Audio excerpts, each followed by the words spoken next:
said she loves you. But she can't love me. But I love you. Yeah.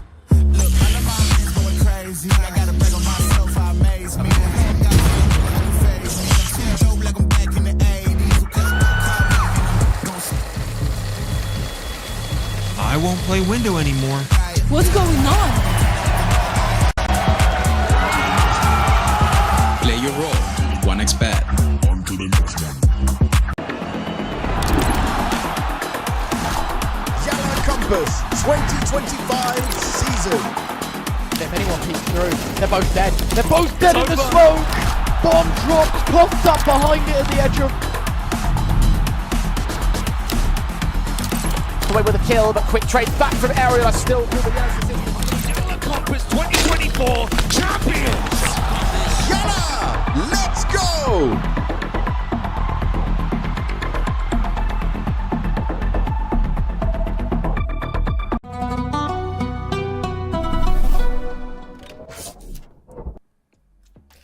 Good morning, everyone. Welcome back to more YaLLa Compass action. Of course, we've completed the closed qualifier. We're ready to get straight into the main contenders stage here. And Jay has morphed into me. He needs to rest his voice for a little bit, so I'm standing in alongside Dweg for a couple of days. Looking forward to this one, mate. We were discussing beforehand. I think this is the first time we've worked together for like 4 years or something crazy, right? So let's have some fun with this one. Indeed, and we've got some teams that we're starting to get quite familiar with in the Tier 2 landscape. I get the feeling that a lot of maybe general managers and just orgs in general are trying to work out what the right balance is of just either grinding massively or not accepting many tournament invites. I think the VRS system is very cutthroat for a lot of these squads, and I feel like for Cybershokes and Rush Bs and even Monties, we almost see them daily on HLTV. They're playing in so many tournaments, so many best of threes, so we get a bit more of an understanding of where they really sit in the field.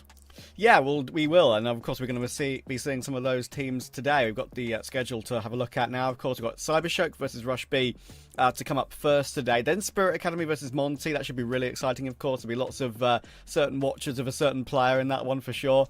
Astrum versus Eclot. Of course, Astrum have been kind of on a little bit of an upturn of form, the ex-Aurora boys. And then 500 versus Sangal to close out the day. And yes, a lot of these teams, as you rightly say, mate, are playing a hell of a lot. And some of them are kind of a bit more picking and choosing what they actually accept. So it should be pretty fascinating to see how they all do. But firstly, we need to focus on Cybershock versus Rush B. And it's going to be an interesting one, of course, because I both feel like they're pretty similar rosters in terms of the fact that they can perform really well on the day, but also can look, well, plainly mid if they're a little bit below par. Well, we've definitely seen some highlights from Cybershock. You just need to think back to Compass Winter that we had this year. I mean, they went undefeated in the main Swiss stage. They made it into the playoffs. They beat Kono, went down to Big in the quarters. The problem is, where is the consistency? I mean, they've lost 4 games in a row against teams that are quite mid. I mean, even their series that I watched last night against 9, they're not even taking double digits in that best of 3. So I look at this squad and I think, just, are they playing too much? Are there too many officials? I mean, they're playing 3 best of 3s today on HLTV. That can't be easy for not only preparation, but just to develop consistent game plans. I mean, imagine the players playing, what, a maximum of 9 maps on HLTV? That's crazy to play in a day. It does feel that way, doesn't it? I mean, it's always a tough balancing act in Tier 2. There's so many tournaments being played and so many games that you have to kind of judge and, as you say, prepare for, right? The individuals here for Cybershock are like doing all right, I guess you could say. I mean, I think the main thing that I think is important to mention is that Glowing is still looking really, really good individually. And as he's the in-game leader too, like, I think it's really exciting that he's still playing that well. You know, showing 9 Pandas form still. I think it's a good pick for him to continue to be a professional in the scene, full stop, to continue to put great numbers in for Cybershock. Fenneman is a guy that I want to see more from. There was a period, I think, last year where he was one of the most exciting up-and-coming Tier 2 AWPers. He was, like, alongside Grix in, like, my mind as, like, an AWPer that I can be definitely excited about. Now he's a way more up and down, and you mentioned consistency. That's what I want to see from him. I mean, you even look at Glowing. I remember back to when he was playing on One Win. I thought he was one of the best riflers on that team, and he's one of the oldest guys. And now he's working with basically brand new players in the scene. A lot of these guys haven't had prior pro experience. He's had a little bit of a connection working with Brain as well, now that they can sort of get that understanding for the last month or so, what he brought from Aurora, what he brought from One Win, bring it over here to this young and upcoming squad. They're going up against Rush B, who I think a lot of people will look at and say, since they lost Nota, it just hasn't quite been the same team. They've been okay, they've been a bit average, but it's been a while. I mean, it's been over 6 months since that move got forced and Zinni's had to come in, and I still don't quite see maybe even the ceiling for Rush B. Yeah, it's a weird one for Rush B, right? I think Zinni's been doing a good job. The games that I've had a chance to cover of his, I think he's actually been looking really snappy individually, and that's what I'm excited to see for them. But as you mentioned, right, up and down results. I mean, they're getting wins against Namiga in ESL Challenger League playoffs. They're pushing Navi Junior, arguably one of the best teams in Tier 2 right now, to a 19-17 map 3 in Challenger League. They're pushing other rosters that you'd expect to beat them very, very far. But they're also losing to the likes of TNL 2-0 and Eklot 2-0. You expect the game versus Eklot to be a very close game, right? But no, they're just getting kind of destroyed by some of these teams. So it's a rough situation for them. I think Executor and Kiro can be a good factor too. But you really do just have to look at Texi and Zinni. Of course, Kinky is the old school in-game leader. It's been around since the old days of like Dream Eaters and such, right? I mean, he's still playing. He's still trying to teach these young guns how to go about their professional careers. And honestly, there is some good stuff here for Rush B, but it's kind of the same feeling as that we have for Cybershock, that they can show up, but they need to show up more. You're definitely bang on with that Namega and Navi Junior matchup. I mean, you consider that with what we saw, or even the Exort series where they lose out to Finnegan's bench team without taking a map. I think for Rush B, the factor is the first stage of the tournament was really successful from them. And when I look at their map pool, I know that they hate Dust 2. They're always going to be insta-banning that. For Cybershock, we know they're always going to be insta-banning Inferno.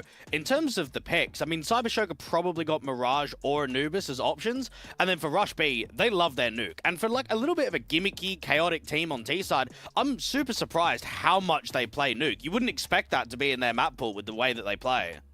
Yeah, it's actually quite a good point. I mean, like 30 times last 3 months, it's significant for Rush B. We've got the picks coming in here as well. You said there's always going to be those two permabands. You're absolutely right. I really want to know. There we go. So we do see the pick of Nuke. It's actually so comfortable for them to go toward it. And as you say, maybe surprising that is the case.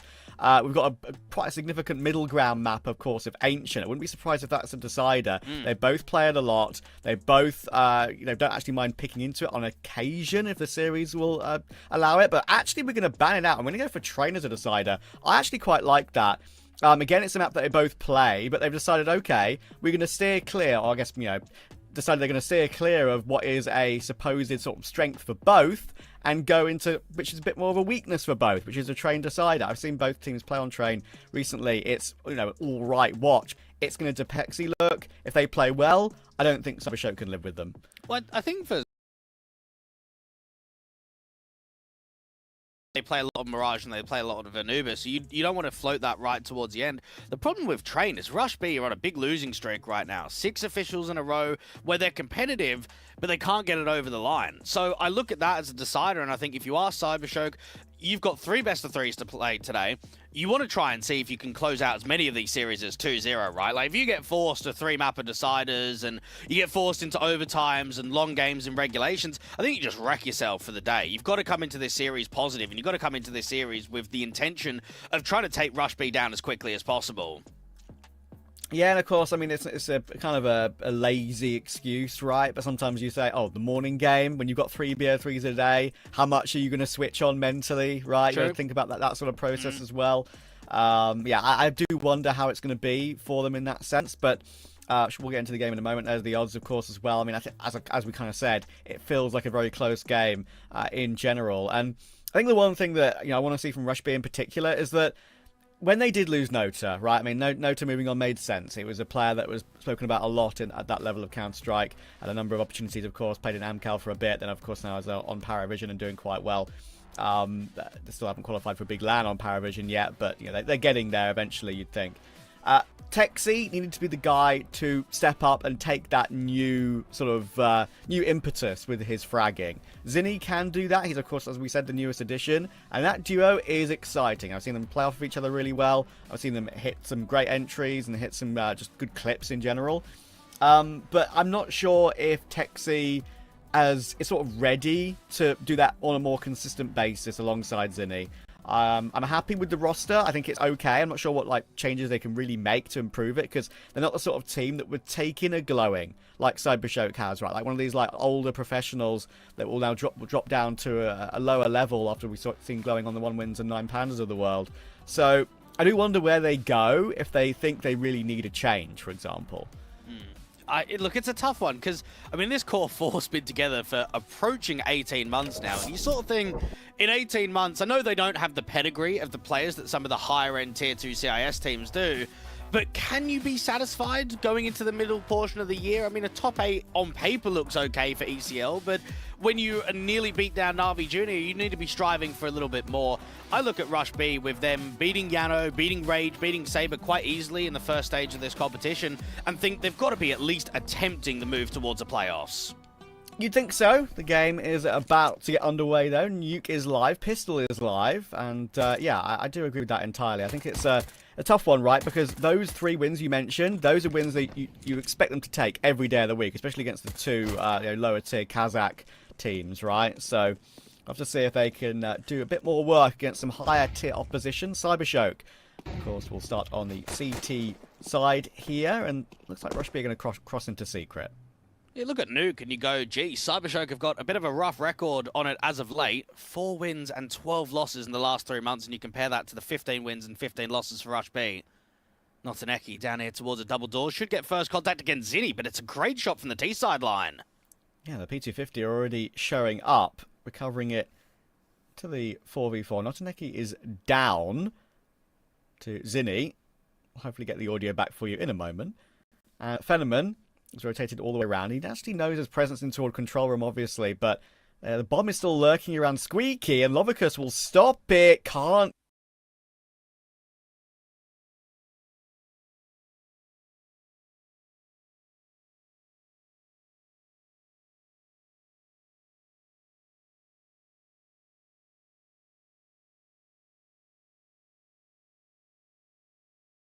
It's a server because we've got moonwalking. They've disconnected. Yeah. Oh, there we are. Okay. Yeah, I think that's the that's unfortunately a bit of how can we say this? A false start. You know, like the 100 meters at the Olympics, they shoot the gun and you're like, well, we're shooting guns here, but we're not allowed to anymore, unfortunately. So yeah, we'll have to get that fixed and get that sorted in a moment and get back into the server. What would you say? From our expert opinions, Dweg, who wins the pistol from that position? The bomb's on the floor, surely the CT side, no? Oh, nah, T-side, I don't know, they're going to get back into main, they're going to drop the top hut player with the Julies, trades are going to be easy, bomb goes down, CTs have no chance, that's what I reckon for sure. Yeah, clearly. Hopefully we'll get back into the server very soon. But I think we're ready to hop back in now. Let's see where we're at when we hop back in. And oh, there we go. B won it. Clearly, Dweg, you can read the future. Oh, how have I done? Well, I mean, I did have a 50-50 chance. So those odds seem quite good. I'll take that one. Oh, dear. All right, well, it looks like that it's Kinky, actually, the old school in-game leader I mentioned that's been around for a very long time. Played on those rosters, of course, back in those major cycles back in the day. With a triple kill to get his team off the mark.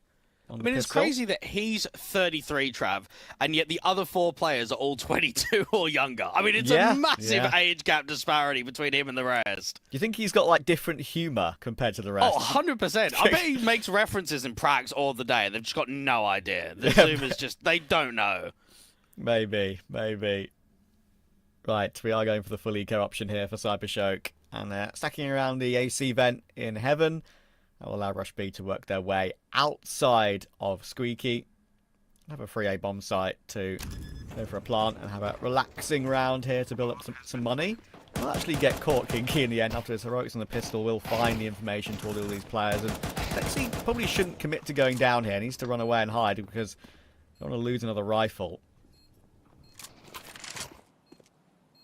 Trav was talking a little bit about Texty and Zinni when it came to the pre-show, and in terms of the first stage of the tournament, they looked unbelievable statistically. I mean, they had, 9 maps played, a positive 67 KD difference and a 1.49 rating for Texty, and then Zinni had a plus 40 KD difference and a 1.37 rating. So I guess it's lower level teams, and it's teams that they should be beating, but if we're using that as a little bit of a gauge, then perhaps when you come to Nuke, you'll be looking at those same similar players to make a little bit of a difference. I mean, a lot of people don't know that Texty and Nota are twin brothers, so it's a little bit of a shame that they got, I guess, separated so early on, because we haven't had too many successful twins, have we? Maybe the Henny and Lucas one? Yeah.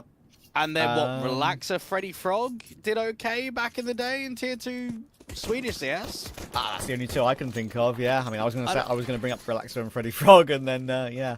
I don't know how many others did well. Not too many. Yeah, it's a rare occurrence, of course. We've, you know, the obvious one, which is Nico and Hunter, but that's not exactly the same, is it? Because cousins. Kiro will manage to get the entry onto All Glowing, and actually, you know, Cybershock in that previous round, they'll be very happy with the damage they did. Actually, almost took down everyone on Rush B in that round. Let's see in the vent, needs to get a couple, only gets one. There's any good trade, so it's all down to Notaneki on the site. The former Spirit Academy man can only go 1-for-1 as well. And look at Executor, he's travelling in from behind, and look at the damage he's done to Fenneman. It forces him forward, forces him into the B site players, and that will force Lovicus to save. That damage in that full anti-eco, or full eco I should say, will not come off with any success in the following gun round. A bit of a frustration from the door player of Blixie who rotates down in the vent, because you block. You get that smoke down towards the secret corridors, and you're hoping that they just respect it, and you could maybe get a little bit of a repos on. You might be able to get yourself out towards the double doors face, and instead they just run through. They don't even break it. They just run through that smoke, and you're only going 1-for-1. So all of that time stalling that the B players are trying to attempt doesn't really slow them down at all. Even the ramp rotation just goes 1-for-1 against the players swinging out on B. Rush B, in fact, have a bit more aggression on the outside. I mean, they smoked main and just ran it down towards Secret. And when I have casted them on this T side of Nuke, they're one of these teams that like to be quite high tempo, like to be a little bit more in your face than running the clock, doing your diag, then maybe re-popping. So I think for Cybershock, it's about winning opening duels. It's about getting 5v4s. That's how you get under the skin and how you test the mid-round against Rush B.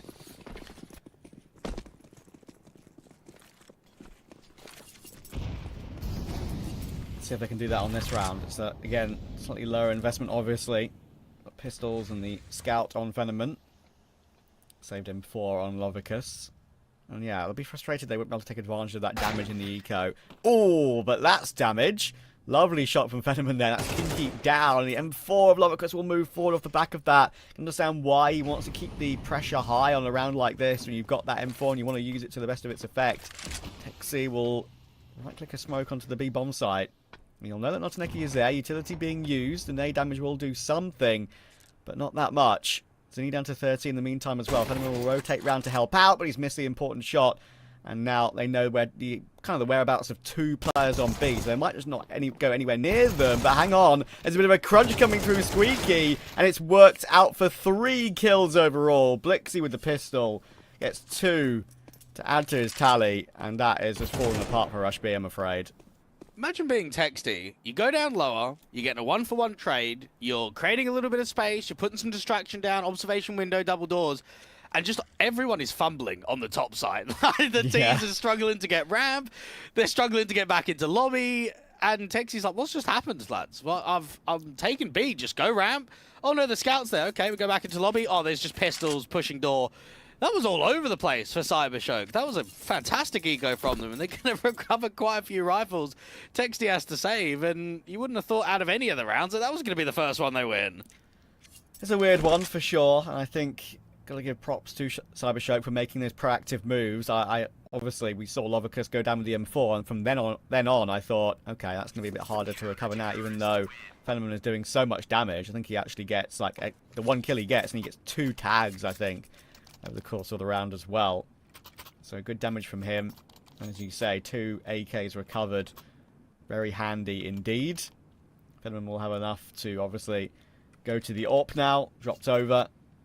So suddenly, as it so often can be the case, after a clean start for a T side, one mistake against pistols and the CT money is in a lot better place. Anytime we have these regional derbies between teams, we always know that there's going to be some sort of connection with ex-teammates and similar organizations. Lovicus and Cairo were teammates on the ASAP organization way back in late 2021. So we're talking about a long period of time from then until now. And when you start getting a little bit, even a rivalry, I mean, between Rush B and Cybershock, they participate in basically the exact same tournaments, don't they? I mean, even the HLTV maps played in the last 3 months, Cybershock's at 118 and Rush B is at 114. So there's not really going to be much separating the two. Yeah, well, it's crazy. These current lineups, of course, haven't played each other yet, like you've said. So it's weird when they play in so much and they haven't really had a chance to go up against each other too much in recent times, anyway, with these particular cores.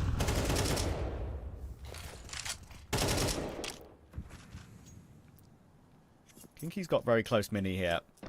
And looks like they will get secret control as well. Come down to the utility, and if he can gauge the sound cues of glowing moving away, I think he will get down the vent silently there. Wiggling his way down the ladder to make no sound cue. And glowing will see, of course, that secret is currently clear as he rotates down, but the question for Rush B, what do they do with the positioning of Kinky outside? What do they do with the secret player? They're spread out across the map right now in a regular default, but haven't really made a proper move yet. It should be an A split. I mean, Texty's just searching. You've got to resmoke out from door, which might cancel them for the moment or pop through it. And they need to get a molly out here towards a closed vent corner, because otherwise Blixie's going to be on for a multi. Yeah, they've got that molly on Executor, but right now they're not using anything. They're trying to get through silently, but not silent anymore. Kinky's making noise toward Mini, trying to sell a distraction maybe to get them to look toward that position and not door and heart. Looks like he's going to get his one, and there's the lineup for Blixie. That's confident. That's clean. He's got 3. Bombs on the floor, and he now knows exactly what Executor is as well. Should go down, but I might just get saved. The blind kill will come through from Executor. And honestly, probably needs to go down here. Dying after time is not the best scenario with $450 in the bank. He's going to get flanked out by Glowing, and Glowing will take that kill. Good round from Cybershock. Good hold. Rush be a little bit slow, I would say, on that one. Well, I can respect Blixie not over-peaking. He's done excellent work to get 3 out there, and for most players, you'd probably think, oh, I'll just go and wide swing for the 4th. And instead, he just kind of gives up a little bit of a jiggle, ends up not really swinging, only swing when that flash comes in. It's unlucky to get spammed in the timing. And then even in the 3v1, they're not just putting pressure on the final door player. The AWP is pretty stationary out there in heaven. Your backside player's not moving either. So good discipline from Cybershock. And now we feel that momentum just might start shifting. You can start generating a bit of a round streak, keep as many of these AKs alive as possible. I mean, Glowing on the outside just needs to make sure that he's not going down. He takes contact and he just drops instantly. Yeah, it's quite a dangerous angle, actually, with the AK. A bit harder to control, of course, from that sort of weird off angle on top of the boxes. Everyone else does feel a little bit more comfortable sometimes in that sort of position. And I was saying this to Jay, Trav. I know we're putting these new camera angles in for an obvious purpose, but I love it. I like how we get to see a completely different POV than what we normally do. I mean, I'm sick and tired of the forehead cams. We don't want that anymore. This is nice. You know, it gets to see them proper locked into the screen. Honestly, yeah, it's about time that it was mandated, right? As you say, 100%. For many reasons, but honestly just for entertainment purposes as well. And it's also fun just to see, like, not just what they see, but what res they play, how close it is as well, because it's going to be pretty synced, right? Yeah, yeah. And there are some players who are living in the monitor, obviously. So, yeah, that's a more normal seating position there for Executor. Fair play. Little pop figure there for Phenomen. Clearly a fan of something. Can't tell what that is, but classic collectible. Get to see the arch backs as well. Not all of them, couple. Yeah.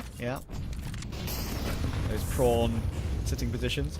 Lovicus, he needs to get 2 here, and he will get 2. He's gifted 2, and actually, he'll actually drop down into the death of Kiro, but it doesn't matter because Blixie was right behind him.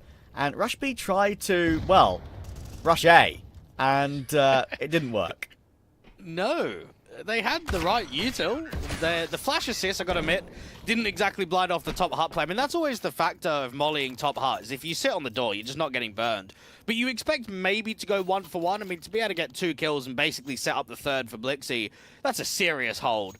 And for Rush B now, you're getting a little bit tilted because you've lost against, what, an anti-eco. It's now turned into a massive round streak in which you're not even getting close to the bomb site. You're not even in a position where you can think about getting the bomb down. So you're in this sort of buy eco state.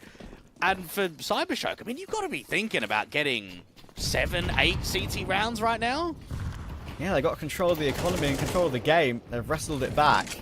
Yeah, that top up position you mentioned on the door, I think if you've got a player checking rafters going out first or second, then obviously you see feet, right? And you're like, oh, okay, well, that's just a free kill because he's in the open pretty much. But yeah, it's when you don't have a player checking that, it can go that way. Lovicus will do well.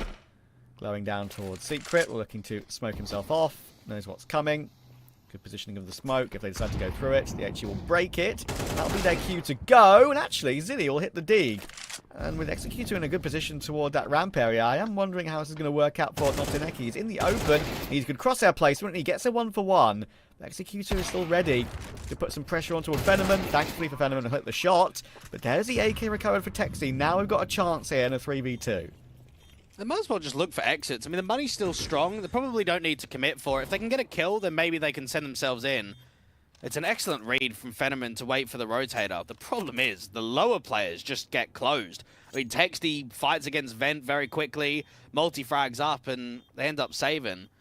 Now, Trav, the last time we casted together, we saw the death of the Bulgarian scene. We also saw the uptick of what was Copenhagen Flames at the time. So I'm wondering over these next couple of days of Compass, surely there's some magic. Surely there's something cooking in these best of threes. Listen, mate, it's been 4 years. It was that famous game. Listen, when I listen back to that game and how I casted that, I was clearly very excited and very hyped, but the difference from then to now is insane. Like, I'm just 10 times. That's all hindsight, isn't it? No, I know, but I'm just 10 times a better commentator now. Like, Jesus Christ. I was just waffling on way too much, getting way too excited, not giving you a chance to get a word in edgeways. It was so embarrassing, but it's fine. I just remember when Bubble bought the M249, I'm like, what's going on? What's happened I remember that, yeah. Oh, because that was back then when you couldn't refund. Now it's like, oh, if you accidentally buy, no worries, just refund. Yeah, exactly. Well, yeah, that was a very, very fun game, as you say. That was Fiend's main chance, really, to make a major, get for the Bulgarian team to make a major, and they haven't really got that close since. 500s, of course. No, we actually have cursed awful. it. Yeah. 500 at the MRQ were genuinely awful, sadly. So, yeah, it's crazy. And, of course, all those different Copenhagen Flames players, every single one of them have gone on to do pretty decent things in the future, so... Well, 500 are playing a little bit later on today, and since they've added Red Star, I thought they've looked quite good. They've just qualified for a LAN out in Prague. Yeah. So it'll be nice to see what the uptick is like. I mean, it's always difficult to recycle players, and I'm sure Rush B and Cybershock know what that's like in the CIS scene. Glowing out here from the Secret. He's just going to try and work as much time as possible. He's going to burn. Can he get one? Oh, look, he's done all right there. He's done all right. It's spread. Venom doesn't decide to pull the trigger there on the gap angle from CT. Thought he for sure would from there, but... At least he got some information. It was last year, and this year it's just not been the same player. I don't know. It's hard to say. I think sometimes it can be like confirmation bias when you cast a player for like 3 separate games and he plays well in every single game, and you're like, oh, this guy's sick, and then you actually read through the matches and you're like, okay, right. It's a bit more up and down. But gotcha. I do genuinely think that he had something last year, and there was a period where he was kind of hard carrying for a little while, and as I say, like. In the same line as what I thought about Grix for like maybe a month or two, but now I think Grix has obviously improved a little bit more and a bit more of a talked about name than Fenneman is. The A-site hold here for Lovicus, so he can get blinded up. He needs to be careful. He's used a lot of bullets actually on that smoke, so he's actually done well in the end to find the 1-for-1 against Kinky. And now Blixian toward Mini. Zinni needs to get away behind the site, and he will. Kiro's in task with the lobby rotation, and the timing is horrible. Absolutely horrible. It leaves it all down to Zinni. He tries to swing for a kill because he needs to, but Blixie will not allow him to do any more work. That's Cybershock retaking the lead. Pretty good work for Loficus to even get one. I think playing A-site anchor on Nuke is one of the most difficult roles out of any map in the pool. Because when you're getting hit against splits, you really are trying to strafe left-hand side to check main and door. You're strafing right-hand side to check heart. It's just all a matter of timing on whether you can at least get one, where you can sort of isolate a fight. And when you're being swung like that, I think that's just what is required. Just to be able to put one kill up, make sure you set up for the retake. I mean, we saw instantly on the post plant, Rush B try and get back into heart. They try and make sure that they can get a good pause, but you're just beaten by the ramp rotation straight away. And when you are up 3-0, it has felt pretty underwhelming. It's been a bit of a disappointing first half from Rush B. They haven't had success consistently on the gun rounds. So now you just start thinking, well, we've already called two tacticals. What happens if we need to use them in the second half? What happens if we're getting tested a little bit more? Because 2 tacks, 9 rounds in, you only got 3 available. Yeah, I tend to be the tough site player on every single game on every single map I play as well, right? So I would play A site Nuke usually, and yeah, there's not really any easy rotates down toward B either, right? That's one of the biggest issues if it is a B site. If you're on rafters, you can get down toward heaven, sure, but yeah, it's very tough when you're gonna go down vent or through secret. So Ilovicus is doing an okay job right now, playing different positions, playing sometimes top hut, sometimes behind the site, sometimes on the door on hut. Got Blixie's help, of course, this time. Looks like Rush B are actually preparing another one of these like faster A-site pushes. They're grouping up outside. Flashes will come in. Can they chain them better this time, though? It worked out too well. In comes Blixie's damage. Somehow, he's only got one. Not sure how. Texas survives on 5 HP. Fenriman's rotation. Will it be too late? Kiro is just watching out for that backstab of the door individual. Fenriman takes so much damage to go and put that HE down. At least Glowing's got good timing, but he needs to drop Cairo too. Now, 99 HP behind the side, and actually Glowing will win that duel. That's pretty crazy. It's down to the old Captain Kinky. What can he do here? Angle held, and that is a bit of a whiff, I'm afraid. Glowing just straight up wins the duel. Bit of an overflick from Kinky, and Cybershock will at least confirm a tie on the half. I don't mind Glowing as the in-game leader being the outside player, because I think he shoots really hard and overall is a good, impactful rifler. But I don't know why, Trav. I've seen a lot of teams putting IGLs outside recently. Like, Nexus put BTN outside. I'm like, bro can't even hit a shot. Like, why is he the outside player? Have a look at the ratings, and he's averaging like a 0.7. And he's the outside individual. I'm like, well, no wonder why they keep losing Nuke. They've got BTN outside. Yeah, that's one that's definitely been a question mark for me. Like, you want maybe Lau and X there, right? He's your snappiest aim star. Yeah, get BTN in the door. He can rotate down vent. He can be active. He can call from there. Why is he outside? I don't know. Teams are very strange with sometimes the positions they play. Yeah, sometimes it defies logic. But for this one, right, for Cybershock, I think for Glowing, he's very comfortable there, and he can, get a lot of information about the map and how he feels it's going, and information to give over to his teammates and say, look, I think this is happening. I've got control of outside. They're doing this outside. You can maneuver in toward other portions of the map as you so please off the back of that info. Cybershock is all right, but as you say, for other teams, it can be a little bit questionable. He's a bit of a late bloomer, I guess, like Roy, in the sense that we didn't even get to see him in Pro CS early on at all. I mean, his first team was with Seized on Cyber Legacy, and that was about 4 years ago. So that was him basically making HLTV debut at 27. And Notaneki, get close towards the outside spam. Texty is trying to see if he can cross these smokes. So much util on the top side. And again, we're trying to put pressure around that area of the map. Got deep control, actually, as you say, outside, but again we're focusing on trying to push a few players around that squeaky position. That smoke is a little bit awkward. Blixie gets distracted by it somewhat, but he's got a gap to work with. I'm sure that was by design. And yeah, Executor can't really push out dry now. Rush B are going to rotate round. Not sure if they'll be able to hear the running outside from there. Glowing will again re-smoke door. Still got Texty here. Just a question of what he can do with this position. I think they're aware of it. Glowing's obviously now exposed to outside to peek in front of the main smoke. So you'd think that maybe Texy can find something, but yeah, it depends on whether he can rotate up heaven and not be seen. And there's a chance that could still be the case. They're not looking at it at all. One step toward main. Oh no! It's a nightmare. It's a nightmare. What a reaction from Glowing. Zini might be able to recover things, though. It's still a 3 versus 3. 12 seconds for the plot. No, that's the biggest issue, and Lovicus has done a brilliant job. You mentioned him as the A-side anchor, and that is exactly what he's supposed to do. 5 seconds, no chance. Notaneki gets the kill. I don't know why. I feel like everyone just looks at that as just being a Nico now, isn't it? It's just like you get up heaven, you whiff a couple of shots, that's it. The thing is, I actually reckon that Texty is being too baity on this T side. I've seen so many rounds from him where he's working secret, he's getting into garage, and he's activating too late in the rounds. Like, he's just not finding impact. And in that one, you can maybe give him a pass because he gets up heaven in a good pause. It's just whiffed. He really needs to be getting 1, potentially 2, just pulling distraction to allow that top side lean.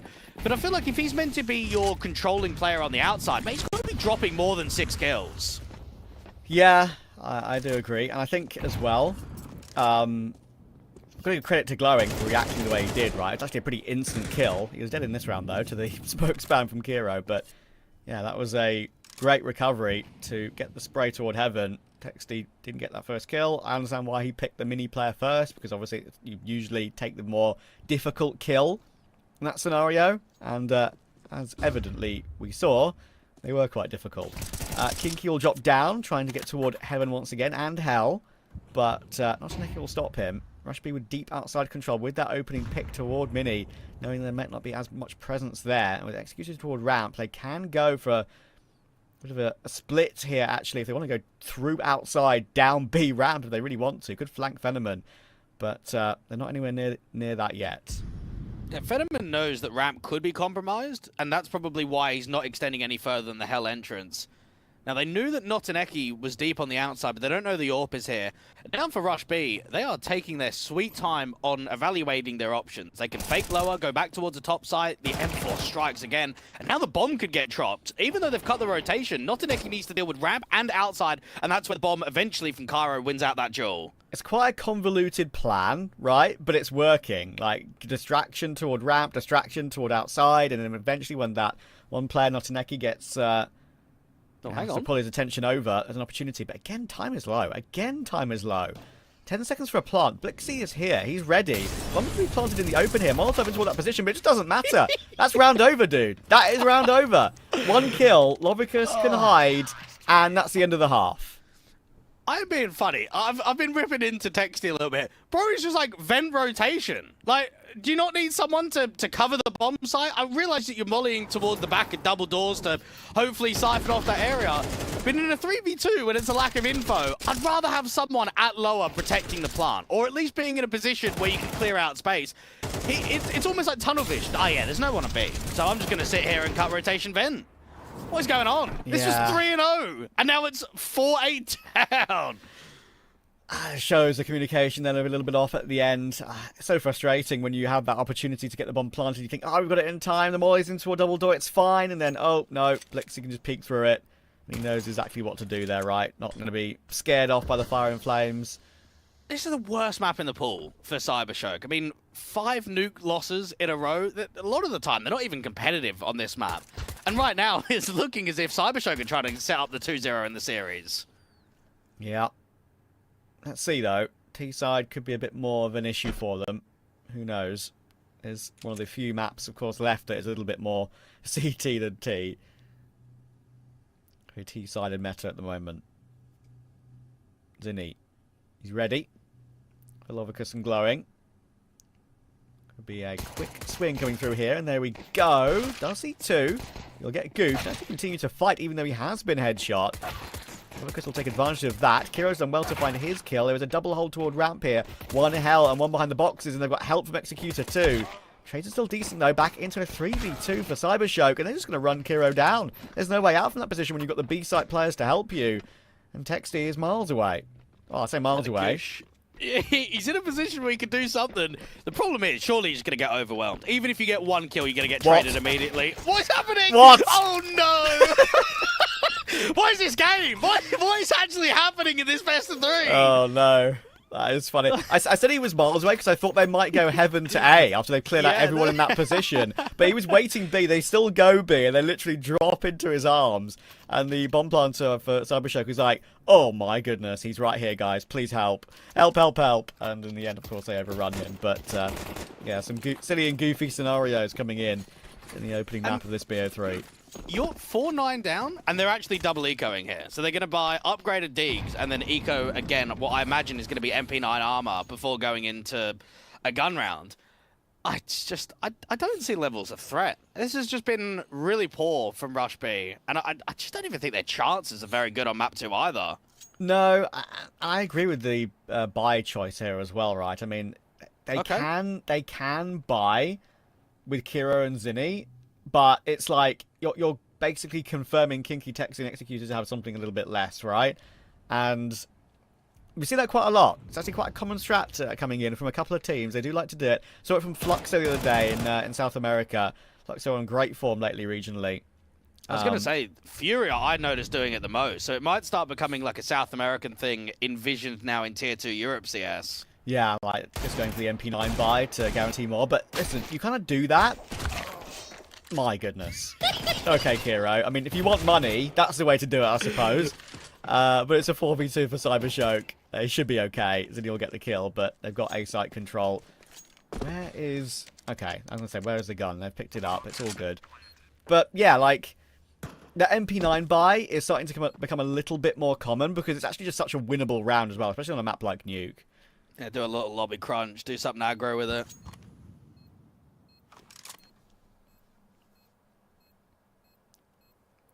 Kill will be saved for Zinni.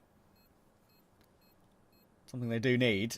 Maybe that was the true goal of the round. Grab one weapon and then maybe you can drop and buy properly, but I know it's a weird decision. I know Astrum are playing a little bit later on today. Did you say you casted them recently, Trav? I haven't cast Astrum, but I've watched one of their games. Okay, because I haven't casted them since they were under the Aurora banner. I think it's a little bit of a shame, to be honest, from them, because I didn't even think they were doing poorly. But I guess when the offer comes to sign Eternal Fire, it's like, right, out of the way, lads, see you go. But on paper, that lineup looks quite good. So we'll see. I'm guessing it's a new org, because I tried to look at it with like a link, and it was like Telegram. I was like, okay, this just isn't really telling me anything. Yeah. I wanted to know if they were an org as well. I think they are.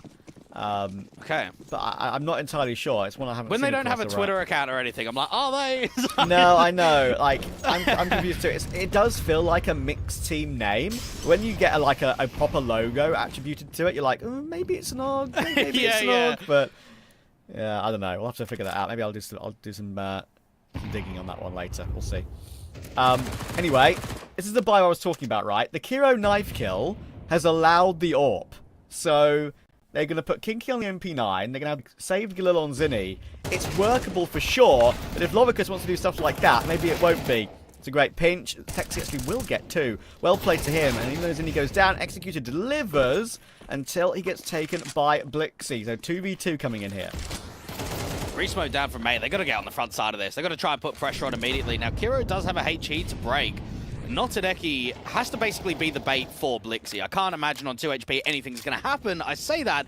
He just spams the main smoke, and now Texi might not even know how low Notadeki actually is. I'm not sure how confident he's going to be in this 1v2 clutch. Oh, he's going to choose to use the Molotov, and it's only a quick 1-for-1. He gets the kill on the low HP Notadeki, but Blixie will again confirm out to 20 and 8, by the way, Blixie. He's kind of silently working his way up to a great game here.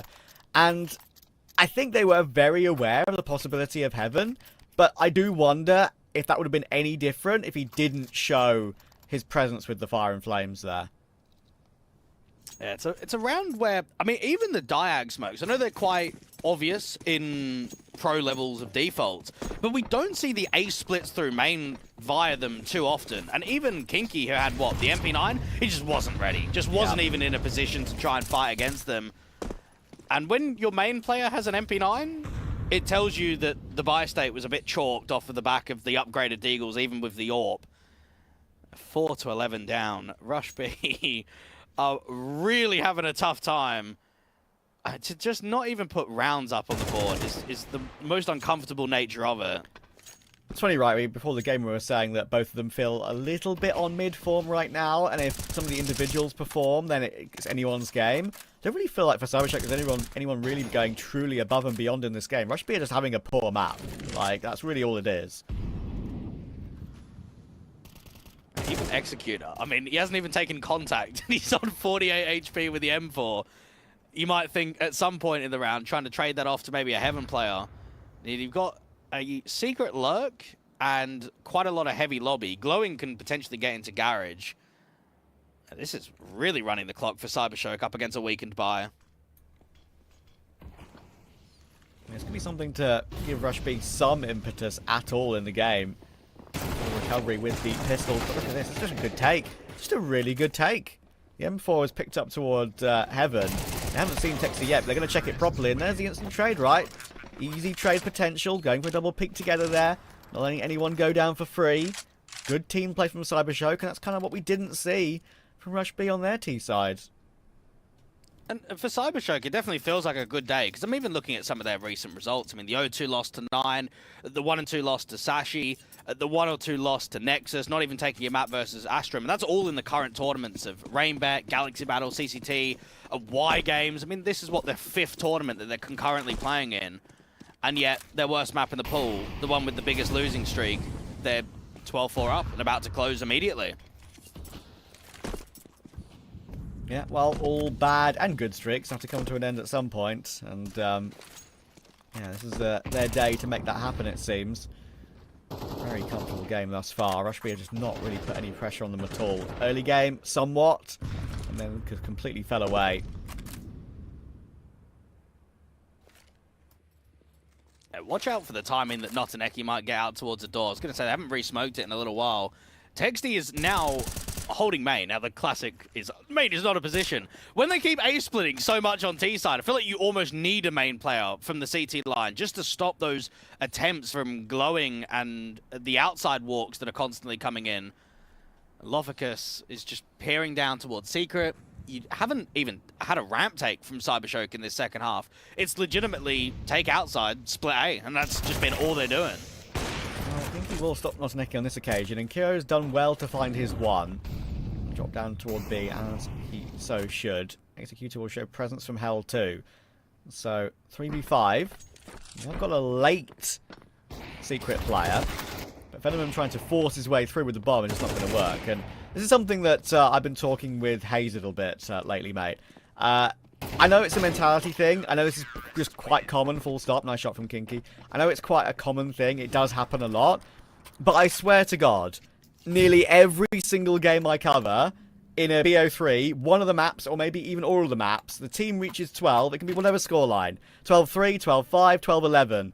And they'll lose the next round. When you reach 12, you always seem to lose the next round. It happens so often for me. Intriguing, because I've been sold for years on the whoever doesn't close in regulation wins the first round of overtime. That's a classic. But I've never been thinking about reaching 12 and not closing instantly. Yeah, that is like me and Matt. Obviously, we've coined it Trav's law. Okay, I'm gonna have to keep an eye on that one now. Yeah, we're it one for one happens so today. much. It happens so much, dude. I actually went back and checked it. It's about 80% of the games I did. Oh, that's a high percentage. It's a lot. There's only a very few that truly got closed instantly when the team reaches 12. Anyway, Blixie, maybe he can close it here because he's 1D tech key out of the round. He's up to 22 and 11. Thankfully, Kinky's here and he's doing great work. 3 kills. Ooh. We'll hold the line. Glowing another nice dig, but it's only damage it looks like as Executor is ready in toward Garage. So there's 12-6, something for Rush B to work with and perhaps warm up with going into map 2. Just to give an idea of the map pool, I mean, Rush B are playing their 49th best of 3 on HLTV today in the last 3 months, and Nuke is now being picked as the 26th time. So unless it's being permabanned or it's really strong by the opposition, it just always comes in. Like, everyone is going to be prepared and know that Nuke is coming out in a Veto. So to see this sort of flat performance, it doesn't feel ideal for what should be a derby game, and what should be a back and forth affair where you're getting real excitement between the two. Yeah, it's been meh, I think is a good way of saying it, for Rush B, for lack of a better term. Texty will actually manage to push outside into Secret quickly. It's always a bit of a more of a dangerous path to get there. Lotta will come in. I think he has definitely been seen now. It could be awkward. He's got a smoke to protect himself. He will get down the stairs, but there's plenty more utility where that came from. Cybershock have used quite a lot in that position, actually, and they're left with not much left over because of that. Yeah, 3 mollies and a HG, double flashes on the outside. They don't really have any space at all. They've been able to bait the AWPer, but they need to put more pressure onto him. They've got themselves into Garage. Kinky on the swing out from main will get 1. Insta-trade and sees that bomb, so good info for Rush B off of this. Yeah, they've got 1 smoke and 1 flash left, and they've used that smoke now. 45 seconds. You think maybe it is enough in that time frame, but that smoke will be blown open by Kiro, and he tries to timing a shot, expecting them to cross back toward A. And now Zinni's got a lot to do. Oh, Executor wasn't ready for the big wide swing through Mini, and now Zinni, he's been figured out toward the back of the site. He needs an insane play. He needs 1 more, and he can't get 1 more. Now, Texty, 1v3. I'm not sure there's going to be much he can do here. He'll take down one, but there's the instant trade from Door. And honestly, that is a really solid performance on that one from Cybershock, and completely against the run of form. Yeah, Zinni's no Notaneki there on the A site anchor. That's a shocker to come in from Rush B. And you're right about Blixie. You look at the numbers and go, geez, he's had a game, but it's just consistent frags. He was never involved in like late round success, multis coming up, closing post plants, winning retakes. But Cybershock very easily mow them over. And for a team that don't play Nuke, anytime you lose an opening pistol, you think, it might be tough to get themselves going, get a good CT half. But to go 0-3 down to 8-4 up, I think is an indictment on not so much the calling from Rush B, but just the individual impact. I mean, the numbers in the first half are just so low from everybody. Yeah, I think that's one of the really big issues, right? Blixie had a bit of a banger map, it has to be said. 131 ADR, 25 kills. He was kind of doing everything when necessary. And, you know, players like Fenneman, who I said I want to see more consistency from, well, it didn't really have to do anything, really. Like, it was his rifling core that really did the hard graft in that game. Rush B didn't really show up as a unit at all. And I do question, as you rightly mentioned during the map, if they're going to be showing up at all during the series, because Anubis, they won 1 in 6 on that map, and it's one of Yeah. Cybershock's strengths. It's going to be a rough map too. You can always use the same as Nuke. Oh, you start on the CT side. Oh, you go to Anubis, you start on the T side. You're going to give yourself an edge. But when you're just off, you're not expecting very much at all. I think it's a very good chance now for Rush B to get 0-2'd, for Cybershock to get the start. So how about we go to a short little break and see if the 2-0 really is on for Cybershock.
She said she loves you. But she can't love me. But I love you.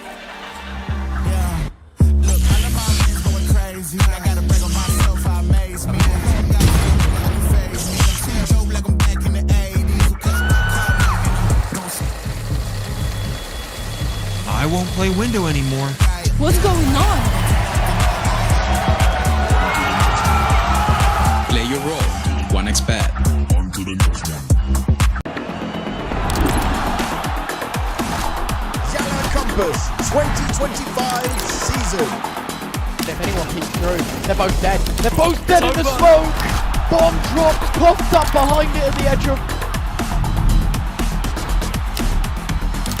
Away with a kill, but quick trade back from Area still through the YaLLa Compass 2024 champions. YaLLa, let's go!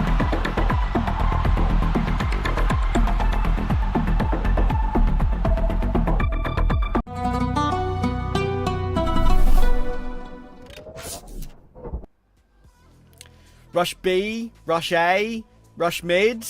I'm afraid at the moment there's not really much that's working for the side of Rush B. Dweg is deep in thought there. That's how much he wants to try and figure out what's going on with Rush B, because Cybershock have owned them on a map that is their worst at the moment.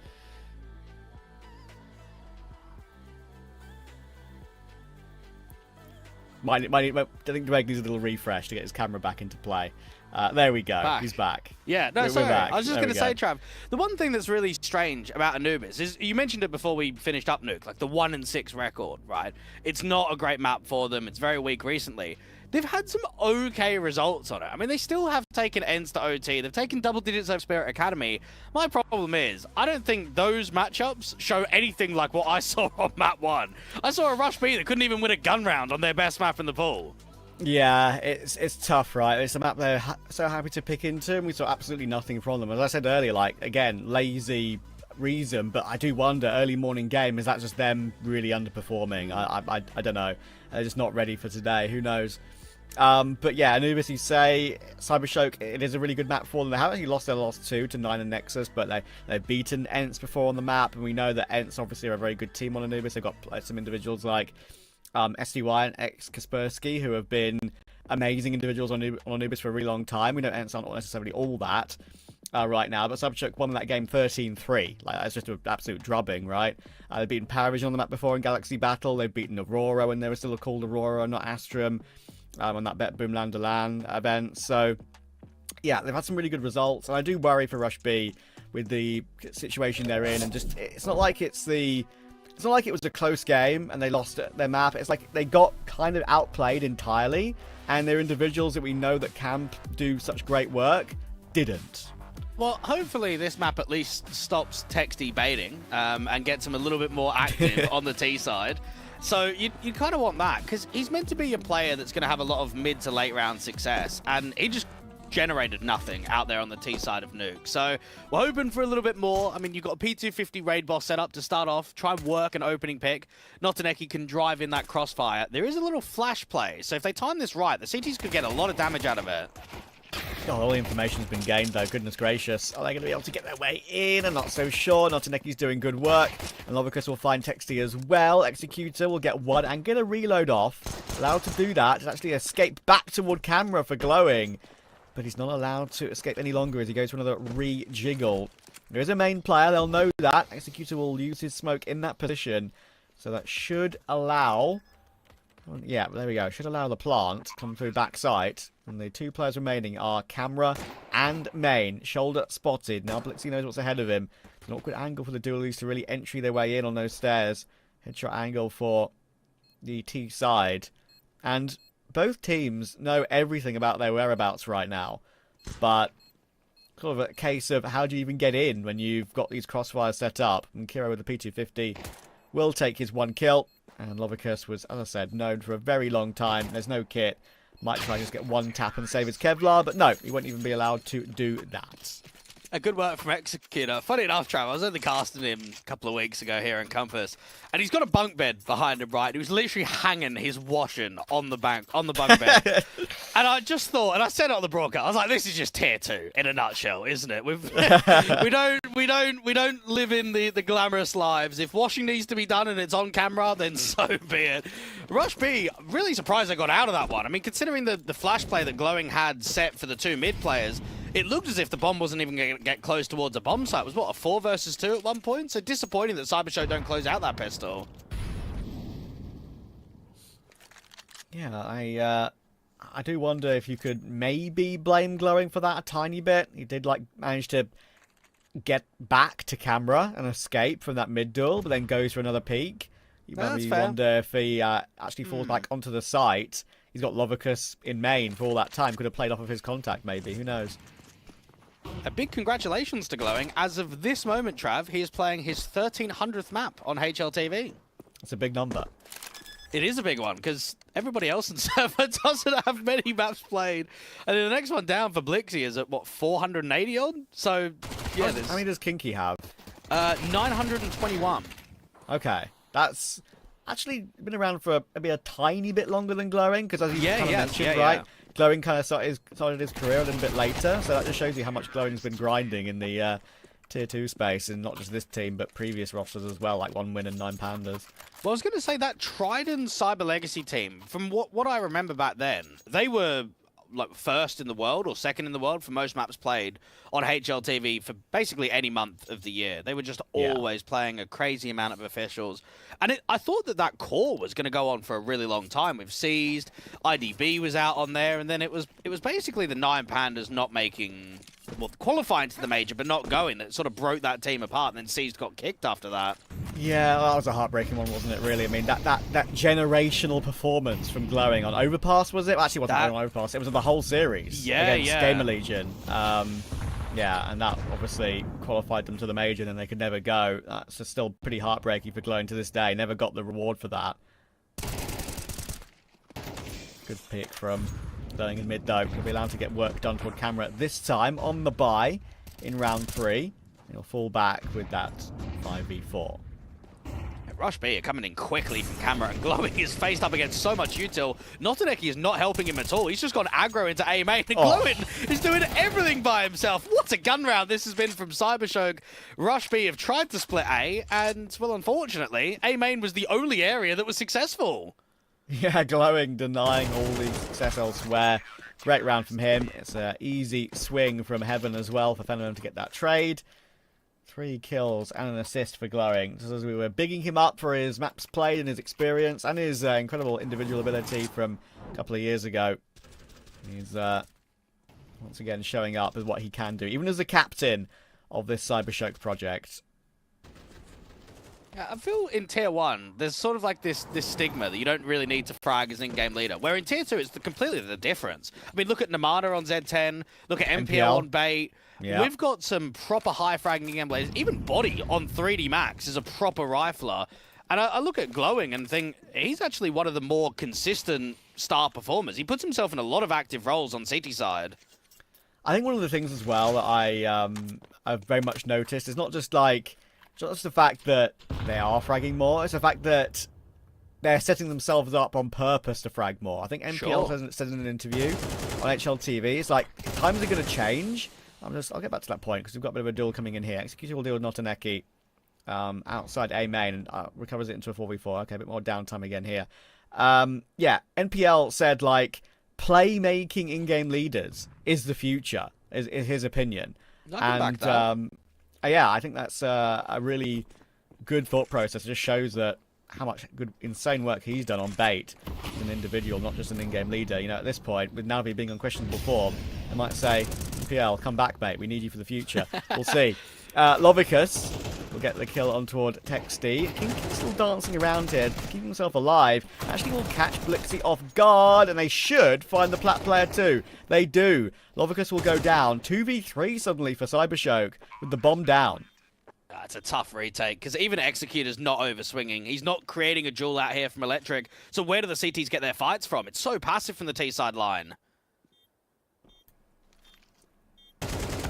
Tenement Oh, they actually will take the default player Kinky Stark, but that doesn't really matter. It's really Executor and Kiro you need to see do the work, but Kiro will get taken through the smoke. They can double peek Executor now. The jump in is perfect. They team up together and get it done somehow. That was crazy. The default player, obviously Kinky, he was always destined to go down there, really. He was always a right-eye peek for Cybershock, but the fact they get the smoke bang on main just gives them the opportunity to sacrifice a player jumping in toward E-Box there. Well, for Rush B, it has to be noted that no one swings on the default contact. Yeah, the smoke is going down towards A main, but even the Dark player isn't swinging out into the open. So what they do is they just facilitate individual duels. And that's the first time that Rush B have actually put pressure onto B. We've just been seeing mid-takes, A-splits. Finally, they go B. They're successful in the exec, but just a shocking post-plant. And now even on the rebuy, I mean... It's just, what are we working with here? Kinky? Hey, he did nothing on map 1, and now he's going to be rocking the hero Galil. Yeah, we'd love to see that on a different player. I agree. It's the old-fashioned logic of Kinky can maybe get something done with a Galil, a bit harder for him to get something done on a Tech 9 or a Deagle, but I don't subscribe to that necessarily. There is the Deagle, though. We'll get the opening kill. That's a great one to take. Lots of bullets through the smoke. How has that done such little damage? That's crazy. Notaneki, though, he's done a lot of damage, and in comes the HG from Blixie. Oh, it's a double, and it leaves Executor miles away from the action. He's got an M4 on the ground to pick up, but it needs a fresh clip. The bomb is kind of in an awkward spot to pick up as well. He's not going to be able to find Blixie. What a round to hold for Cybershock there. It looked awkward. There's a lot of presence around camera, but the damage from Notaneki was critical. It's just a bit of a shame that that first HE didn't do much, because it looked like the timing was perfect. They smoke off Temple, you drive them into camera, but I guess with the spam and then the second lob that comes in, Rush B have got to start detecting that A-splits are not the one. I mean, they've just been getting farmed going into camera. So I think, especially in the next gun round, when they take mid, they've got to try and come up with an adaptation of either faking that they're going camera and drop canals, or just smoke camera and put pressure Temple. They can't just keep A-splitting like this.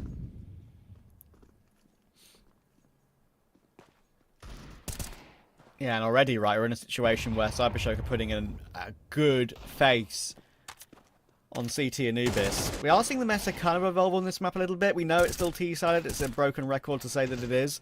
But we're seeing more from the CT side as time has gone on to try and stop that from being the possibility. Trying to go aggressive toward Canal, play on the front foot, take frags outside B main, use those flashes to the best of your ability and really push your way forward. Not allow the T side to feel safe. Seen a couple of plays from Nemanja. Obviously, we know that it used to be an incredible map for Zero Tenacity. Talk about maps played back in the day. They were just fiends on Anubis, like 70 in 3 months at one point, back a couple of years ago. They were the kings. They I don't were know the what's kings. happened to them recently. I agree. They've completely fallen off on this map. But like Nemanja, it's like I've seen him a couple of times really push the issue with like deep pushes in mid, through mid, to even like take the take the duels in spawn. Yeah, it's weird, because we see Z10 quite frequently in the Compass circuit. They don't even pick Anubis anymore. I know. I saw a best of 3 the other day. They banned it. I'm like, what's going on? You perma banned it. This used to be your GOAT map. I know. I mean, I hate it in interviews where players go, like Anubis is... It's a terrible map for CT side. It's like, shut up and play the game. Like, if you don't want to play Anubis, just insta-ban it. I don't want to hear your thoughts about the CT side and T side. It's in the pool. Just, that's it. There's nothing that we can do about it. I mean, I'm sure Train has got to be getting some map changes soon. It feels insane how long it's been since it's been introduced, and there's just been no changes to the map at all. I know. I mean, listen, Valve are not in the good books of many, I feel like, at the moment, with some of the things they've decided to do, of course, over the course of the last couple of days. But, yeah, we'll have to see if that any of that does change over time. This will change over time, though. Rush B are actually getting some success here on an entry. And then surely just, yeah, he is beyond dead. Then he was always going to round and frag him. So Rush B do turn up the pace a little bit, kind of across the map with that pinch toward B. And it's going to get them some progress finally. It's tough for an AWPer when you're going up against pace, especially when you've lost your teammates, because there's no way that you can fall back. As an AWPer, you'd love to be able to kind of backtrack, maybe get out there towards a cave, get back towards the CT spawn area. When they're splitting B aggressively, you just have to kind of sit there and fight. And he has to hope that he's being swung on that left-hand side. If you get swung jail side, so what? You lose the fight, you lose the AWP, whatever. Everyone just drops. Fenneman gets nothing. Blixie, who was normally the glyph player, also gets nothing. So Rush B can finally work one. I think my issue is they went up, what, 2-0. They're on the back foot on T side. I look at Nuke, and it was just a lack of consistency in gun rounds. They'd win an okay gun round, and then they just wouldn't follow up. And I look with how the CT economy is, and I just think, at what point are we going to get a round streak? At what marker do we even get competitiveness from Rush B? I'd hope it would be now, but it relies on winning this round, because it would break the economy of CyberShock, and then they can maybe build up a bit of a streak of what would be actually the first time in the entire BO3. Okay, I think we're staying pacey here. Yes, we are. I like that. I think they've kind of decided, look, our long drawn-out plays aren't really working. Let's go for some more snappy ideas. But hang on a second. That's a resmoke coming in toward main, and they still charge through it. And they charge through it to their demise. Good rotations from CyberShock to get into position ASAP there. Man, that should have just been a full cancel. They've done so much good work to get the opening kill. They're not even breaking the smoke. Oh, man. Rush B, the only thing they've got in their back pocket is just aggro B splits, it seems. And that's a good hold from Montage again. It leaves Kiro in a clutch with 30 health. Minute on the clock. Quick fake. Interesting that with the bomb going down now, there's a lot less space to work with, it feels like, because you can get back toward main, but there's a smoke on Fenneman. He can either choose to smoke the bomb or smoke main. Oh my goodness, okay. Now he realises. I think he heard the scope there. Scope is quite hard to hear in CS2. One of the main things that's different from Go, how audible that scope is from close range. But he was close enough to hear it. The nade comes flying in, and it gives Kiro no chance at all. Yeah, Rush B have now got to start considering where are their strengths. I mean, we haven't even seen a straight A exec from them. The only times they've gone A is on splits. And then, to me, it feels like they're either taking mid, and if they're not taking mid, then they're just B. And I think we're going to start getting, eventually, CyberShock stacking up 3 on B regularly. If there's just no mid pressure, if no one's taking doors or house side, then you just know that it's B on the T side. Yeah, CyberShock seem very ready on those rotations, like you said. Engaging things very well at the moment. A couple of good retakes they managed to figure out too. Don't forget, Rush B have now had 2 after plants on B. They've lost, of course. Both, you could argue, hard to win, but still, you want to try and maybe get 1 or 2 of those over the course of a series to try and get you back into the game when you're in this current situation of form.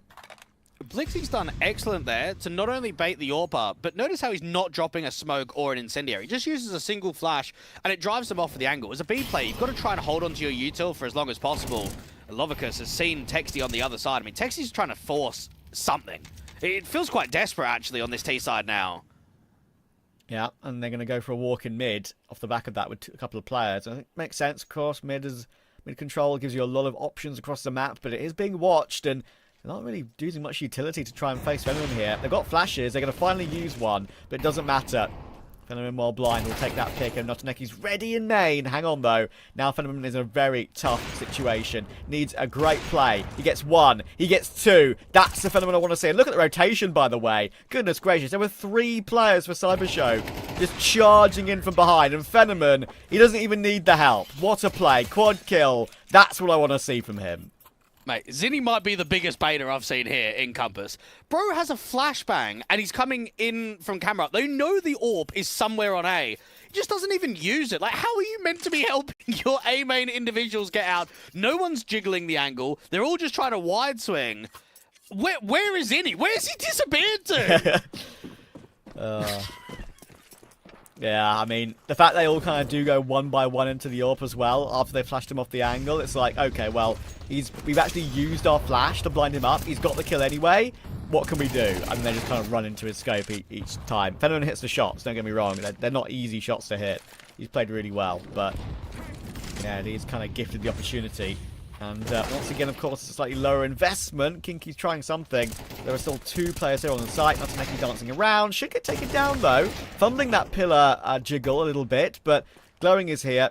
Brings it back into a 2v2. Bomb plant will be faked. Kinky desperately needed that one though. Now it's all down to the Tech 9. 19 HP. Surely if anyone goes with a pistol, he is. And he'll get the one bullet required. Again, it's close for Rush B, but it's just no cigar. It's nice to see a positive career path for a Belarusian player, because I feel like it's been a really tough scene to break in the last few years. You think back in the day with the Omega players, you had Box that was out there. People will remember Keeper, Roman. Yeah. Lollipop 21K is easily the most successful player from Belarus. And then I would say in the recent day, it's probably Lear as the in-game leader for Omega now. But in terms of like star players, riflers, AWPers, we just really haven't had much from Belarus for a very long time. And Fenneman, he's been a part of this team now for almost 2 years. He's been here a while. Yeah, that's why I said like I want to see a bit more consistency from him. We've got Grix now, at least for Belarus, right? I think That's true, yeah. But another AWPer, it's like, where's the riflers? True. No, Kazakhstan, mate, it's the same. Yeah. Like it's actually crazy. Yeah. Like we've had Icy come through. We've now had Molodoy come through, and now obviously on Fury actually doing a really good job on LAN. And they've got that Fortuna guy on like, is it Rage or Delta? I forget which one it is. But like he's actually looking pretty good as well. But they're all damn AWPers. It's crazy. Well, what a rough T-side this is turning out to be for Rush B. Notaneki, blinded off the angle, just re-smokes down. Now, for Rush B, they need to start putting pressure elsewhere. They've taken A main. You haven't really taken any of mid. You either need to start regrouping in the canals, regrouping mid. The problem is they've just got such a lack of util. Because they keep buying on these weaker weapons, they're trying to buy into the Galils to give themselves more. But in the mid-round, they've just got almost nothing to work with. Yeah, look, they try and flack Azini in toward mid there, and it feels lackadaisical. It feels just, it's not, yeah, like, exactly that. Exactly how this round's played out. It's just very, very middling from Rush B so far. They're taking these duels, they might be winning the first one, but they get traded, they don't space together properly afterwards, and I think they're going to be watching back the demo later, maybe, with their eyes closed, because like they just won't want to see what they've put on the server today. This is not the start of a 3 best of 3 day at all. For Cybershock, they'll look at this one and say, yeah, oh no, we thought we were going to go 3 mappers, maybe get a little bit tested on map 1, and instead they've just got a massive break now between this and their next series. This is the Rush B that beat Namiga. This is the Rush B that took Navi Junior, one of the most exciting teams in Tier 2, arguably one of the best actually in Tier 2 right now, to a 1917 map 3. Like, such a winnable series. It was for them. Crazy. Cybershark just looking 10 times the team so far today. Technically waiting behind the smoke. But it will fade. We'll get blown open as well, and Lovicus will easily take him. Just putting a few bullets through the corner. Can't connect with the finishing blow. And there's another 5v3 for Cybershark. It's like we're playing these rounds, but we know what the outcomes are going to be. And it's just adding more to the CT side. Fenneman Shot. There's a chance here now. There's definitely a way in. Yeah, and Notaneki's been a little bit shaky on these anchor positions. There we go, look. He's kind of struggling to get that first, and he should go down, will go down. Orb recovered for Zinni. Might try and play on the front foot a little bit to get one more pick before they plant the bomb. There we go. He's going deep in toward mid to look for that one on the rotation. Blixie is low, of course, on that rotation. There is a flank to worry about again. 2 players. It's Glowing, and it's Lovicus together. They'll know that, but Blixie could be timing his rotation round absolutely perfectly. Zinni maybe proving that he's not an AWPer, but he recovers for the first. Now it's possible. Blixie, though, does get his 1-for-1 on low HP. That's good. It's Executor. It's a non-negotiable 1v1 that he needs to win here. Lovicus looking toward heaven. Executor will now look to swing wide. Head seen, but missed shots. Oh, no. Time ticking down lower, though. Lovicus looking to try and hold it, and he still hits the headshot. I can't believe it. Every single thing that Rush B tried to put in place is just not working today.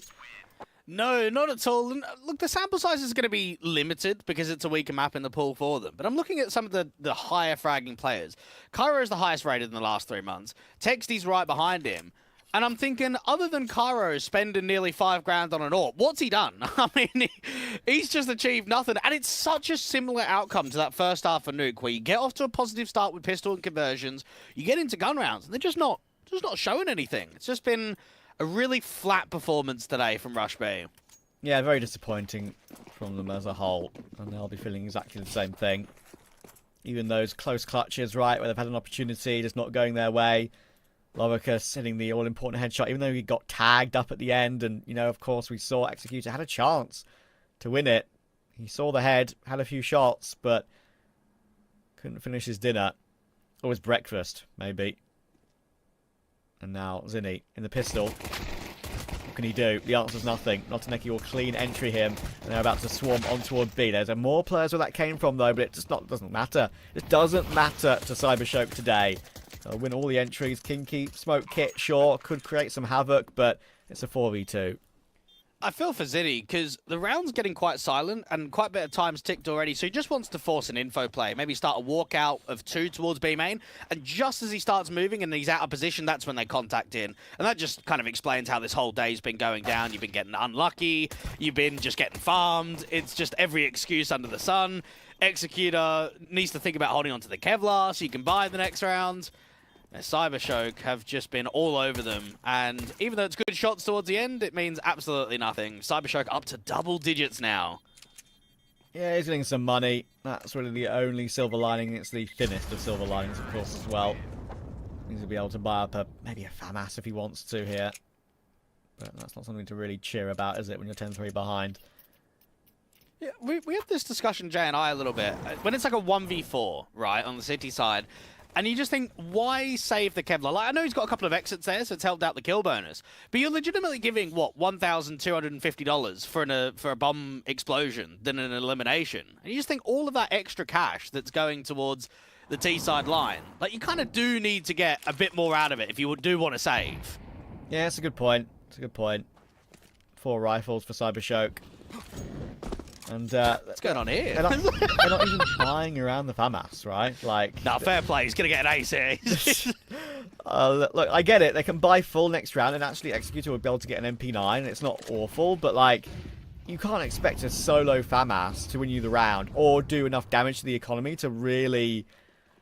what can I say, dude? Frustrating. Well, he's got to hope that he holds the FAMAS now.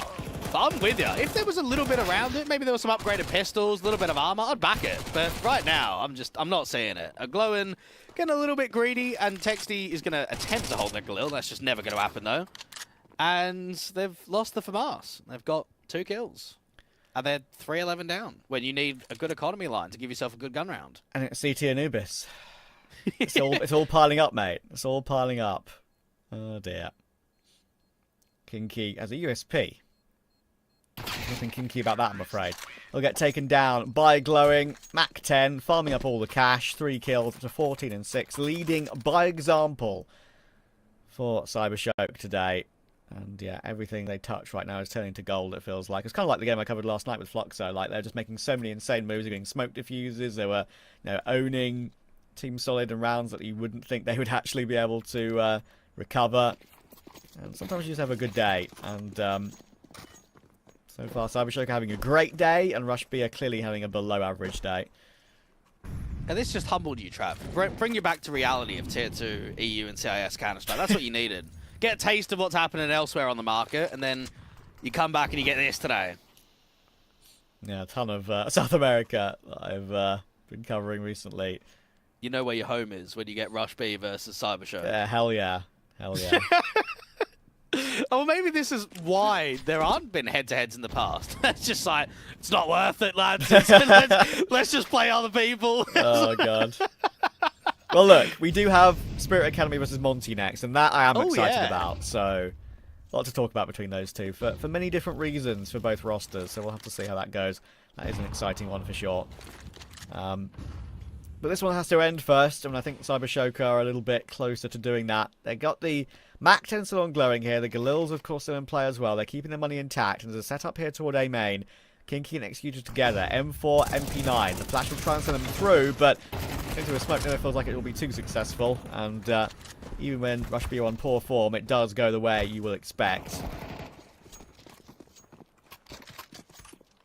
They're going to try and cancel, try and go back into Electric. The problem is they haven't forced too much of an over-rotation. You still got one B player from Texty. He's a bit aggressive for my liking, because if he goes down, then he's just trolled the round completely. Kiro? Kiro? Oh. All right. Jesus.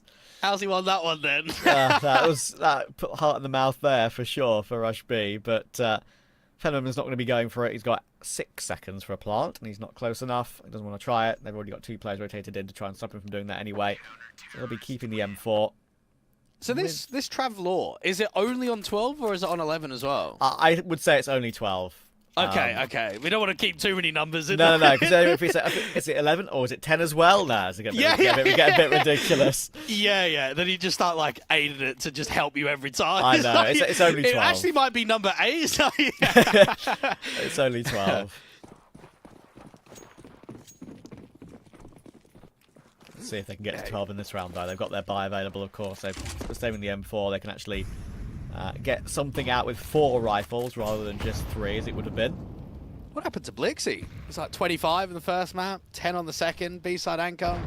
Did all right, did average. I think he's looking at the scoreline thinking, it's all right. I'm surprised he even gets 1 with that boost up against Glowing. Yeah, a little bit longer taken there to get that kill from Glowing. Didn't hit the instant headshot, which means it didn't save Lovicus. Looks like there's just quite dry entry toward B here. Glowing's looking for it. And there's a slow walk contexting through Temple. And it's not expecting it. And there's a second player coming through from there, but it has to be Zinni. It has to be Zinni, and it's only 1-for-1. Bit whiffy on the second. Kiro's going to force his way out. 2 HP, should go down, will go down. And now Executor needs to win a 1v2. Well, he's got to attempt it. Knowing where the economy line sits, he has to at least get himself in a position where he can fight against the first. They're slowing it down. They know that he's the A player, and they're just waiting for the rotate, and it's good timing there from Phenomen. Not over-peeking, not getting the bomb down straight away, just jiggling, waiting for the timing. And for Rush B, I mean, that was just a clotheslining round with Glowing's crosshair placement on the Temple rotate. Yeah, just had 1 player over every single time their Cyber Show. Just had an insurance policy in place to get a trade. And, well, if there's one day where Travelzor probably wouldn't come through, I feel like it would be today, because Rush B have a very rough buy. It's the FAMAS, it's already lost Zinni as well. Deagle on Executor, and Phenomen is just dealing all the damage. He'll get another kill to add to his tally, 15-7, glowing up to 16-8. This looks like a very simple 2-0 for Cybershock, and we thought it would be the case on this map. It was map 1, which was the crazy underperformance from Rush B. It's just been nothing in a national derby between the two squads today. And what a shame.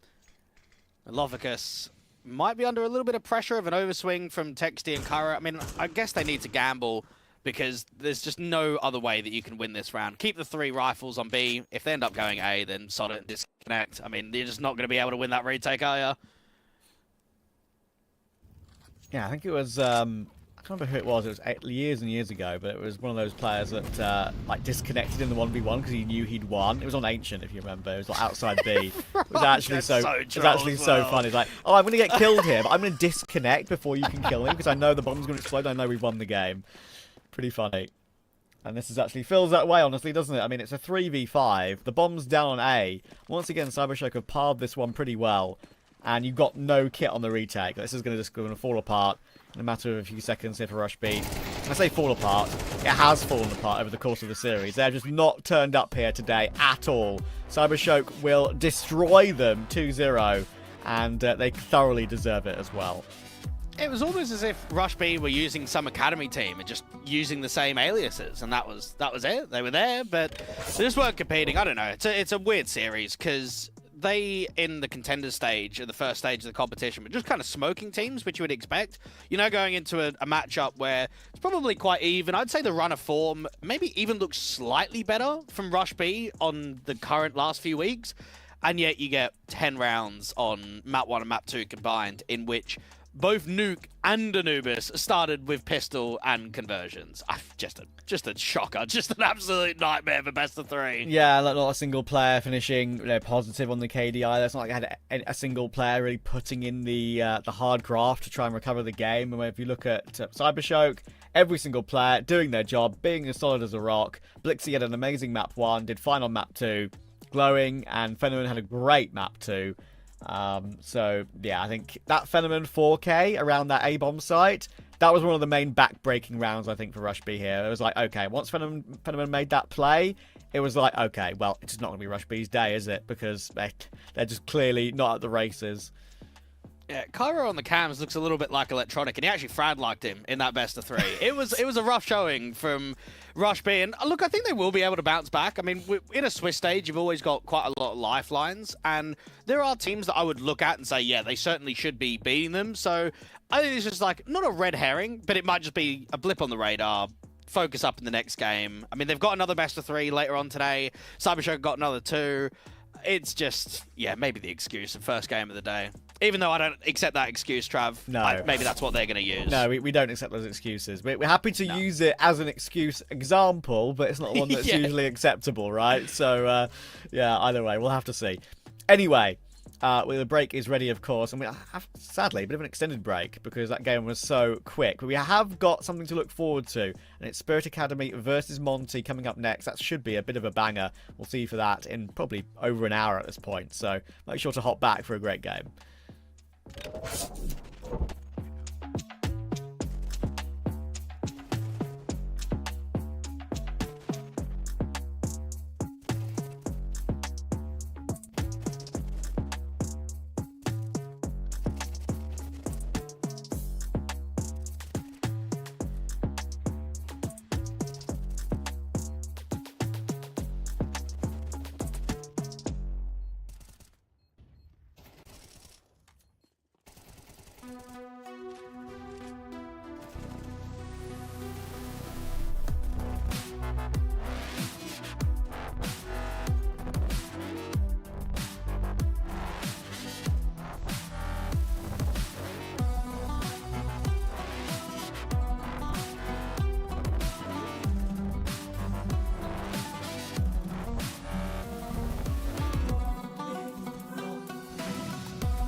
She said she loves you. But she can't love me. But I love you.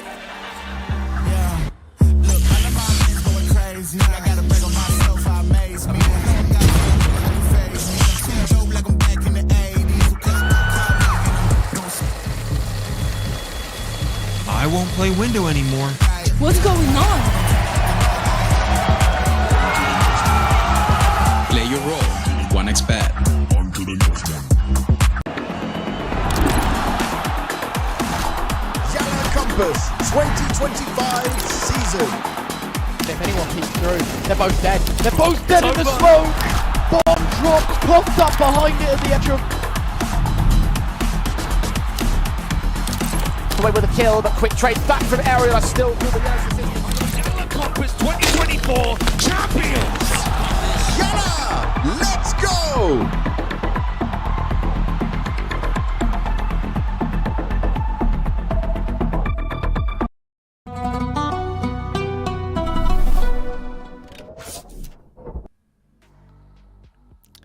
Welcome back to the second opening match of the YaLLa Compass Contenders Swiss stage. Should be an interesting one, this one, because we've got Spirit Academy on the server up against Monty, and honestly, I'm excited for this one. Probably the pick of the matches of the day, I would say, because there's a certain man which is on the lips of everyone in the scene right now. You can't get away from people talking about Kiyosuke, but Dweg, obviously, I think it's still a game that could be a close one, because Spirit Academy are known for being a bit up and down overall. It's very strange how their last few months look, because they've dominated the local LAN scene. They've beaten some very good teams in the process. You can name off like Paravision, 2-0 them on LAN, Arc Red, Gun 5, teams that we see quite consistently in Tier 2.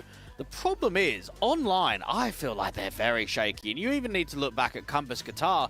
Mate, they lost to, like, Nexus in a best-of-1. And you think, what's even going on there? They went to double OT versus the GTZ Bulls, who aren't even an organization anymore. Couldn't make the playoffs there. Early exit in ECL. Closed qualifiers look quite rough. CCT, they're not even going deep. So you sort of just wonder, why are they so good on LAN, but yet just so average when it comes to online Tier 2 competition? It's weird, isn't it? I mean, they are up and down. They got to where they are due to being really good online, right? But yeah, they're kind of translating that more onto LAN. And you're right, that Bet Boom LAN to LAN they played, right? I'm pretty sure, I remember reading all 5 players were the top 5 rated players at the end, right? So when they synergize, they can be unbelievable. And it's not just the Kiyosuke show. Obviously, we're going to talk a lot about him over the course of the series. But like Alkaren has these incredible streaks. When needed, Mokujin and Sypho can be pretty talented and look like they're unbeatable and unfaceable as well. So yeah, they've got great pieces here. But you do have to kind of look at it and say to yourself, okay, they're in a position where they know they're going to lose Kiyosuke at some point.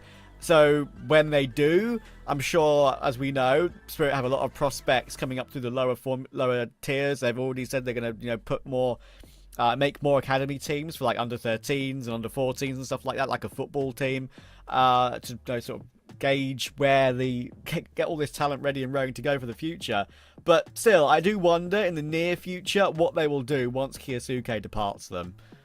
Yeah, I'm convinced, Trav, that the future of sort of Tier 2 and Academy teams is that you lose money on your main team and you make money on your Academy. You sign these young players and you sell them off. And you almost use the Tier 1 teams to basically flood the bank accounts to try and progress as far up as possible. And you use all the buyouts for these younger players to basically fund the project. And I know that that's really early stages of how some of them have operated, but I think that that is going to be the future. And I look at Spirit Academy and I think, their last head-to-head against Monty was over 70 days ago, so we're talking about a decent amount of time. I'd like to see what they're going to be like now, because we've seen Monty make quite a few changes as of late. This team doesn't even look like Monty anymore. I mean, the last time that I remember Afro in a Compass tournament, he got to the final, and that was on Fnatic. And it's like, well, where's he gone from there? He played on some mixed French team with MBK and Perks and Jocko. I mean, that wasn't really going to go anywhere. At least he's found himself an offer. Same like Hadji, because Hadji hasn't had a proper team since 3D Max nearly a year ago. So I think that Afro and Hadji can only benefit from this move. I just don't know if the team is going to benefit massively from it. No, I do agree with that. I mean, we kind of had a quick chat before we went live, right? Like, Hadji and Afro are kind of the two players which... Now, obviously, they are the 2 top rated technically right now for the team. But they did kind of feel like the only two options that truly made sense, because Haji's been stood in for Monty before in the past, if I remember correctly. Afro was a free agent at the time. They haven't had to pay anything at all, Monty, here to get these guys underneath their banner again. So, listen, I think it's probably the best choice they could make. Whether that actually progresses them up in the current Tier 2 space remains to be seen, because they're a roster that has big ambitions, right? They know, as an organization, their goal is top of Tier 2, and that's a very, very hard path to get to.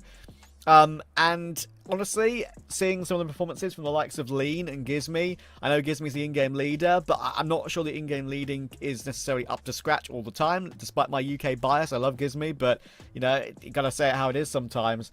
And Lean's individual ability is very, very up and down as well. So you need to rely on Haji, you need to rely on Ryu, who also, should be a decent star for this team, but often also is way too inconsistent. So it's hard to know how I feel about this Monty team. They could very easily beat Spirit Academy today, knowing Spirit Academy's up and downs. But, it's just really hard to gauge where Monty are at.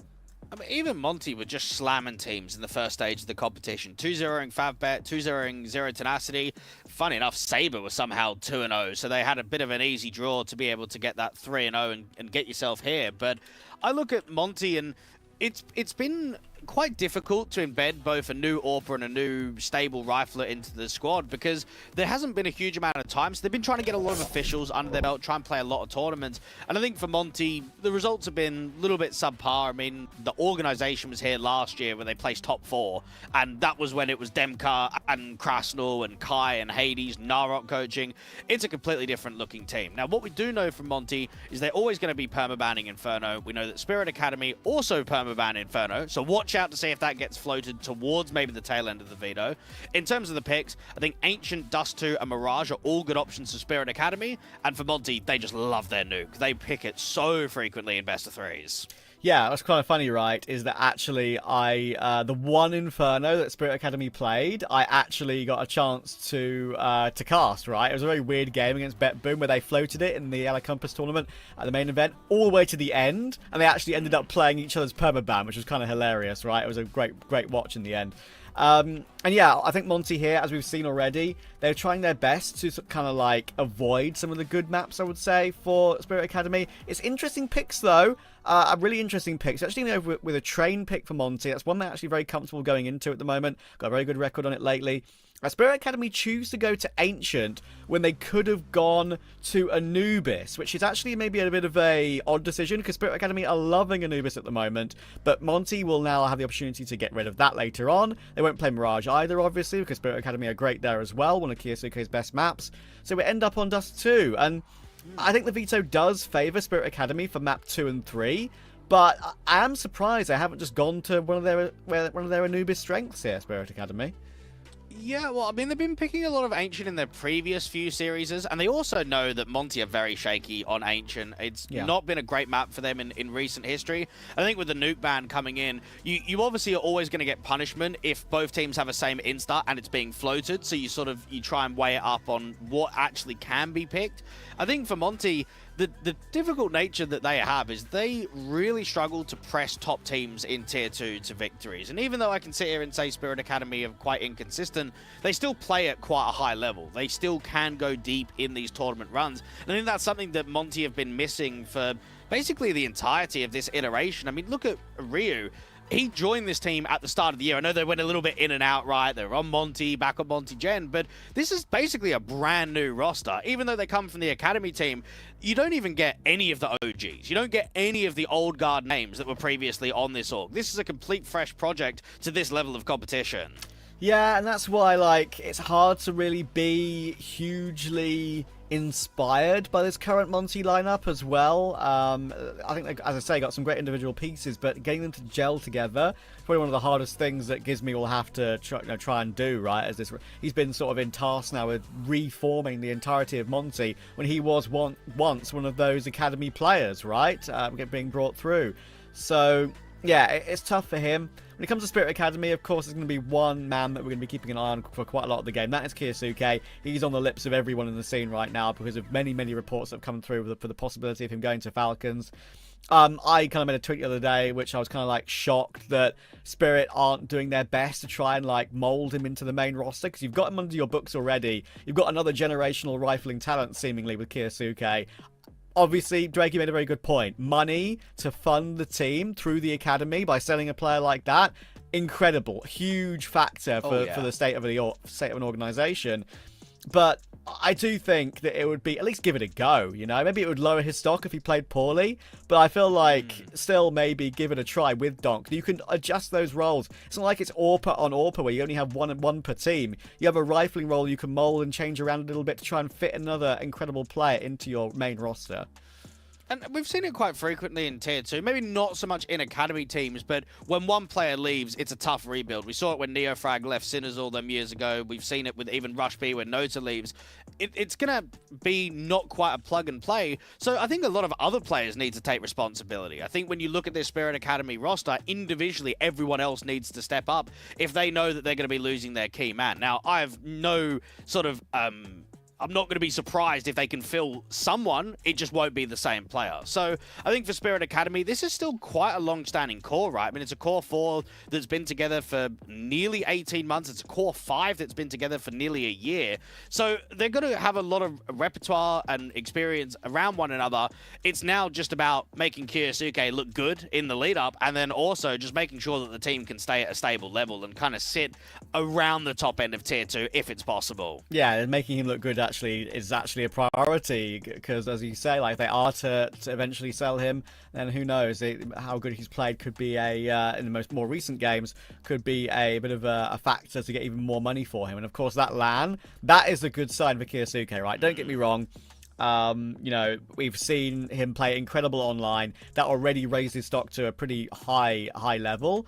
But and of course as well, the LAN is not against top tier opposition. Sure, it's like a domestic regional LAN, but he's still farming them, right? And it's against good teams. You mentioned the PowerVision result, for example, right? So, you know, PowerVision aren't exactly there yet either, but it's very obvious that Kyosuke is playing very well on LAN too, and that's the big test for these young players, right? So, it's a real tough one.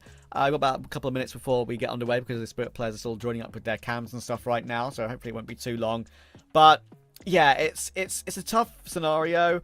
I thought, as I kind of mentioned to you during the first BO3 we were going to cover today, that Spirit Academy, if they had an opportunity to really get them to play at a big LAN, get their VRS points to a certain level where the main roster doesn't play, you know, declines the invite so the Academy roster can play. I thought if one of Navi Junior or Spirit Academy got through the ESL Challenger League playoffs, they might do that with a Pro League, for example, but that didn't come to pass. So we're very interested to see how they go in the future, of course, and that future will be very soon, I hope, with this BO3 coming up against Monty. We have to wait a little bit longer for that, unfortunately, so we're going to go to a little bit of a break. When we're back, we'll jump straight into Train.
And we are back and we are ready for Train between Spirit Academy and Monty. This should be an exciting one. Plenty of talented players to watch on the server and one particular main man that a lot of you out there, of course, will be keeping an eye on.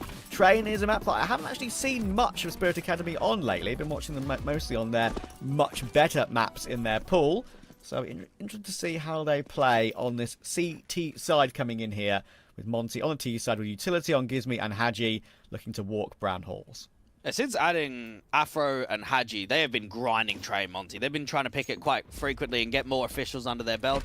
For Spirit Academy, a little bit of a winning streak from them recently. Had that official against Ents and then a couple that came out on LAN.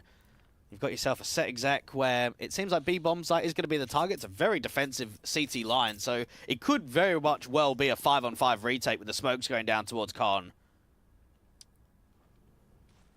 Spirit Academy, fresh from that LAN win we spoke about. Ready and raring to go. Kiyasuke down toward low will get flashed off the angle. Have to fall away. Cypher though will take a bit of a goosh and will try and stand his ground, but in the end removed by Ryu. So it will be a 4 versus 5 for Spirit Academy on this retake until Alkaren answers back. Bombpomp can now come through from Haji, looking to put that deep utility in before he gets it down. Oh, Afro's trapped. He's going to have to try and play around this smoke. The Julies are on the other side.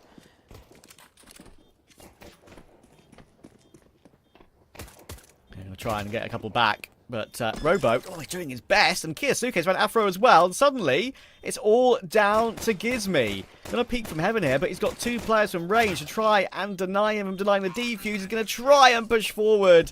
But Alkren will just stick it all the way as Robo takes him down.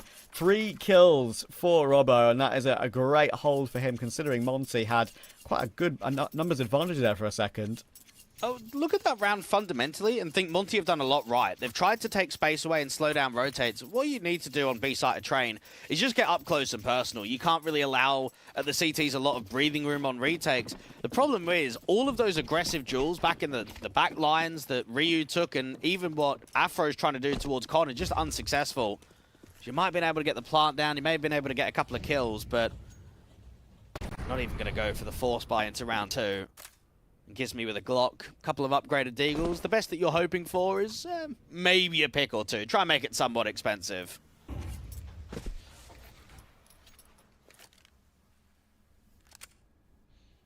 Yeah, hoping for the best with that one, but that's all you can really hope for. What do you think about Veto. Train, Trav? You been pugging much of it? I played it a lot when it first came out, but of course it's obviously slightly changed since then. You know, one of the main things that was the hallmarks of Train at the beginning was the fact you could just basically run A every single round, get E-Box control as a T nearly every single round, and honestly, as a CT, it was very, very difficult to hold on to. Thankfully, that's one of the, you mentioned the lack of changes on the map, one of the small changes that has come through, pushing those T-spawns back to allow the CT side a bit more space. Do you think that makes the map a little bit more CT-sided now?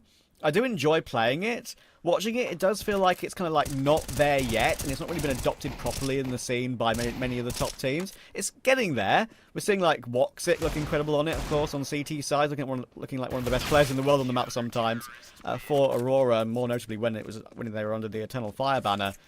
And also, of course, you've got Complexity really looking to pick into it as well in their pool. So it's getting there, and now more teams are kind of being forced to play it as time goes on, maybe changing their permabans as time goes on as well, to maybe make their pool a little bit better. But well, you'll probably remember when Vertigo came out, there were very few teams in Tier 2 that were picking it. I think like Onerous were one, Endpoint was another. I remember Sprout used to pick it. Sinners might have done. I can't remember with them. Whereas I feel like Train, there's heaps of teams. It's not as if it's just only a handful that are playing this map and picking it. Yeah, I mean, Ecstatic is a great example in Tier 2 right now, right? They're absolutely adoring Train at the moment. I do think, as you say, it's not in a terrible place. It's better than Vertigo, without a shadow of a doubt. But yeah, it's still a little bit. I think some players in general, when they do get asked about it, they are a little bit hesitant to give it praise and not really huge lovers of it. It's one of those things where, like, listen, if we're good on it, we'll play it. Doesn't mean we love it.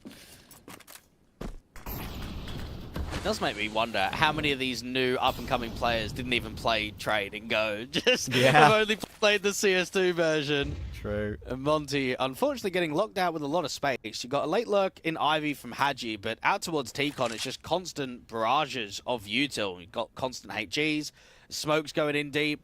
Mokajin might have to have a little jiggle after that smoke clears. You don't have a huge amount of time. And for Monty, they're still trying to work a contact, because there's been hardly any contact so far. Well, there's a bit of opening contact. Mokajin will go down. Kind of form we need to see from Haji on the entries to give Monty any chance in this game. It does feel like we've got one player toward Hell, an off angle held by Kiyasuke. That's a nice one to find. And Alkaren, he'll find Lean as well. We may find Robbo, but they're all going to pincer together. They're all going to show their position at the same time to help each other. And in the end, it makes the CT hold look incredibly clean. I actually feel quite bad for some of the Spirit Academy players with how much Kiyasuke gets talked up. It's like, what about everyone else? And it sort of reminds me of the 90s Bulls. Oh, yeah, Michael Jordan. Well, what about Scottie Pippen and some of the other guys? And I think it's probably quite tough. I mean, these guys are, what, like 16, 17? You got to have a decent amount of ego as a player. And the fact that you just never get spoken about and only one guy does, that's mentally got to actually be quite draining for the Spirit Academy players. Yeah, maybe. I do think, though, Tweg, that there's some of these guys are just so, like, locked into the scene. Yeah, and they're, okay. like, for the lack of a better term, borderline dead inside, where they're like, they just don't give a rat's ass about anything. Okay, yeah, like, right. I really think that sometimes just that sort of thing won't bother them whatsoever. Yeah, I don't know. Some of the interviews, I mean, you get Kiyasuke having a cigarette and he's just like sitting outside. Just the proper, I don't even know, just the swagger, just the interviews. Oh, I wish I played, this grand final was harder and stuff. Yeah. But what is even being said in some of these media pieces? I know. There are some funny things that he's like said in like some Russian interviews as well that are kind of like lesser known. Kind of like about him. His camera's frozen right now, unfortunately, which means like he's truly locked into place, not just in the game, but apparently in the photo frame as well. But you know, a few things that I've kind of learnt about him as time has gone on. Apparently, as I will talk over this round, as it's only Gizmi and Lean left, I think they're going to be all right here at Spirit Academy. Let me just see. Hang on a second, because Lean's got a timing. Let's just look at this first. He's found one. AK recoverable. Headshot angle being played, and maybe I am giving it the attention it deserves. Lean will find Kiyasuke as well. That's recovered the round entirely. Bomb is down on B in a 2v2. They don't even know where Gizmi is. They know that he was the planter, but they don't know where the repos is. Lean is getting drawn into this fight against the Orpa, and more support is going to have to come from Mokajin, but he's still worried about where Gizmi is. Oh, the look round there. They know they've got Lean locked in. Can he get this kill? Oh my goodness, Lean. That is incredible gauging of the timing there. He knew he was getting rounded on because it was so quiet for such a long period of time. And Alkaren never peaked, right? It's like, wait, what's Alkaren waiting for? He realizes, and he is the main man to get a quad kill to recover Monty's first round. A decent work there from Lean, and you feel for Monty that that's a bit of a swing round opportunity. Economy isn't ideal here for Spirit Academy, so the buy-up's going to feature a few M4s, a FAMAS, a couple of upgraded pistols. This is Monty's chance to not only tie up the scoreline, but start getting close to generating a big round streak, put pressure against the favorites. Yeah, this is the swing round you mentioned. I think it's a bit earlier than Monty would have guessed as well. I'll save my Kiyasuke facts for a little bit later, I think, because Monty deserved that chat about that round. That was a great recovery. Lean is sometimes the guy who I do think can underperform a little bit on the team. I'm not just saying that from his numbers, I'm saying that from pure eye test as well. But that is a big individual round from him. Very important to get off to a good start. A round like that on a T side, they only survive with a couple of players up, of course, but it will bolster their money winning on a low investment round. But they've got to now compound that. The gamble stacking out on B, which is never easy for the two riflers on A to defend, and that's why they're quite back passive and playing sort of the Ivy sight line. 5-7, close range. Lean does not get a huge amount of info on the stack, though. Bit of a flash play, a little bit too late, but yeah, Lean knows that there's 2B, doesn't know about the third player yet. Oh, what a tap from Ryu! Little jiggle tap toward, oh my word, toward Icon, and somehow Lean didn't die immediately there to that push up ramp. It's a great spill around from him. It's only one kill, but it's actually quite a critical one. Just relaxes around. It would have been a 2v2 otherwise, I think. So, Gizmi, Rio, and Afro will manage to figure it out. They'll go and plant on A. They leave Sypho a while away. Probably won't be giving this one a proper look. Of course, Sypho was one of those players. He mentioned, of course, one of these youngsters that could have gone elsewhere. I remember he was trialled by Cloud9 at one point when they were looking to try and rebuild. He was definitely a name that was spoken about alongside the likes of a Kyosuke, but just now they're on Spirit Academy together. One has really streaked clear from the rest. But you are right, very right in your assumption and sort of discussion that players like Alcaraz, players like Sypho, especially Alcaraz for me, that doesn't get spoken about as much. They can fly under the radar with Kyosuke on the team. Kind of a bit like how Zontix flew under the radar when he was on Spirit Academy with Donk. Now, Trevor, I wanted to ask you quickly about the icon call-out. Because Jay and I, when we started hearing it in Tier 1, we're like, this is bollocks. You got T-Con, why is there icon? We just call it camera, because that's where camera used to be. True. So I wanted to ask your point of view. You've got T-Con, why are we calling it icon as well? I honestly just called it icon purely because that's what I've heard it called. Yeah. I want to try and stick to the consistency across the scene. I've heard it most. When I hear a call out and I hear it's like the most common call out, I'll try and like match that so it doesn't like confuse the viewers. Intriguing. All right. But yeah, I know. I used to call it camera as well. I mean, I used to call it like back bomb as well, but now back bomb's a bit different. So yeah, kind of like discussion about back bomb is just very different from Ivy as well. One of the main things I think people kind of want changed about the map. Ivy's almost like vaguely useless because of the you get much less information from that position now. Yeah, I'm not even sure why there's no showers in the showers. I mean, they could have done that quite easily. They could. Yeah, no showers are no more. Sypho pushing forward against the rifles here, though. Needs to be careful. Oh my goodness, but I say he needs to be careful. He's the one that needed to deliver on the AK. By incredible work, he's been able to do it with 3 sick kills. It gives me and Rio need to try and recover this, but it's 2 USPs. They should be all right, even with 35 seconds. Yeah, this is good, because if they can search, the further the space there is, the less trap there is from the CT side. Yeah. And 2 USPs, it's not going to be a very painful trap. It's going to be a little mouse trap, I think. As long as they are looking the right way. There's the information on one. And there's the information on the other. So they know exactly what to do. Just gives me one problem for him is he's out of bullets, which is a little bit awkward, which means he actually escapes into connector when he knows that spot is clear. So Robbo will be allowed to pick up the AK. He's going to look for one more kill to try and do max damage, and he'll get that. But there's now no time for anything else, so he'll pick up as much as he can. Grab the AWP. Well played. But it'll be Monty that will even us back up at 3. Poor Sypho. That is a serious hold out there. I mean, he's got no support. He doesn't even have a teammate baiting for him. He's just high and dry against 3K. And I guess when you do get into those scenarios, you do think the round is on. You do think it's legitimately stealable. Overall, though, lack of investment. You get, what, 4 casualties and a free AWP? Might be the best eco you see all day. Yeah, absolutely. I mean, that whole just saw a replay of it there and toward main is superb. Getting the 3rd was a great readjustment.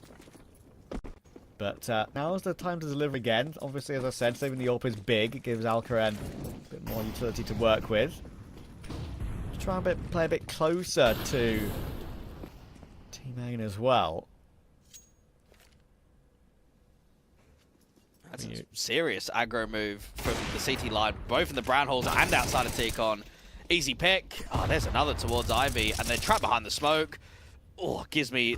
it's just more info that there's at least 2 more towards Ivy. I mean, I don't even know what Monty's options are here. Brute force a frag out of T-Con, but then you get re-smoked? Yeah, it's kind of getting shut down, isn't it? And, yeah, one of the classic train picks there from upper B into brown holes. Get that position with the AWP, you get so much control of the map. A little bit more difficult these days, obviously, with the worry you have to have with the left-hand side in toward Pop. Or Long Dog, or whatever you want to call it. Yeah, I'm never calling it Long Dog, I know. that's for sure. Trust me, I've never called it that. I might go Icon, but I'm not going Long Dog. Rio looking to enter his way back in. And he's found somewhat of a timing here. But unfortunately, Kyosuke will just run out and check it. So what can you do? He's found Gizmi as well, naturally. Quick and precise is Kyosuke.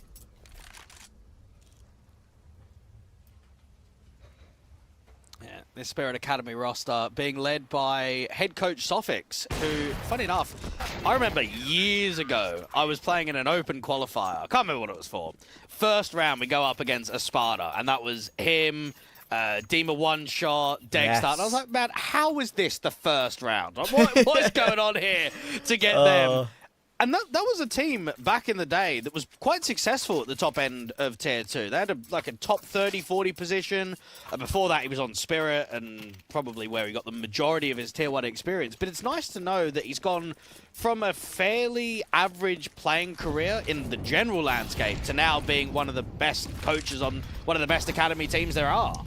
Honestly, I think he actually goes under the radar with how much good he's done in the scene for that, right? As a player, as you say, like on the less impressive years of Spirit back in like 2016 to 2019, but he's led the Donk Zontix roster with Art Frost, obviously. He's led this roster now as well as a coach. Honestly, he deserves a lot of props for how much good work he's doing in the scene with these youngsters. But we're seeing it more and more. These sort of Tier 2 going into coaching. I think in the past, it's always been like 1.6 ex-pros that have transitioned into coaching, or guys that didn't really play at a top level and then move over. Now we're getting legitimate previous top Tier 2 players that were sort of on that border to Tier 1 and never quite made it. I mean, you got even Railway out there coaching Bet Boom at the moment. Yeah. It's definitely the way forward. That's how they're treating things. Indeed.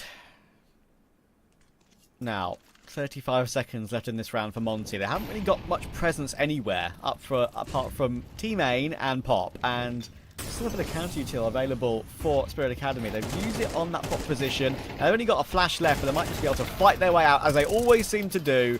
2 for Robbo. Mokujin even gets Afro through the corner of the smoke, and of course it's Kyosuke to finish it off. Monty, that was just lack of control there until the very last. Well, I think you mentioned previously about the slowness of some of these rounds. Now, what on the radar you would easily, before contact's even made from Pop Dog or from T-Con, there's already a backstab from Sypho in the brown holes. He's already starting to wrap Pop. So I think the defaults are certainly lacking the depth in the mid to late round against the info plays. And that's where Spirit Academy are locking down execs and getting themselves in good crossfires because they've just got the perfect read on the round. Yeah, now we've got another eco for them to eat up as well. I'm not sure Lean will be having many Tech 9 heroics that we saw, of course, in that one round where he got the quad kill to get Monty up and running. Got a much better hold for it this time. Sypho is in a bit of trouble here, though. He's out of bullets. Oh my goodness, maybe I've jinxed it. I don't believe in jinxes, but Lean's got another 2 kills. Kyosuke will look to try and run them down, but that's a bit bold, going toward Afro like that on the second. Maybe pause for a split moment. Perhaps he thought he had another free kill directly in front of him if he held down mouse 1, but mouse 1 and W key doesn't work in combination. And suddenly Monty again have a 3v2 completely from nowhere. This timing on the backstab is good. I just don't know if it's multi-frag worthy. I'm looking at the positions from the T's and there's a bit of separation. Lean is going to go down easily. And now that should start funneling the T's either back down Pop or towards the brown holes because they don't know what other space around this T-Con area has been taken. Interesting they are deciding to go back. Maybe they're just thinking, okay, they know only one player is here. Let's just try and face Mokujin. Let's try and trade him. Let's try and trace him. And they are doing that. But Ryu, MP9, no armor. Afro, recovered AK, no armor. Mokujin could get surprised. Timing. Afro's going to go for the peek, and he'll take Mokujin out. That's a tough angle to hit that headshot. Now Alcaran will rightly go for the USP, knowing damage has been done. That nade has been completely whiffed. I reckon that was a left-right click attempt that turned into a right-click attempt. And now he's going to get dinked up and should get taken down. Oh my goodness, Dweg. That is a full eco win for Monty and not their first of the game. Yeah, what is going on right now? I think Spirit Academy have shown in gun v gun rounds they can be very solid. But as soon as we get into these limited buys, upgrades on the light, the rounds are just getting spiraled out of control. And Monty will be very satisfied with this T-side line. If they can keep it sort of 6-6, maybe get 7 T rounds, I think you'd have to look at this first half and say we've put in a good shift. We'll give ourselves a lot of breathing room going into the 6th side.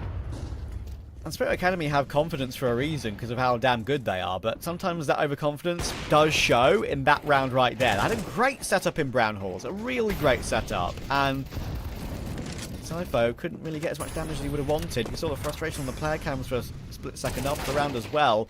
Mokujin needed that kill, but Ryu's going to take it. They've already had Haji creep out main to take his headshot on Robbo, and every single duel goes Monty's way. Alcaren was focused on that B position. Honestly, he could be timing here as well, because look where Ryu is. The peek from above, he'll get the drop on him. It's a right eye peek, and a slight ability to see the arm before Alcaren will see him.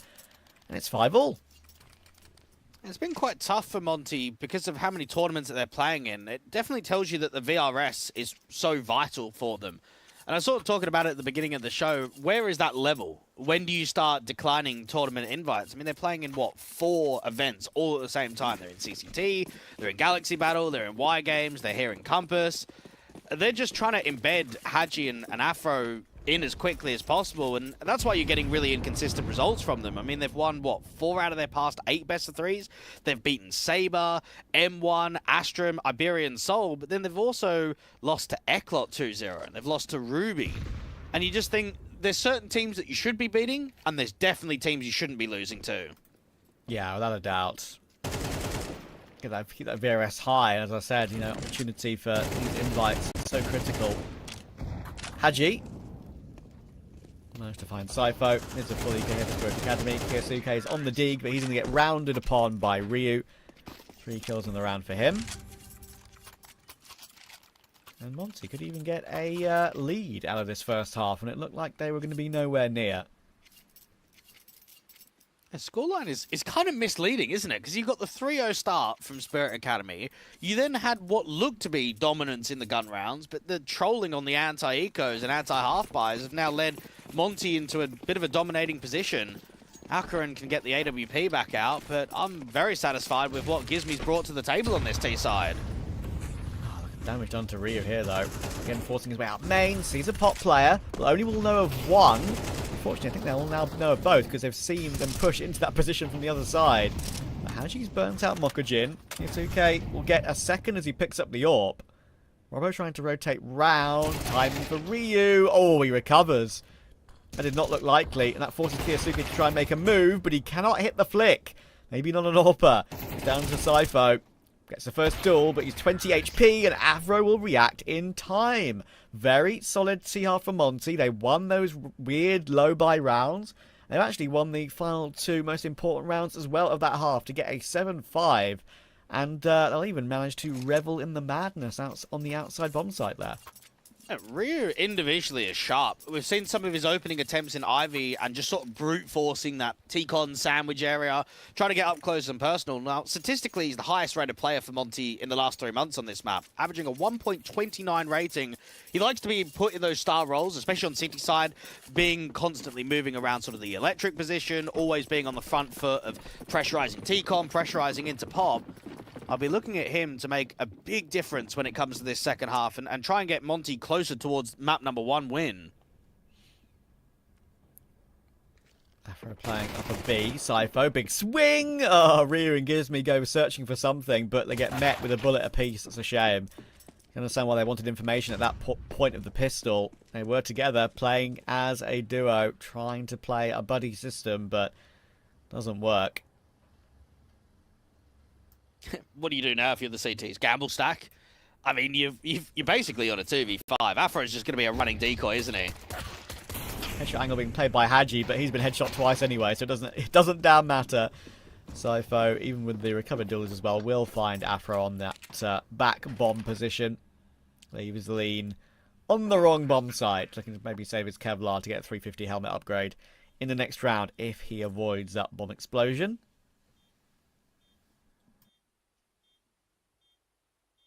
Spirit Academy have had a little bit of a run-in with this core previously. Monty a couple of months ago, a Monty Gem with the same core of Lean, Ryu, and Gizmi.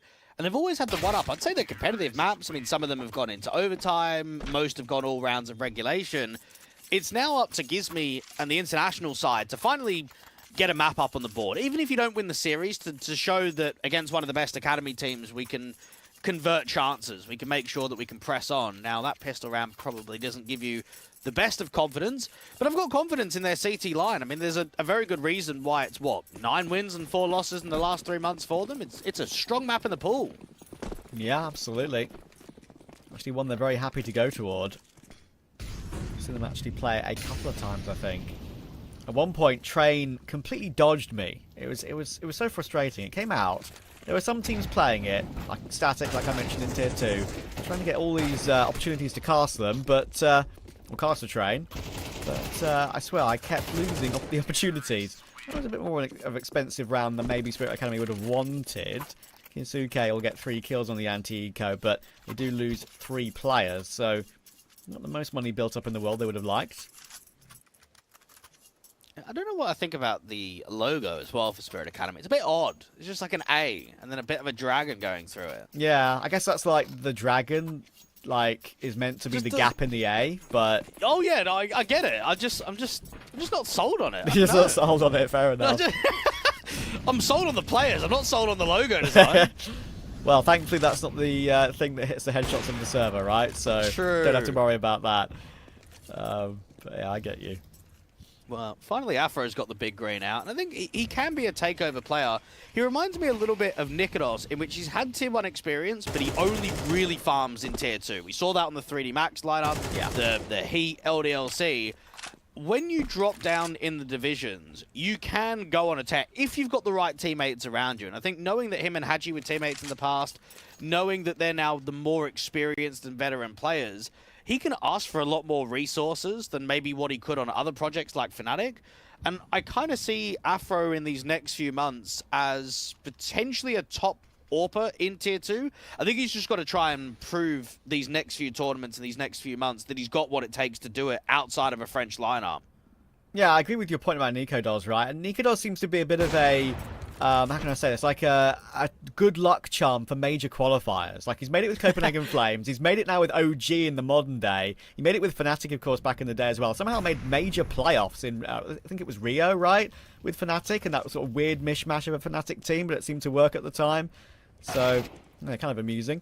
They've actually really parred their way really well in this gun round, though, Spirit Academy. They have lost 2 picks to Afro. It's actually been recovered into a 3v3, and Ryu could have a multi-kill here. Oh, they've got knives out. And that has ended my prediction of Spirit Academy finding a way to win that one. They did have a 4v3 for a split second, and kind of like backlane control, but they didn't see Afro coming or Ryu. They get so much success out in Ivy. You feel that the A split potential is just perfect. Problem is, no one is ready for the pop individual. And now for Monty, they answer back. That eco, you can see the ramifications of losing so much against the USPs. You're not double ecos. You're not having to force buy in round 16. But one player is double eco. Mokajan's got no cash at all, so there's going to be a limitation for him on the next buy rounds. And this has got to be Monty probably losing, what, 1 body at most, getting themselves up to 9. You've got double AKs out for your star player Ryu and your in-game leader. Monty are in a perfect position to start running away with this second half. Yeah, this is their chance to finally get a map over the core, of course, like you've mentioned, whether it's Monty Gen or now main Monty. It's been close but no cigar for them. Spirit Academy just waiting to see if one of these Monty players goes hunting, waiting in a square. We'll now push forward. Afro needs to be ready. There is the first. Might realise there'll be more where that came from, though, and obviously will hop away to get his rifling support with him. Much more safer position against the pistols. Play the long range. He's got no helmet, so a Glock could just goosh him out of the round if he's not careful. There is a... There you go. There's the goosh that I mentioned. But he still hits the shot. And Lee will try and deny this bomb plant, but won't. Okay. And you can see the reaction in the player cam. He's actually really frustrated with himself that he wasn't able to do that. Yeah, Monty let a little bit too much slip there. And it's funny with the word goosh, because I feel like everyone uses that, right? Whereas, especially in Europe, dinked is used quite frequently. But growing up, Trav, in Oz, it was known as binked rather than dinked. I don't know why. I don't know why that was a thing, like blinked, binked. And it's like, why are we saying a B? Like, well, I don't know, mate. Listen, Oz do have some funny call-outs. I'll give him that. It's So- true. Annex is main on Nuke or mini on Nuke. So what's going on there? And there may or may We not got be the one whole called diggity Dildo and as well. What's that one? There may just be one called Dildo as well on Overpass. Oh so yeah. Mate, we've got a bit of everything, mate. a bit of everything. Faster play from Spirit Academy in this upcoming gun round. They've actually already sent Kyosuke out to get one. They haven't got much control after they got that one. They've been forced back in towards spawn pretty much. Probably just have to walk brown holes again. So Monty feel comfortable, I would say, still in this situation. Cypher is up pop, but being closely watched by Afro. He's got plenty of utility to block more than just the one player off.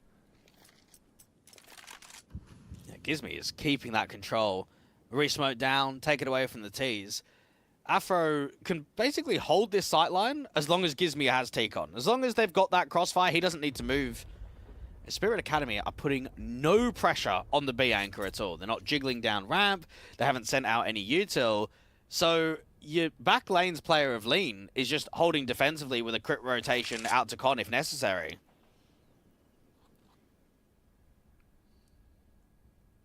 Yeah, it's like they do want to split, but at the same time, it's just a weird buy as well, isn't it, for Spirit Academy? Alcaran's going to have to hit headshots with the scout or get tags to activate the riflers. Or the riflers could just do it all themselves. I mean, you're going to go for it now. 20 seconds for a plant, but Monty are here and ready to go. Gizmy's willing to fight in the open because he's got so many teammates where that came from, and there you go. That's how it works. Alcaran will find the AK, but 14 seconds for 3 kills. Hang on. He's found one, but I don't think he's aware of how low Afro and Lean are. I think he's falling away to save. That's a shame. Looked like a little bit too much util, not enough shooting. I mean, there's just so much util flying out from both Pop Dog and from T-Con, and yet it feels like no one's entering. No one's creating a pathway to open up space on the bomb site. I mean, Afro, he was low by util, but he's just alive. He's just sitting there at the reverse E-box line. That was very comfortable from Monty, and I don't think it helped that there was just no B pressure either. I mean, that rotate from Lean, he comes out Con. They're not even out of the bomb site yet. They haven't even come out pop.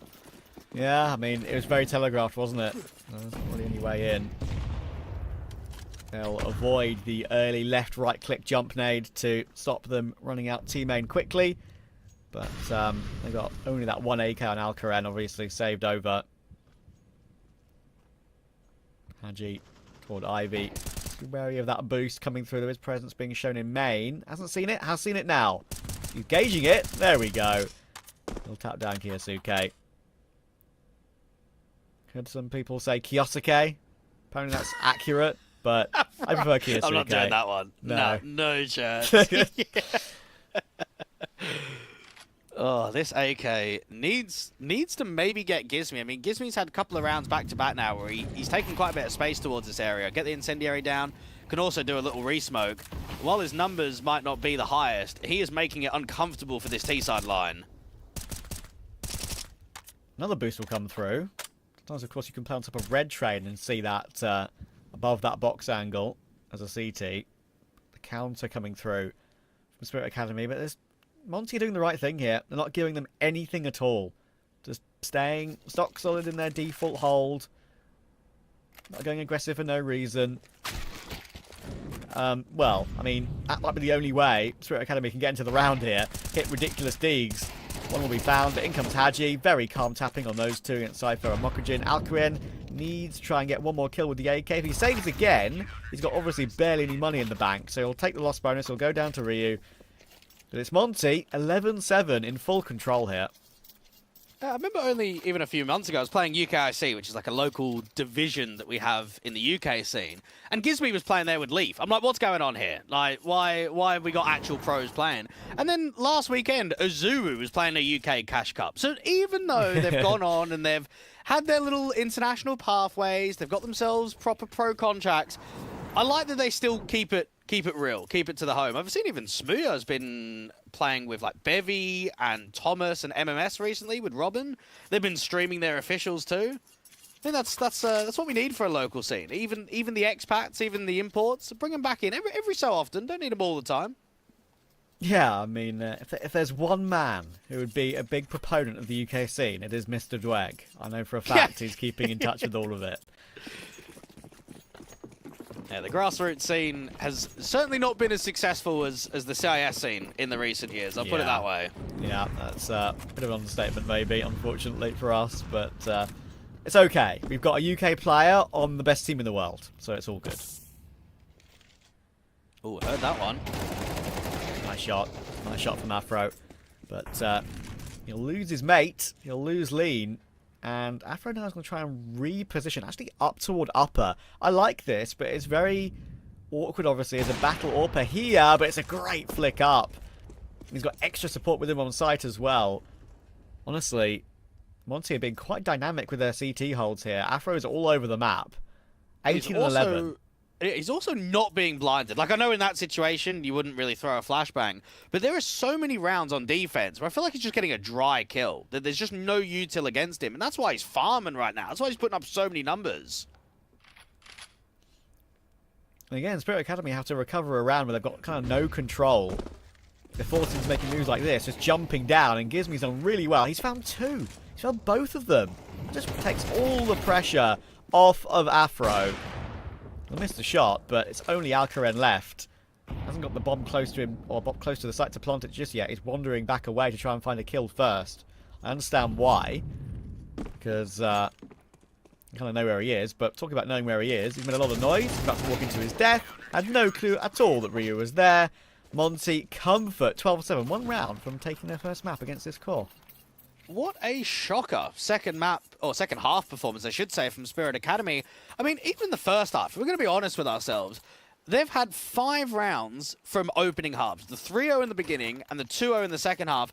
And they've won 7 rounds. Where are the gun rounds? Where is the competitive edge for a team that we're trying to classify as one of the top-end Tier 2 teams? I know we can have the discussion about the inconsistencies with their online performances, but the fact that this game hasn't even really been that competitive. No, you're absolutely right. And look at what they're doing here to end off the game. They're just deciding to press W down toward B. And again, it's a disadvantage they have to work with. 3 versus 4. Makujin will finally get the trade with 30 health to spare. Gizmi kind of gift Cypher that one, though. That is a way back in for Spirit Academy. Sure, they've got rounds to work with, but that's one that may be unnecessary. And Afro will not be able to flick up. Cypher on the elevated angle on top of the contrain. We'll get them a 3v2, and I think Haji and Ryu want nothing to do with this anymore. Yeah, Trav is on it with this round 12, not closing straight away. What's Gizmi even doing there? He just ran through the con smoke. At least if there was a flash, or maybe a secondary teammate coming from spawn or coming out con, I could respect it. That's just a solo mission to make Trav right. That's exactly what Gizmi did. Gizmi heard me. He watched the first series of the day. I was like, you know what? I'll help him out with that one. 2 for 2. UK lads stick together. But there we are. We got money. At least they'll be able to rebuy. Yeah. That's the one saving grace that they've got. Imagine that. Imagine if they're sort of getting peppered by keeping players alive. You lose that one and then you've got nothing. It's all good. Have another go. Spirit Academy need another 4 in a row, though. For OT. And the pre-nades toward main, they do significant damage this time to Alcaren and Kiyosuke. That's exactly what they're meant to do, and even more to Alcaren now. Lee knows he's got Cypher locked into a Branhalls as well. Kiyosuke somehow gets his 1, as he always seems to do, but will again get instantly traded. I do think he's very much not Donk-like in the way he goes about things, even though he's an incredible Academy player from Spirit Academy, which is the similarity. But he does like his entries and does like to go down immediately after, a bit like Donk sometimes. Makujin, he needs to make something heroic happen, and it's not going to happen at all for Spirit Academy in this game. 12-8 is about to turn into 13-8, and it's about to be map over. Monty, I've got to give them their due. We're kind of criticising Spirit Academy a little bit, but plainly, Monty have played very, very well, especially on CT. And they put on a good showing. I will say, fundamentally, I'm not really sure what Kiyosuke is playing at. I mean, he's just getting no help in any of these rounds. He's just trying to force entries. And it almost felt like they were just putting a lot of pressure onto him to make rounds happen. And Monty, a lot of the time, traded him 1-for-1, and then there's just no refrag. There's no even trading position being offered. So, yeah, comfortable showing from Monty out there on map number 1. It's a little bit of a different Veto than what they would normally have. But this is now, what, back-to-back best-of-3 series in Compass, where they haven't dropped a map. They're now going into Ancient, which at least is getting a decent amount of play rate. I wonder if Gizmy is looking at this series saying they won back-to-back pistols and didn't even take double digits. This 2-0 could be on it. It might be in the mindset for the British in-game leader. Yeah, maybe. I really think it's kind of, as we probably should say, as, you know, UK Counter-Strike supporters, he's going 6-13. Who gives a damn? He's in the mind of Kiyosuke right now. He is owning him. I'm kidding, of course. I mean, who knows? Who knows how it will go for the rest of the series? Maybe the Spirit Academy will bounce straight back. But I'm going to give some props to Ryu and Afro. 20 kills between the two of them there, as you can see. 40 in total just from those two. And it was Afro in particular on CT who did a lot of really good work, especially over toward B. He kind of like always pinned Spirit Academy back. They would try and go for a sort of a swing, a fast play. He'd always get one. He'd always fall back and stay alive, maybe get a second. Really solid performance from him. And as you rightly said, Dweg, like, that's what we need to see from Afro in Tier 2. He needs to be one of Tier 2's best at the moment. But you imagine that he's going to get a lot more respect and a lot more understanding. When you get plugged into Fnatic, you're just getting forced into the system. You come here to a lower division, they want to work around you. They want to try and set up the AWP. So I expect a much better showing, or another good showing, I should say, from Afro in map number 2, because Ancient's calling, and for Spirit Academy, they need a hell of a lot more if they want to try and force this to a third map decider. They do indeed. We're going to go to a bit of a break to see that Ancient, and we need to see Spirit Academy improve. See you in a minute.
She said she loves you, but she can't love me. But I love you.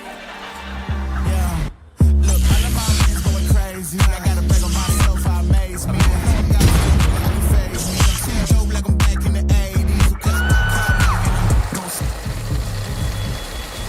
I won't play window anymore. What's going on? Play your role. OneXBet. On to the next one. YaLLa Compass 2025 season. If anyone peeks through, they're both dead. They're both dead in the smoke. Bomb drops, coughed up behind it at the edge of. Away with a kill, but quick trade back from Aerial. Still through the YaLLa Compass 2024 champions. YaLLa, let's go!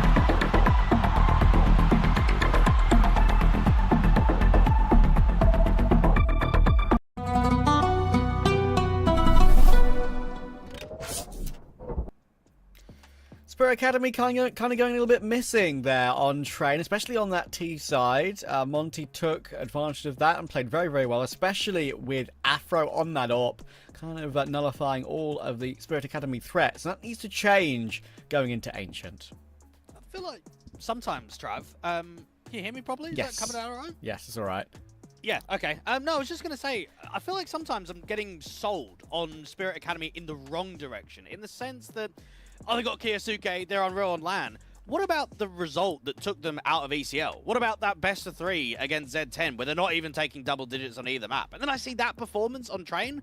Man, I don't know. I'm not always in full belief that Spirit Academy can perform as a top-end Tier 2 team online.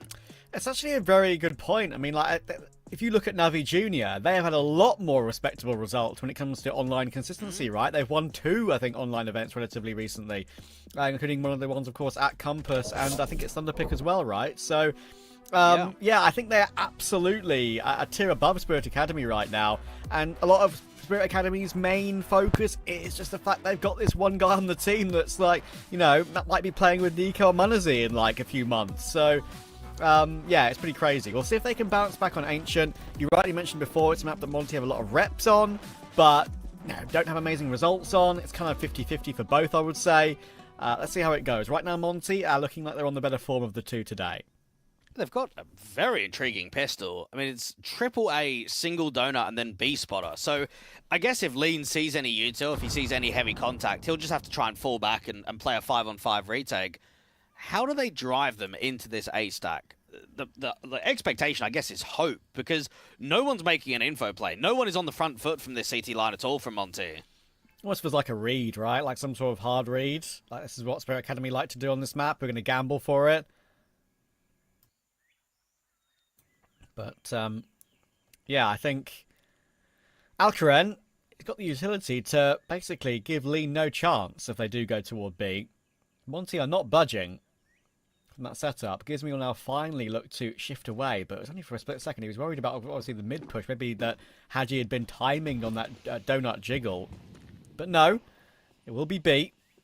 And as I said, Lean will get smoked off, bomb can go down, and they have the Gizmi smoke kit on the retake, but it won't be easy.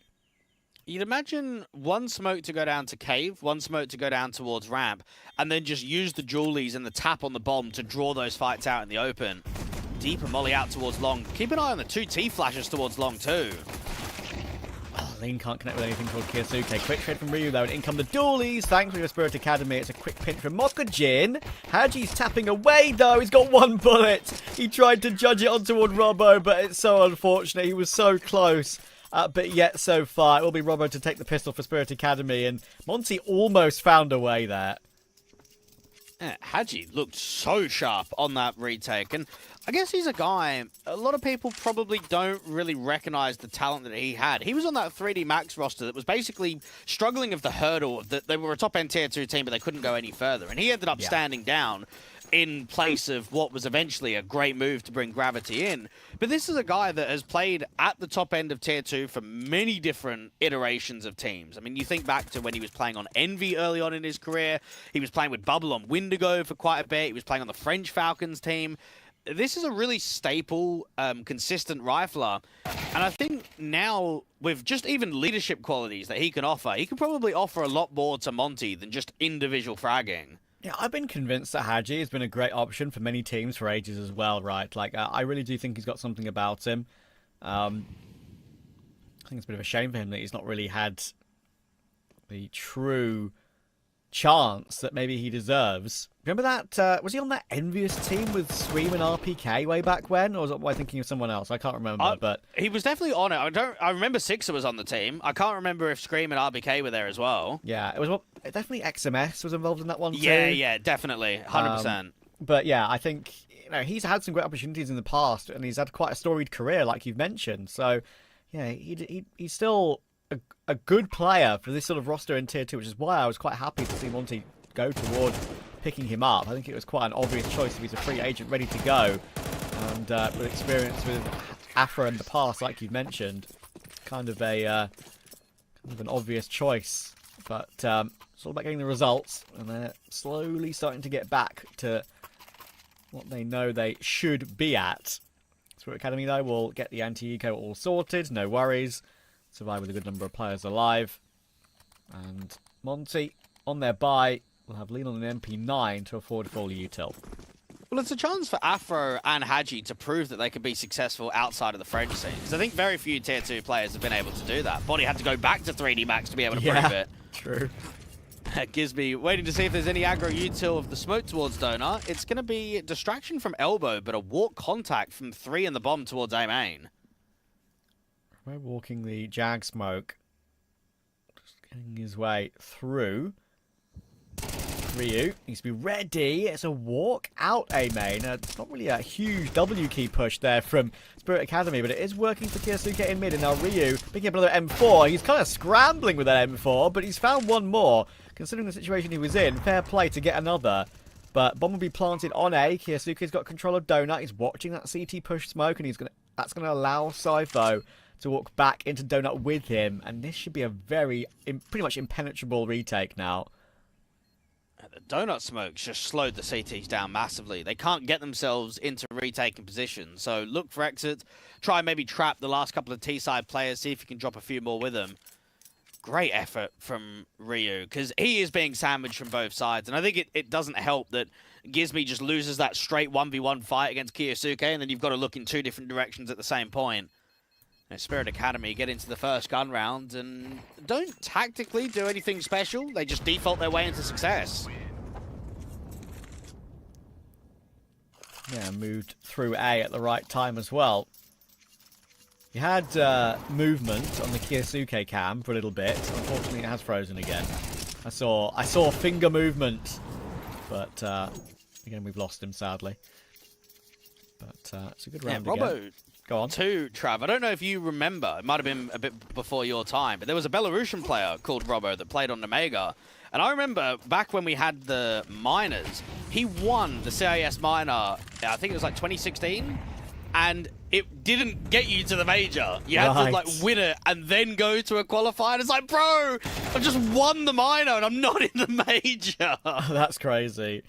I mean, I definitely remember the name because he would have played with the likes of Box and Lollipop, right? Back then. Probably towards the end of his career, yeah. Toward the end of Amiga, yeah.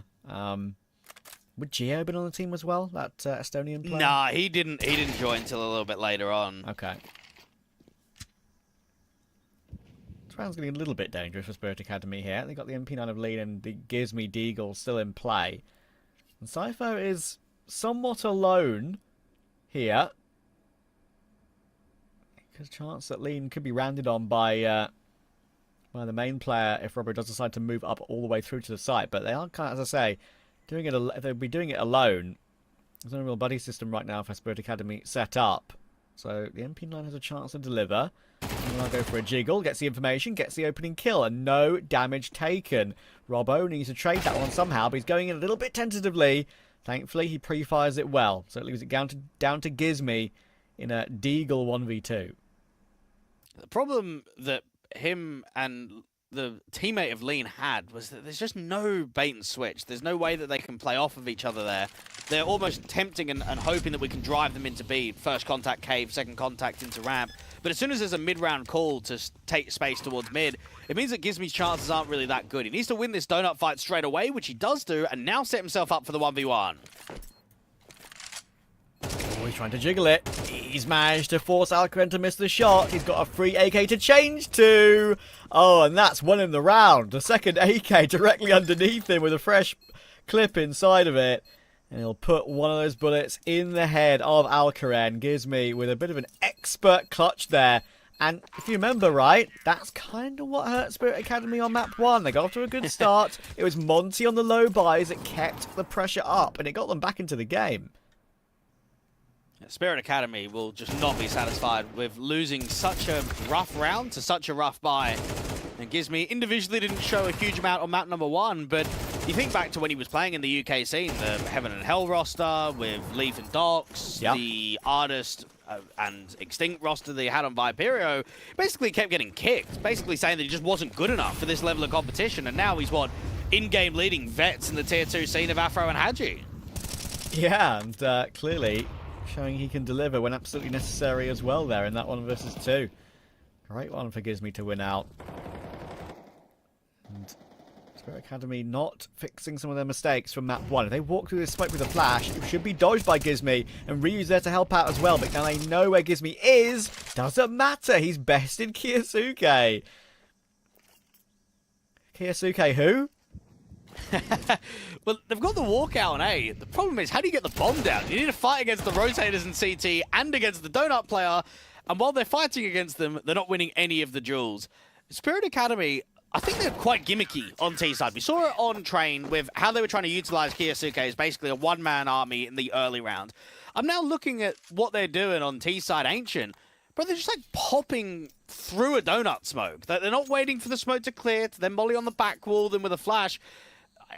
This T side feels very gambly, and I think if you play that way against some of the individuals against Monty, you'll get the same result as what happened on map 1. Yeah, they have too much experience, some of them, right? Just to get caught out by some of these things. Sometimes you can just get Kiyosuke, you can get Alcaren, it happens. But, like, how are they feeling about this game right now? Because Alcaren's pulled out a revolver, for goodness sake. Like, he's loving it. That's vaguely trolling. Like, what can I say? I think it's big trolling, and Ryu should be able to slow them down pretty quickly. I mean, Afro's already here on rotates. The orb's going to get posted on the CT line. Watch this revolver do something crazy. Best revolver clip of the year coming in. Robbo with 1. No, it's going to have to get a 1 versus 5 or something now ridiculous, because, he's dead. Unlucky. No manic madness with the revolver. It does do a lot of damage, that pistol, but not exactly known for its highlight clips. Sypho, though, the Deagle is known for its highlight clips. He's found 2, surely no more. Actually gets a tag on Gizmi. Fair play. Probably did the absolute most he could have done there. There's not many revolver investments that we see. I know JL doesn't mind it from time to time. Yep. I've cast a little bit of eyeballers recently, and I know that JW rocks it. And well, I'm trying to... JW's known for all those crazy weapons over the years. That's a good point. I've seen even Giacchino use it a little bit on the Copenhagen Wolves side. But it's...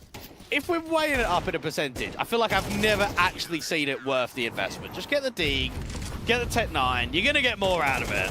Yeah, JL had 1 play with it on B-Site Dust 2 in a big event. Can't remember which event that was, and that was kind of the only clip we've ever seen from it in a game, pretty much. Maybe Alu had 1 as well when he was kind of having some fun, but yeah.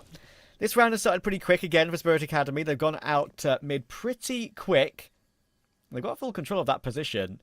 But look where Haji's gone. He's pushed all the way through in toward the T-spawn right now. He's going to miss the timing on this, though. Robbo is wary of it. But he's got no idea that Haji's all the way through. But the question is, will that even affect Spirit Academy at any point here? Because Haji's just clearing out everywhere else on the map at the moment. It's a shame, because Haji should have been able to spot the bomb by now. And the fact that he hasn't tells you that they're packed somewhere. Now, they could be packed in A main, or they're going B. That's the only 2 options, and that's why the 2 red players are starting to leave, start targeting this B bomb site, and then Haji to clear out A main. Mokujin trying to lead the way on 12 HP, knowing that there's a good chance of a trade from Alcaren or Robbo, but Afro is set up like you say. Spirit Academy are a little bit slow on it, and it's going to catch them off guard. They didn't read the map. as fast as they maybe could have. Obviously, the lack of knowledge on Haji's position maybe didn't help that, but now it's Robo. Captain needs to 1v3. There's a good counter incendiary onto the default pillar as well. 12 seconds for a plant. Just looking to try and find a duel before he gets it down, but now they know exactly that he's continuing to go for it, and Ryu is going to run him down. An immediate tag through the corner of the site as well before the kill comes through. Nothing Robo can do but get the plant, and it's Monty to recover the lead once again. I do like how Afro tries to throw the default volley, misses. Ryu throws the exact same one and it lands. And both times, it's without the bomb even being tapped. It's just, it's a molly down on the site where at least if he's tapped it and then you throw it and you swing, you know that you're going to get the kill before the bomb goes down. But for Spirit Academy, it was a good start, and now it's starting to turn into a bit of a headache because Monty are getting onto a round streak. Their economy looks okay. They could probably strengthen a little bit more against this anti-half buy. But it's Afro on the AWP that's looking very similar to how he was performing out there on map 1. Solid work so far for Monty again on the CT side. Spirit Academy, but for the pistol, again, gun rounds. Relatively toothless, it has to be said. Which is crazy considering the talent they've got. But it does go along with what we've been saying about their up and down results online.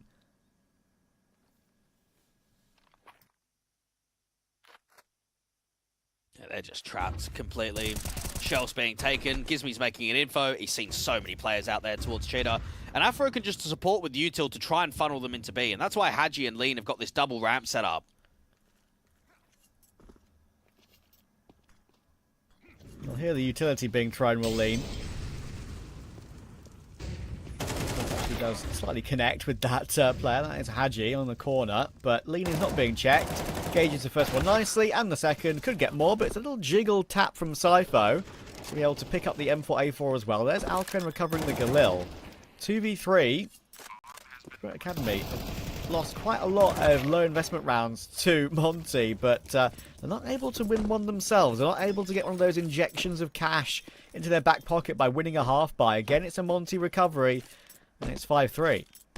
You know what I find quite strange, Trav, is the CT positions that Monty runs. So let's think about Train. So Lean is the B-site anchor, and then Ryu is sort of the star player, plays Electric, plays Pop into T-Con. We then go into the city side of Ancient, and Ryu is the A-site anchor, and then Lean is the cave player. Like, you would expect Ryu to be in cave, and you'd expect Lean to be on A. So it's surprising in the way that they set up their CT line. One aspect that does help when you are an A anchor is you don't really deady A. You sort of support mid, you can support triple Bs. Very rarely do you see a player out in big box and temple and sort of the default angle consistently on A. Maybe only a couple of rounds and a half. But yeah, I wonder why that's the case, that Gizmi's tried to separate the players and maybe get them more active spots on some maps than others. Yeah, it's a good question. Maybe it purely comes down to personal preference at the end of the day. What they played on previous teams, what they play a lot in their pugs, who knows? Who knows? Sometimes making your players feel comfortable can be a priority rather than trying to force them into a role which you think, as not the player, as the in-game leader, what you think is the most comfortable for them. Afro's done it again, hasn't he? This AWP is not slowing down, and with how many players are on B, you can only imagine that this lane setup is going to get destroyed. Spam from Gizmi. First off, it does damage, and second off, 2 players spammed back, and it's double HEs. It's so much consistent info against the T-side defaults at the moment. Yeah, and the HEs continue to pepper away. 78 and 71 on Alcren and Oxygen, of course. That's within that one-shot headshot damage, obviously, of the M4s. Every little bit of damage helps. Afro has to peek through the fire there. He knew he was going to die, and he's done really well to find Alcaren before he goes down. So, means they retain the man advantage. Gives me spotted the information in front of him. Long-range spray, though, is awkward. And Kiyasuke will get a really important catch on Ryu. So, 3v3. Kiyasuke is going to take control through red. It's being watched, of course, by the recovered AWP on Lean. Like this, sees the arm, gets the hold, 1 bullet left in the AWP, and he's found both kills. That is more than enough. Well played, Lean. And Mokajin He's been spotted out as well. Lean will even be given time to get the AWP reload and get one more duel won. Crazy work from Lean. And that AWP goes straight back to Afro. Job well done. It's not even much of a jiggle towards Red Room, and I get they want to try and put pressure against the AWPer. Right there, I just feel like as soon as you lose that first player, you just got to bomb it towards A. Because the call has to be that Gizmy's fairly low. They fought against him in Red Room as a rifler, and then Lean has got the AWP on B. So you put 2 and 2 together, the A player's got to be fairly low. But if they would have just tried to jump over the AWP, quickly get in towards Spawn, maybe be able to bait Lean on just even a jiggle, Gizmy goes down, round is just over. We're seeing some fundamental mistakes from the T-side line. And maybe, again, we're seeing Spirit Academy throw caution to the wind and throw Kyosuke in first. Inevitably, or invariably, I should say, he has been pretty decent on getting the opening kill. It's more than that he's not getting, right? He's going in again. He's going in again, pretty dry toward red. There were 2 players there to hold it, and he gets a 1-for-1. That's it. I understand. He's got the AK in this round. Makujin's only got the only other one. They need to find kills from somewhere, and they have got a 4v3 here. But it's very basic, like you've described earlier. Afro is now in a position where he can play the long-range game with the AWP. He's got protection from his teammate holding A main, so you can just sit on this donut sight line and then just instantly strafe towards the right after. A double swing, though, and Makujin will catch him. Now it's all Ryu. He needs to step up from this big box position. Got the opportunity. Oh, he could have found 2. Makujin thankfully was looking that way as they were trying to figure out the bomb plant. So down to Haji. He's been tagged down to 23 in that mid push. So it should be a safe round here for the Academy boys. Haji's got a kit. He can afford to give this one a go. He's got plenty of money in the bank. Toward the end of the half as well. So they need to have a huge concern about economy. Worth trying to do some damage if he can really, even if he can't win the round, I should say. He's going to start to shift away now, though. There's the information. Great readjustment. Actually sees Robbo there as well, I think. Trying to think about whether he wants to go back for that duel or not to try and kill everyone. But he'll know he'll go down if he's anywhere near the bomb with the massive radius on Ancient. He'll keep the AK. Robbo will die, though. Robbo will die to the bomb explosion. So it's the classic example, even though they've got some money, of winning your first round in a while with not a single player staying alive.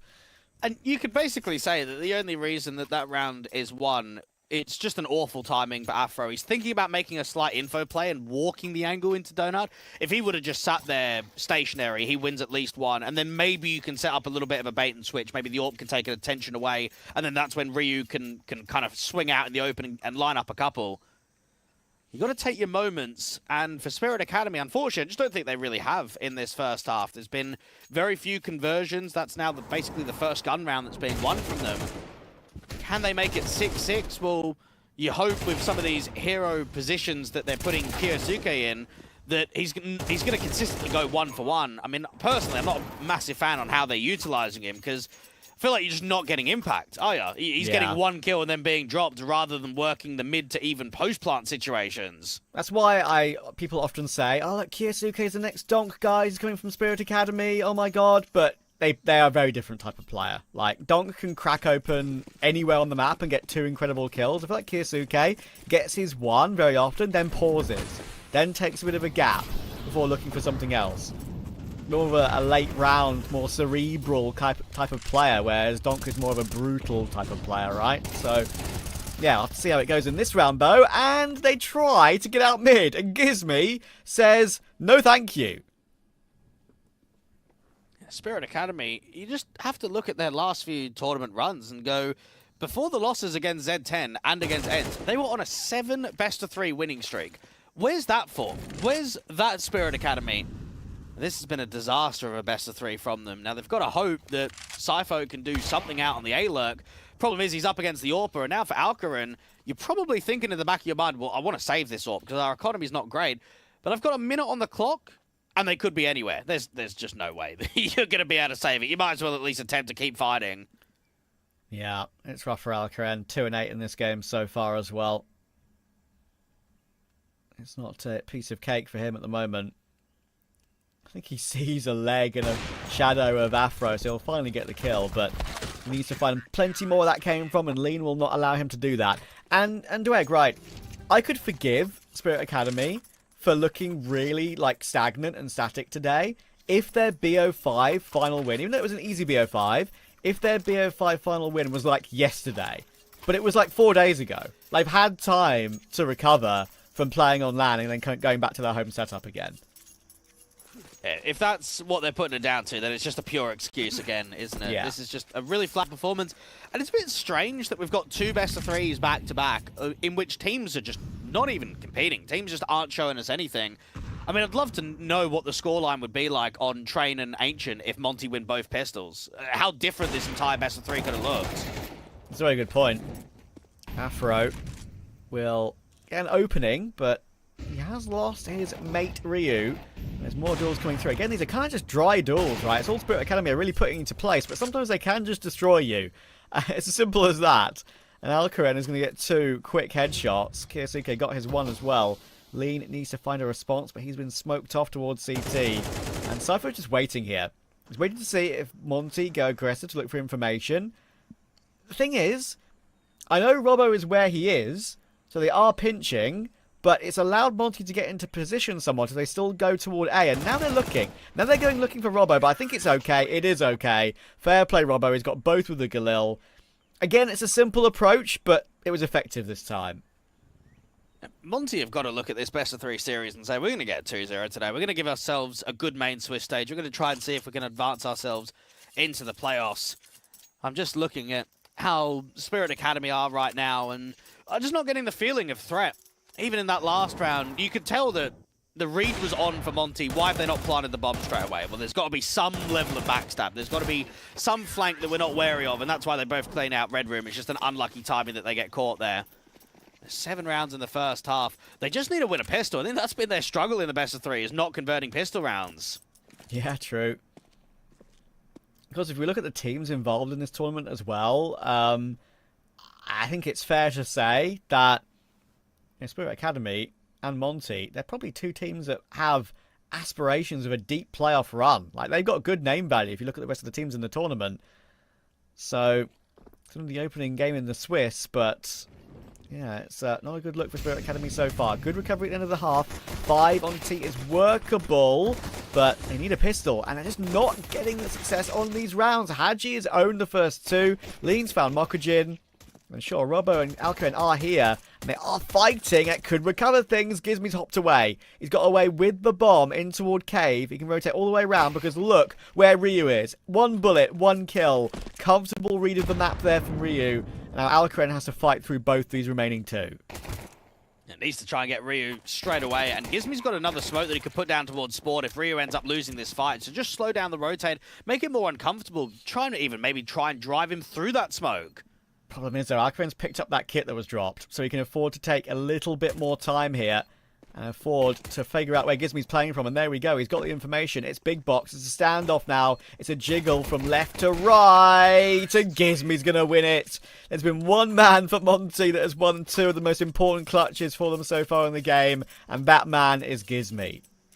And not only is it great util on that B bomb site, but Haji has an unbelievable double entry with the Glock at top ramp. It's a shame for Monty that they can't quite deal with that long play, because it looks like the bomb's just going to go down on B. They can play out the post. They're getting all the right picks, but Gizmy just makes that very quick, lack of hesitation call to start sprinting elsewhere, to start getting that bomb into Cave, make sure that the rotator catches a good timing.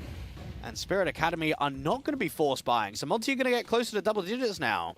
Yeah, it was a great lurk from Ryu. Like, I'm sure the comms were a little bit crazy after they got the 2 kills with Haji. It's like, we can plant, guys. It's okay. Like, take the site. But yeah, then it got a little bit mad with Robbo and Alcaraz both being there. I'll wait for smoke fade. That'll deal Kyosuke comfortably. Sniper knows what's going on, but it's a Mac 10 on the other side of that, I'm afraid. Should be some more money for Afro. And he gets 1 in the end, actually. Stolen by Haji. How dare he? He needs to go to the AWPer. But that is clean. And now Spirit Academy will get their guns out in the 3rd. Quite a disparity in terms of the grinding mindset between both of these orgs. In the last 3 months, we've got Monty playing 116 maps on HLTV, where Spirit Academy are only at 75. Now, you might say, oh, well, they've done quite well in the majority of lands. I wonder if that's a problem. The lack of online officials, the lack of consistent grind, and maybe that's what's hurting them. Why it was an early exit in ECL, why they sort of went out top 4 in the A1 Gaming League, and why in basically every other tournament it's not a deep run. CT side, though, I do have a feeling that occasionally they can look to improve. They have that firepower on the anchor positions, especially right here in Kyosuke. The combination of him and Mokujin will keep Monty at bay. It's a very normal call for a T side at this stage of the game, right, to go a bit faster in toward A. And Spirit Academy were very, very ready for it. They had 2 defenders on the outskirts of Donut, which is never great if you want to go in for one of those quicker aim maneuvers. It was just a bonus round, so I don't think they're going to be too wary about the outcome of it. It's just the confidence that that potentially gives the Oppo. Spirit Academy will look at that one and say, we locked them out completely. A little bit of hesitation on trying to get out of A main after they lose those first couple of casualties. It's not really a cancel at all. So Spirit Academy can get themselves up to 6, and Lean just hoping for a bit of counter-aggression, just hoping that he can maybe drop 1, potentially even 2 of these CTs, but it seems like they're quite nervous of getting too aggressive. That's a good first fight, and he does get 2 in the end. Yeah, and that's a bit too much, I would say. Yeah, it's first gun round. Winning with 5 alive is imperative if you're in the position to do so. Losing 2 is a bit frustrating for them. Lean was full health somehow after winning those 2 duels. I would say that maybe he could give it a go, considering Kyosuke is literally 1 HP and Alkren is 48, but he's going to save the Galil. Move back away. He's done his job now as the last player alive to get a bit of damage done.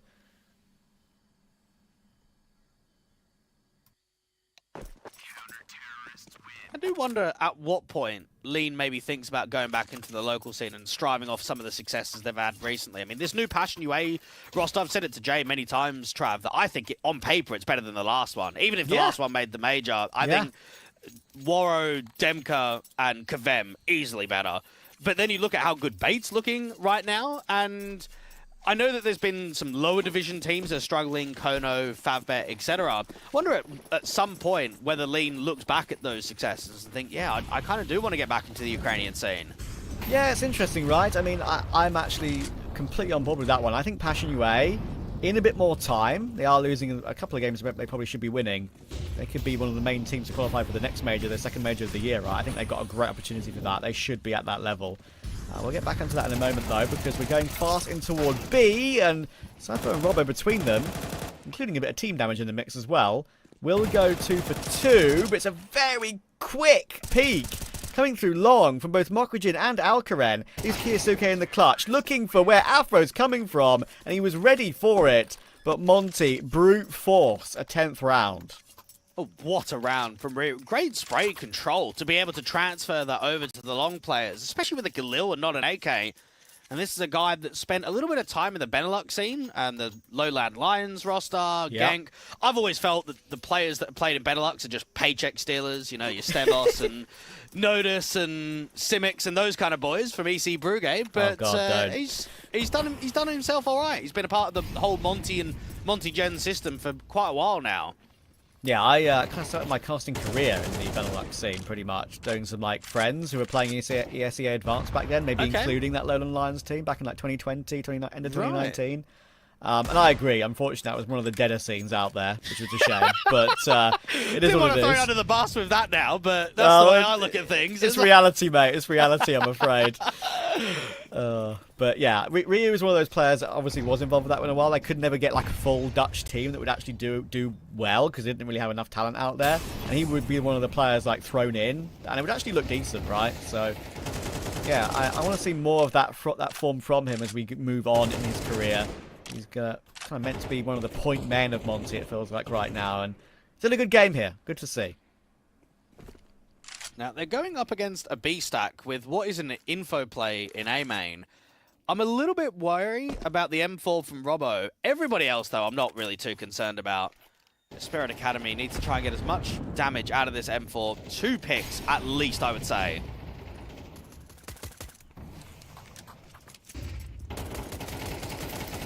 Well, some damage is coming through, but the plant will be allowed for free. A few tags on toward Haji. They're going to continue to put bullets through the smoke.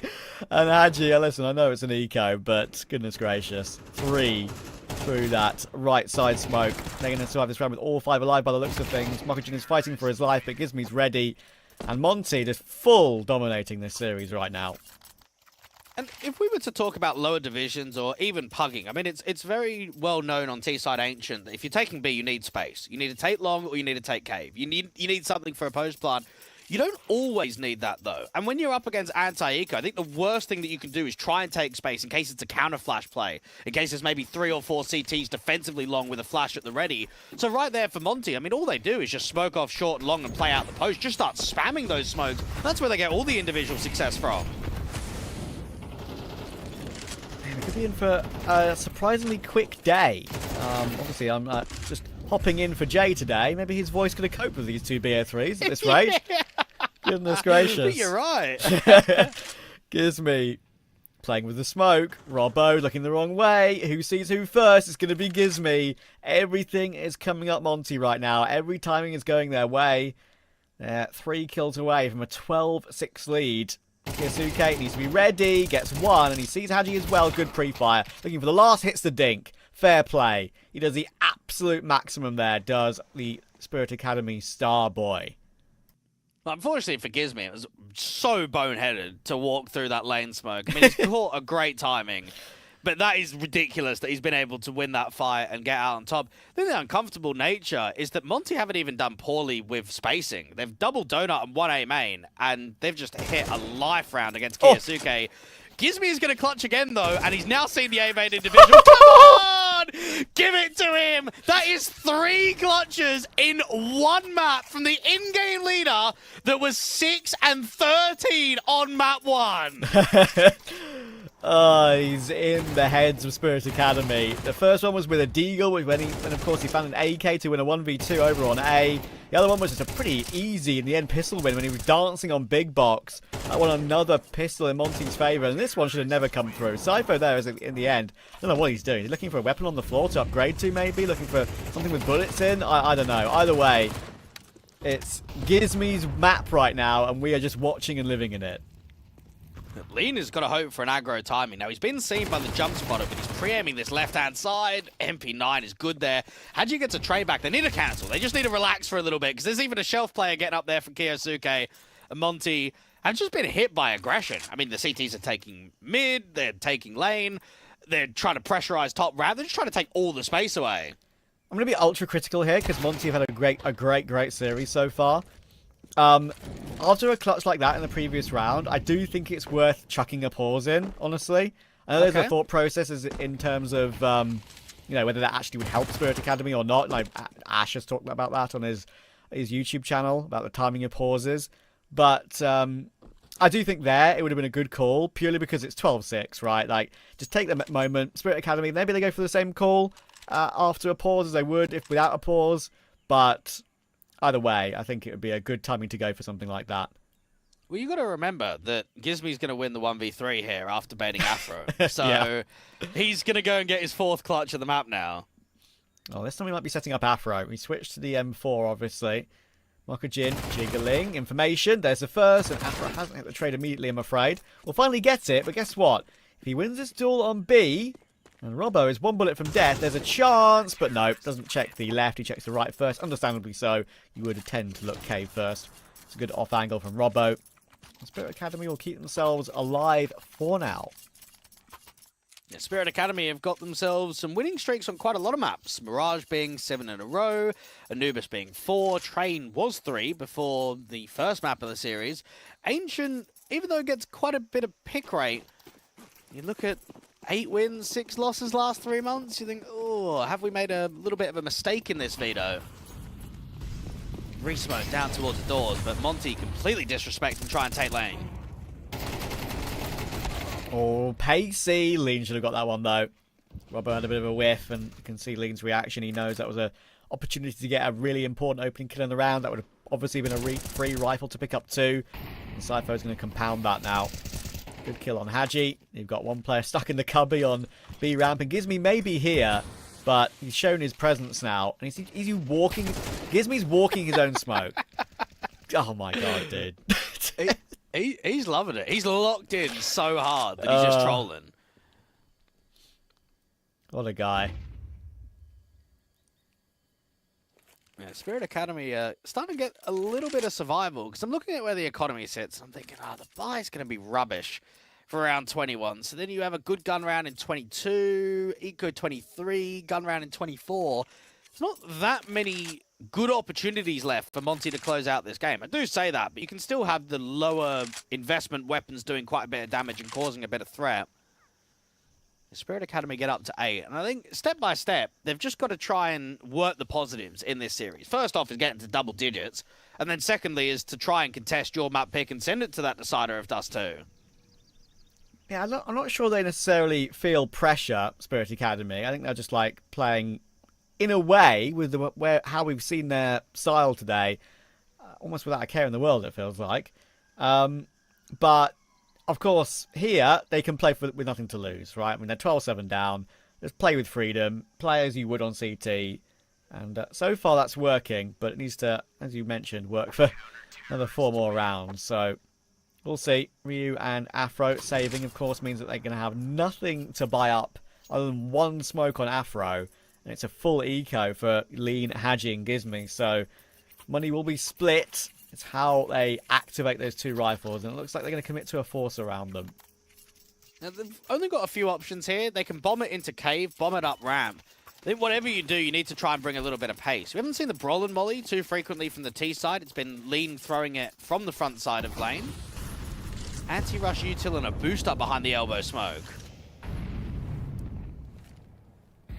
Yeah, Monty knows these rounds are just as winnable for them, it feels like today, as any other. So, a few bullets through the paper-thin Jaguar walls. Nothing doing. Need this fight. That's the one that they need. And timing looks good for Ryu. Oh, he struggled, but he's got it in the end. You normally see the boost on the other side rather than on the shelf side of cave. That's a very good point. Yeah, I've seen it on that left side a bit more often, and that's a great way for Ryu to get the opening kill of the round. So another AK, of course, that can be recovered now for free. And Mokujin's going searching. Look where Ryu is. Is he going to be able to check left and right at the same time? I don't think so. It's a great reaction on 1, but the trade is there. Lean will get the kill, and there's the Afro entry from main. From the A-long position, he's going to swing and deal with Kyosuke as well. Everything that Monty seems to have put in place in this game has kind of turned to gold. Spirit Academy have not had an answer for them, and it's going to be the cleanest of 2 zeros.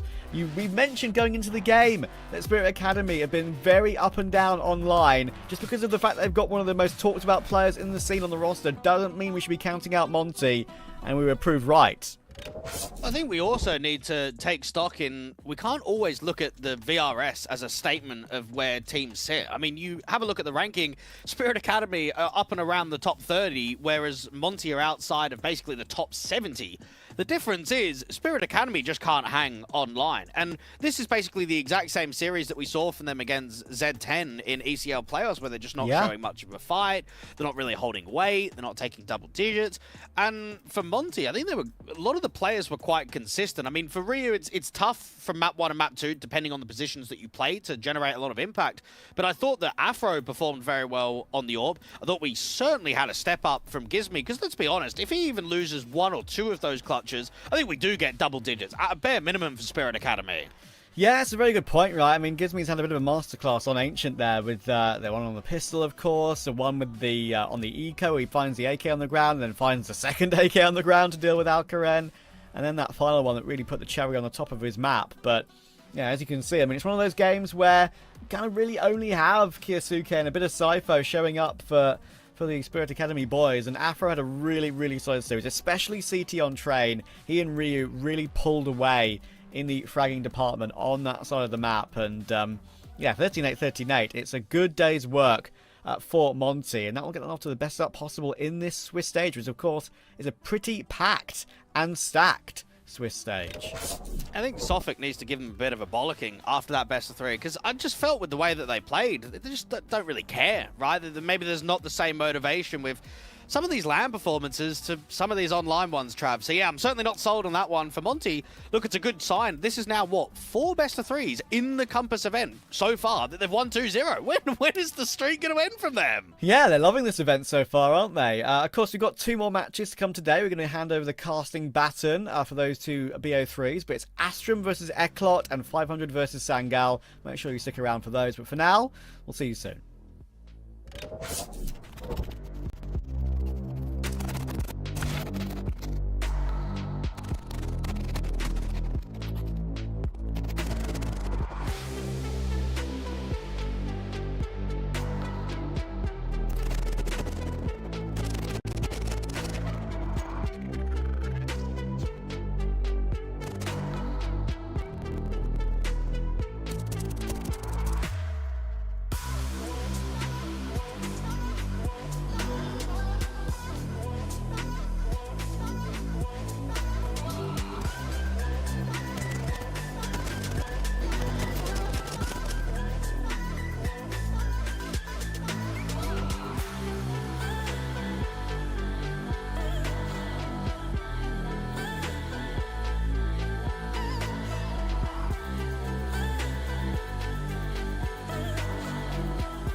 She said she loves you, but she can't love me. But I love you. Yeah. Look, all of my men's going crazy. I gotta break on myself, I amaze me. Got to phase me. I'm seeing dope like I'm back in the 80s. I won't play window anymore. What's going on? Play your role. 1xBet. On to the next one. YaLLa Compass 2025 season. If anyone peeks through, they're both dead. They're both dead in the smoke! Bomb drops, popped up behind it at the edge of... Away with a kill, but quick trade back from Area still through the YaLLa Compass 2024 champions! YaLLa, let's go!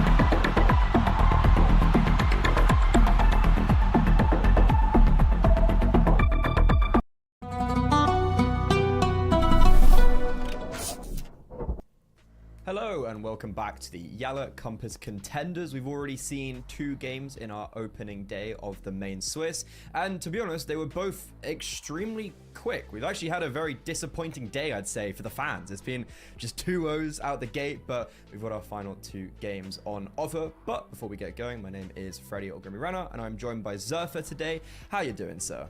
I'm good, mate. You know, they had to bring us in. They had 2 quick games, so they're bringing us in for all the overtimes, you know, all the tech pauses, all that good stuff. You know we're about to get it here in the last 2 games of the day. But no, I'm doing great.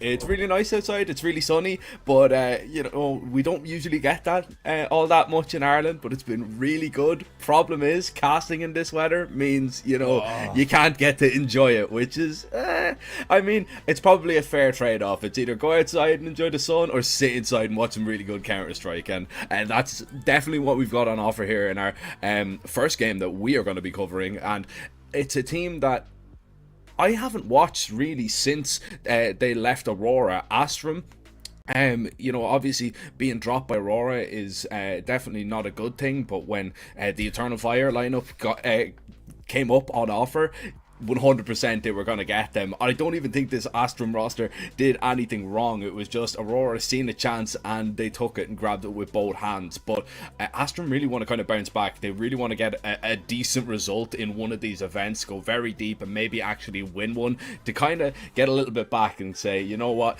maybe other orgs should be looking at us as well.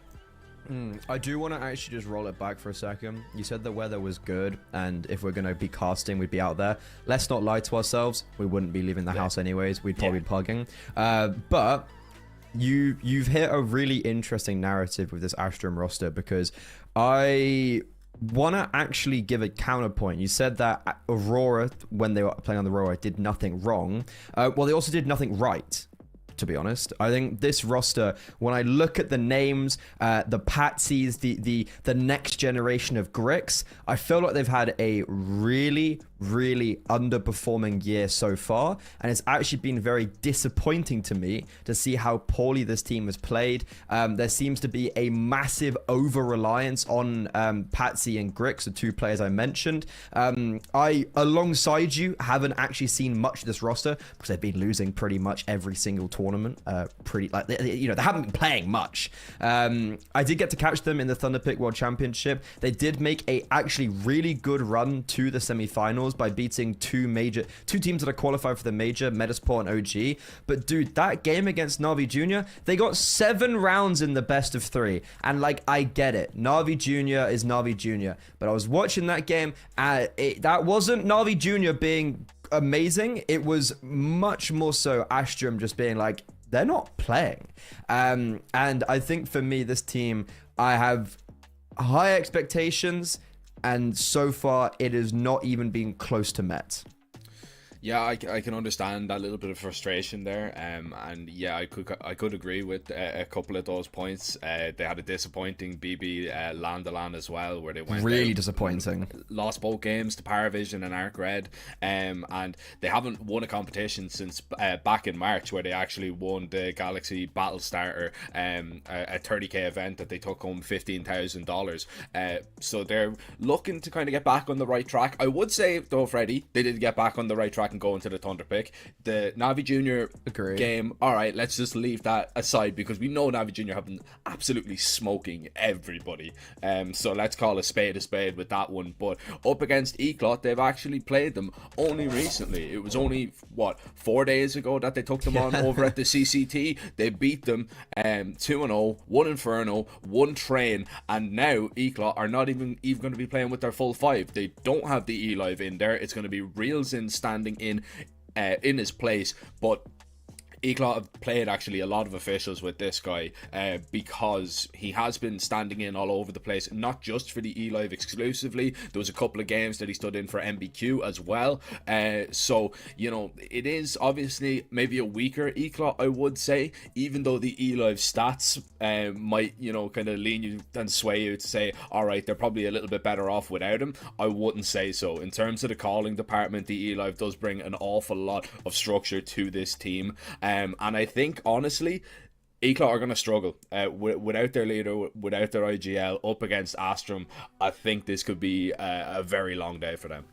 Yeah, like this project is a very interesting one, and I'm confused slightly of what's happening right now.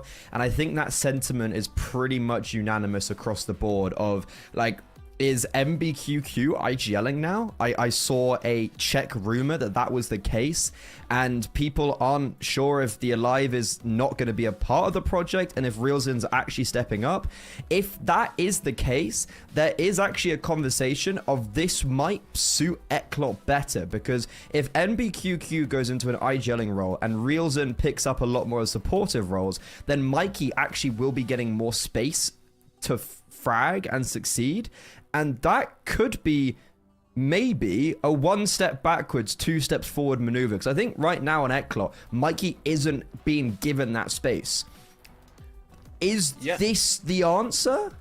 Yeah, I think you're right, but I would say that you said something very important there, and it was the 1 step back, 2 steps forward. Because right now, we are not at the 2 steps forward. This not even close. In a game like this, it could still be a 1 step back. But, you know, we are kind of speculating a bit, Freddie, and I don't usually like to do it all that much because we don't have information. We don't know if they're trialing him. You know, it could just be a case of the E-Live couldn't actually, you know, they couldn't actually do it. They couldn't actually play it with him. He was busy.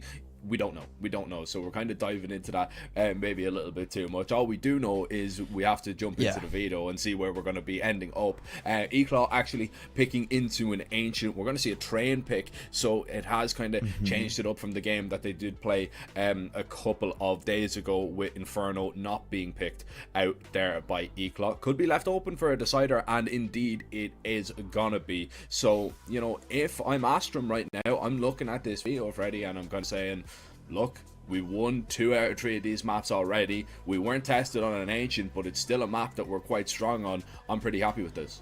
Yeah, I think Ancient's definitely the I guess question mark in this veto of, like, Train looks quite heavily a map that's going to favor Astrum.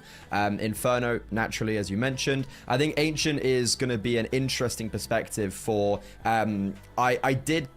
I was able to catch Eclot on this map with Reelsin, and they did look pretty decent. But I think if we are going to see an Ancient be picked up by Eclot, I need to see continuous firepower from Forzy, because Eclot actually came through the closed qualifier so the YaLLa Compass Contenders closed qualifier. They went 3-0, and Forzy just went nuclear.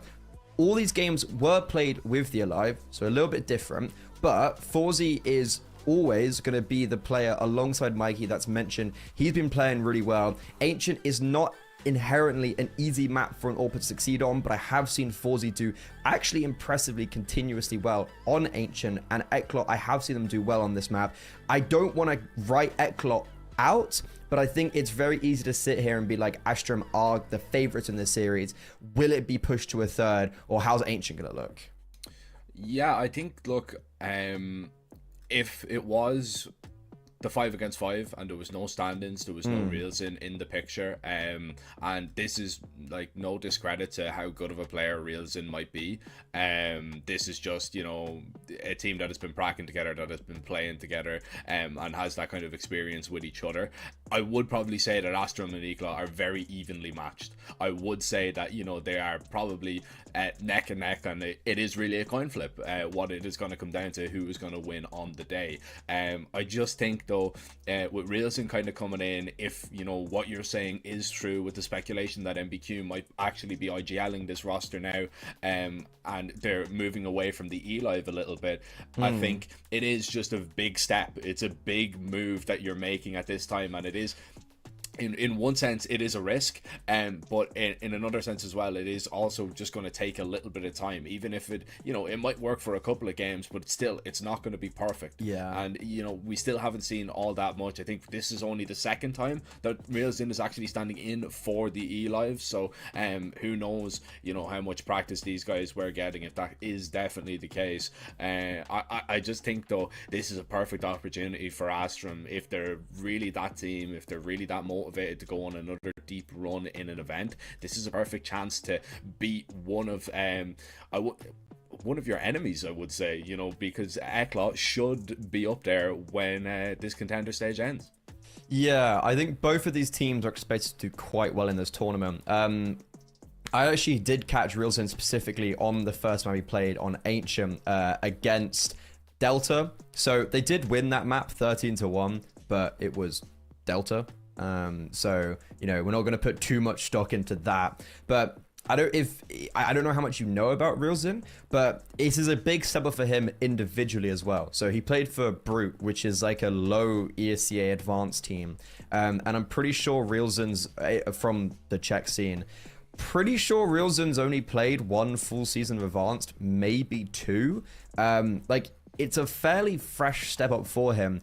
And his stats in advanced were, like, they weren't bad, but they were just the real bang average, like 1.05 advanced player.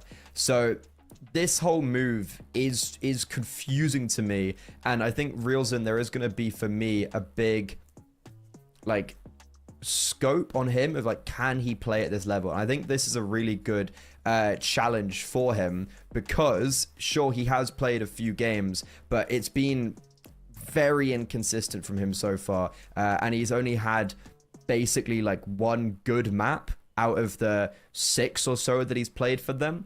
And I think, yeah, this might be a series that is a little bit out of reach for YaLLa at this moment. Yeah, I think, you know, you're making a fair point. He is kind of one of those people that we haven't seen too much from. It is a big jump in terms of the level that he is going to be playing at. I don't think anybody can, you know, question that for certain. But I would say is YaLLa is definitely a more forgiving team that you're going to coming into, because he doesn't need to be that guy that can come in and he can just drop absolute numbers to in order for YaLLa to win, because he has Forzy and he has Mikey for that, and then Dior can chime in a little bit as well. You know, he's got those pieces around him that should help him succeed, and just at least make it not a baptism of fire if he is going to come into this roster. So that's the whole point, right? Like, the whole point is that he's literally coming in to create space for them. Yeah, he's coming in to do a role. He's coming in to do the dirty work, and you know, it's I think, look, only time will tell with that kind of stuff, but still, I think we should treat him as a stand-in. He is standing in for YaLLa here up against Astrum. They lost 4 days ago in the CCT to the Russian side, and let's see if they can bounce back and get their revenge. CT side start for Astrum as YaLLa, and seems they're going to explore A for the pistol. This is the opening game, both teams 0-0, so a loss here is also not too troubling. It's a lot of time to make up for that. There's going to be YaLLa on the T side, trying to head onto this A bomb site. Klax does halt them at first, but eventually overrun, and it's a pretty decent outcome for YaLLa. They get the full A bomb site, they get a 4 versus 4 post plant, and Patsy's the main man you want to keep an eye on with the kit. But Eklot, they're taking the stream. They're pushing through their donut smoke. And yeah, Grix and Kenzie, they had no idea. This is a perfect post plant from Eklot. They had no control, so they actively take it towards donuts. Oh, but we're over peaking. Oh, it's all gone wrong. And remember, Patsy has that kit. No smoke, but a 5-second defuse could be the difference maker. Forzy dancing around the big box. Poor Patsy's hitting some bangers, and he's just sticking the bomb. MBQQ's run out of bullets, and that's going to be the difference maker from 0 to 0 for Eklot. Yeah, just too much overcommitting into fights there, I think, and you're going to pay the price, especially against a team like Astrum. You know, really nice job to go in and take that space in towards Donut, because, you know, if you go onto that bomb site, you get that bomb plant down and you don't take anything, you don't take Donut, you don't take Temple, it just becomes near impossible to hold on to that site. So to take a little bit of risk on that, it works out. Problem is, they just keep going. They just keep peeking over and over again. But bomb plant means that you're going to get the guns out once again. MBQ is the only man on an AK, and he has just swallowed HEs in middle, down to half HP. Big problem. Spam is actually going to be really good from Patsy as Eklot try and accelerate through the red room here. Grix in a little bit of trouble. Good for just the one, but he's doing a little bit of tickle damage that should make this A bomb site job just that little bit easier. Eklot have to try and slow this one down and try and recover. But there is no time to rest and recuperate here at all. They still need to get some control or get onto a site. Patsy's also moved out of donut into middle into red room. So yeah, Eklot are just being surrounded. And this is a pretty amazing reaction from Astrum. It's donut being held onto, the B players maneuvering off the B bomb site completely and just focusing on red room. And that one kill that Grix got, I think in isolation, it's like, oh, you know, Grix probably could have got more there. But the fact that he just gets one, he slows it down. He allows for the rotations. Klax doesn't have to worry about Donut. He's just holding for the red room push. Eklot, they got into red room, and then they had nowhere else to go.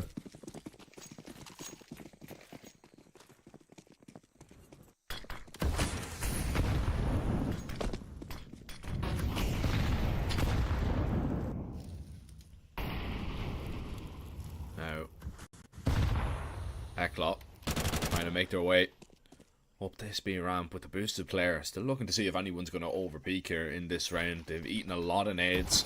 Astrum have a little bit of information gathered over towards middle.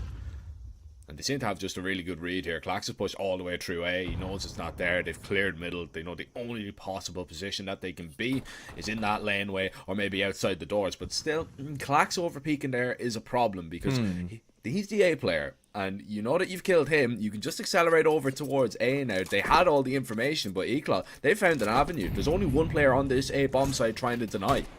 Oh, he's been instantly dinked. That's scary. Patsy will get away with his life, but the bomb plant, actually, not going to go down. It's all falling apart, and it's because of very fast movement from Kenzie as well coming from heaven. Bomb does go down. Okay, this is a really successful round. Even before Realzin gets those 2 kills, this is a massive positive for Eklot because it looked like they were just going to get mowed down going onto the B bomb site, but instead they pick up not only the bomb plant, but 3 extra kills. That is really damaging to the economy. It really is, you know, that they were able to get that. The reaction was great. You know, once they realized that they killed Klax, they know that, okay, well, max there is probably going to be 1 on A. We just need to be careful about the rotates. And, you know, you were kind of bailed out of this situation big time. Player on B going down, player on Donut getting caught as well. I mean, if those pistols managed to stay up there, they dink the guy in Temple. They dink Patsy that was holding that A bomb site. If they kill him, all of a sudden you've got a 5v3 and you've got a rifle to play around with as well. So that definitely could have spilled over a little bit, but it doesn't. And now, Astrum have this 3-0 lead, but they're going to have to face their toughest test yet. AK is out, AWP on 4z2, as once again Eklot are going to try and get Mikey in towards the red room. He's an annoying little player to deal with sometimes, and that tickle damage is not really going to be enough to deter him. I think anyone that's watched Eklot knows that Mikey loves to play around these red room angles.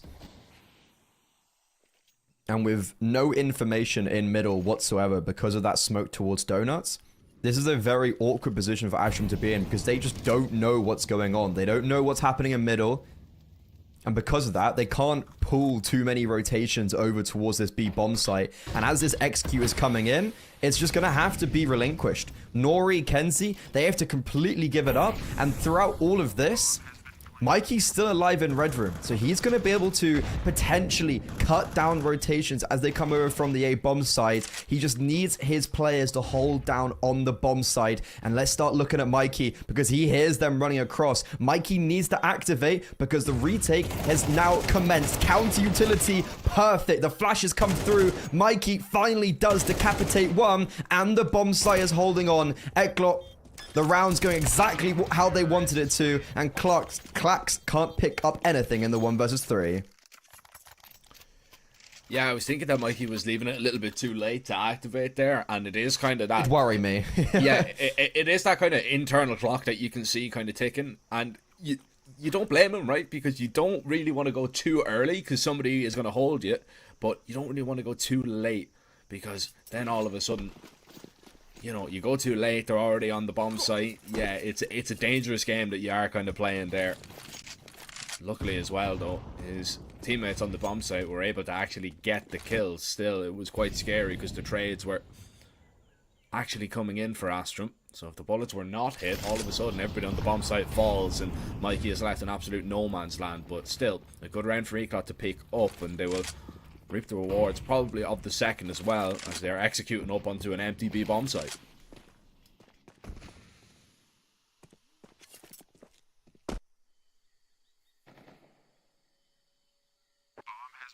And what Eklot now need to do is just make sure that they can keep these anti-pistol rounds cleaner than what Astrum had. Like, why is Mikey and T? I just like you. This is insane. What's he doing here, man? Like, I'd be so annoyed. I'd actually be quite annoyed. Like, what's he doing there, man? We were saying he's an annoying player to play against. Well, all 4 of his kills have come from players not looking at him so far. Sometimes they're the hardest to get, alright? You know, when they're not looking at you, yeah. But it's the sentiment of, like, you said he was annoying, and it's like, yeah. He's always behind you. He's always behind you. Like, and I've watched a lot of Mikey, you know, I've watched a lot of him on Equal, watched a little bit of him when he was trying with OG as well, and he is that kind of player, man, that you just have to always have that in the back of your mind that's like, alright, there could be somebody lurking here. It's probably Mikey. He could be just in this position, walking through smokes, trying to catch timings. It's just an irritating play style that, you know, it's so hard to counteract because you can't have your head on the swivel 100% of the time, can you? It's just irritating, man. And he does it so well. 2 rounds now for Eclot. As the CTs... It's a big change. Yeah, they gained that mid control, but look, they give up that B bomb site, Freddy. It's Eclot that are going to be getting in for now. 1-for-1 trade to kick things off as the bomb is going to be planted. Norway burning in that Molotov, but nobody peeking to punish. It's going to be a very difficult retake for Astrum. There's no kit available, and there's only a singular smoke on Clax. They do currently maintain control towards Cave, but players are just being flashed as they try and even attempt. This is the second post plant where Eklot have had really good counter utility and have just not allowed Astrum any space to work with. Now just flying through these smokes, being punished. Kenzie Shaw had cave control the whole round, but he's only able to get 1 kill from it, and I don't think he's even going to be able to get away. This is going to be a very expensive round for Eklot. There's a chance that no one survives. Yeah, no one does survive. So that's not maybe necessarily the result they wanted, but that was a perfect call from Eklot. Yeah, it's not really what they wanted, but it still doesn't matter because they've built up a decent bank account. Like, it's not really going to hurt them all that much, and especially because they know that Astrum probably don't have a lot of money in this next round. They have that AWP that was saved on Grix. I don't know if that was confirmed. I think it probably was. I think he got a kill or 2 with it. So they know at least what is going to be saved into this next round. And Eclot have fought their way back into this game. And you made a really good point there when you were talking about the round, is that in those post plants and post positions, there have been some really good flashes. You know, it was over towards long the round before. That time it was over towards short, and they've caught out 2 people doing exactly that, literally just disrupting that retake as it's happening. It's definitely something that YaLLa are very well coordinated on, and it's worked out in the last couple of rounds. Now, tac pause called here. And probably the game plan is don't run into the op, or try and avoid him as much as possible. If I'm Astrum right now, I'd be a little bit confused of what to do in the next gun round, because that last round, they make the right call from my perspective. Mid's been a real weakness where they've had no map control at all, so they make an early stance to try and go take it. However, it's then YaLLa calling a B rush and no one's on the B bomb site because they're going mid. So what do Astrum do next round? Do they try and continue taking mid, or do they just simply leave mid and play retake mid, or just play the extremities? This is a difficult start for Astrum on the CT side from a what do we do perspective. Yeah, look, man, rather Norway than me, to be honest, because I would hate to be making that decision. And yeah, look, also, Mikey, this he's is also just diabolical. Yeah, he could have went for the knife if he wanted there. It's another lurk. It's another kill for Mikey. 5 kills, every single one from behind, by the way. Nobody has stared into Mikey's eyes. Nobody has gotten into a gunfight with him. It's just been easy kills so far for him. 4-3, YaLLa, now 4 in a row. And yeah, you do make a good point, but what I would say is on the other side, you can see YaLLa's thought process and their reactions have been absolutely perfect for those kind of situations. When they realized that mid was being taken, they pushed up towards that B bomb site very quickly. Now, mid is going to be trying held onto. No actual deep smoke. They just swing and take that fight. And Klax actually picks up that kill onto Mikey. Man advantage gained.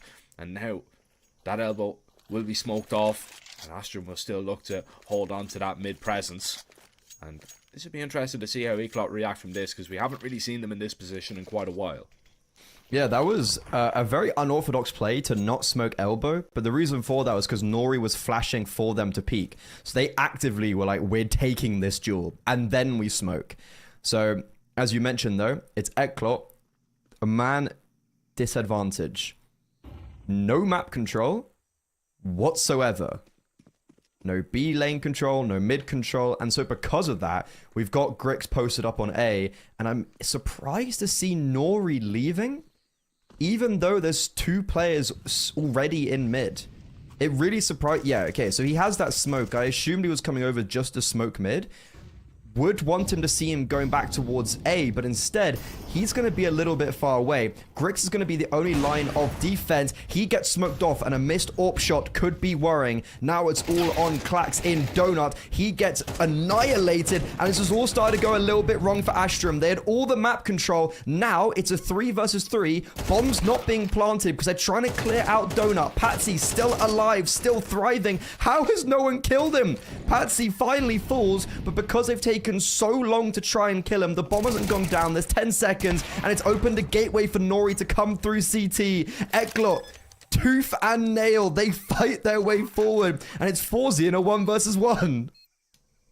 It's been such a crazy round from start to finish right now. Kenzie and Forzy, how is this one gonna end? YaLLa were looking like they didn't have a chance, and especially when the time was ticking down low, pushing in towards the donut. This is a mad reposition though from Kenzie, and Forzy might never see it coming whatsoever. Forzy needs to be able to react in time, but scoped in, not looking the right way, and Kenzie is going to be able to collect a kill, collect that kit, and collect that round, leveling things up once again. They're able to convert on that early man advantage they got over towards middle. As for YaLLa though, they could feel a little bit hard done by, because they did absolutely everything right in that scenario, trying to get it back in a 3v5, fighting to the very death of that round, but just coming up short. There's like 5 different moments in this round where I'm just thinking, yeah, YaLLa have lost the round, right? Like, there's just so many points where it feels like there's no way back in. and they keep on getting these very unlikely trades, but the clinch moment was that donut push.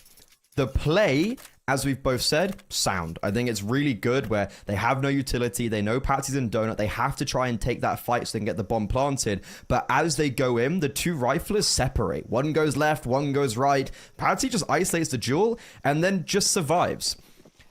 That wasn't enough to win out the round outright, but it's the reason why it's then the 1 versus 1 able to be picked up by Kenzie. Regardless, this is a very competitive Ancient so far. Bomb down from Eklot will suggest another full purchase, and Mikey, he's faking out over towards A, drawing a lot of attention away from middle, where there's 4 players starting to creep forward. Really good read on the situation, though, from Astrum. Smoke off towards Donut there, realizing that Patsy, you know, he could be getting walked on. Grix, though, trying to reposition a little bit, and that's a problem because Eklot accelerate at the wrong moment, really, for Grix. And now, Eklot trying to go through the back door onto this bomb site. Clack's looking at his flank here for the minute as Patsy seeking refuge in towards Donut, and they forfeited the site. It is just about trying to stay alive here and wait for the rotations to come on in, but it is a dangerous dance right now, trying to just keep yourself alive, especially for Clax, because Util is just raining in on top of him, and the CTs need to really wait out that smoke, and now they will eventually get going. Everybody trying to make their way in towards CT, and they find a couple of kills to at least open an avenue. Patsy being flanked over towards mid, though, is going to be a massive problem. Mikey has that information. Again, another kill in the back on that low HP. Norway and Grix with it all to do. Bomb is going to be tapped, not planted for the Donut player. The wide swing comes out. Is it going to be good enough? MBQ hiding behind the Donut, and Grix can only tap and back away. Eklot will respond after losing such a close round in the last. This one, they come away with everything. Ooh, what a chaotic game so far. I don't know if there's any other way to put it. This is absolute pandemonium, and no wonder Grix is cleaning his hands, mate. No wonder he's wiping the sweat off them, because I would be nervous in these situations too. I don't even know how to break down rounds like this. It's just actual chaos. It was a very advanced post-plant from Eklot, and I don't know if that was exactly the right call, but again, it's Mikey. 6 kills. None of them have been an actual duel so far. He's getting really high impact, to be fair. He is just being able, like, they're just sending him off, and it's like, do whatever you want. But because these rounds have been so close, Eklot, now with the round advantage, actually are up against basically an eco and that saved AWP. So as long as they can avoid the AWP, where in previous times they were able to do so, this should be 6 for Eklot. Oh no. Clash gets a little bit unlucky there, to be honest. He maybe should have got the second with that deagle. But still, though, this AWP of Grix would do a lot of damage. And another kill that probably should have went their way. Still, though, it's really good damage. And that 5-7 kill from Norway could be just really the difference maker. Still, though, Eklot are maybe trying to make their way over towards A. They're thinking about it. Problem is, though, the majority of the time that they've just committed into a bomb site, nearly every single Astrum player has been there. The read of the game from the CTs has been really strong. And Eklot decide just to slow it down a little bit. Forzy leaving his 2 low HP teammates in towards mid to fend for themselves. Patsy in this close corner. It is going to be Forzy that has to do all the heavy lifting here. And then he started off well with that kill. He's opened up an avenue onto that A bomb site, and maybe this lurk in towards mid can maybe find something. Forzy is the only reason why this round's alive right now.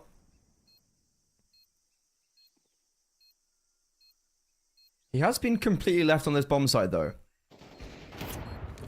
He picks up 1, and the AWP gets spotted out. Kenzie actually just left alone. Okay, that was a really weird retake from Astrum where they try and isolate Forzy. That's actually just what a weird round. Eklot had no clear game plan, and then even in that post plant, all 3 of them just disappear. They all play for themselves, but it works out perfectly fine. I don't know how that round has come away with 3 players staying alive. That was such a poor round from Eklot where they had no game plan, it felt like, at all, but yet they still win with 3 alive.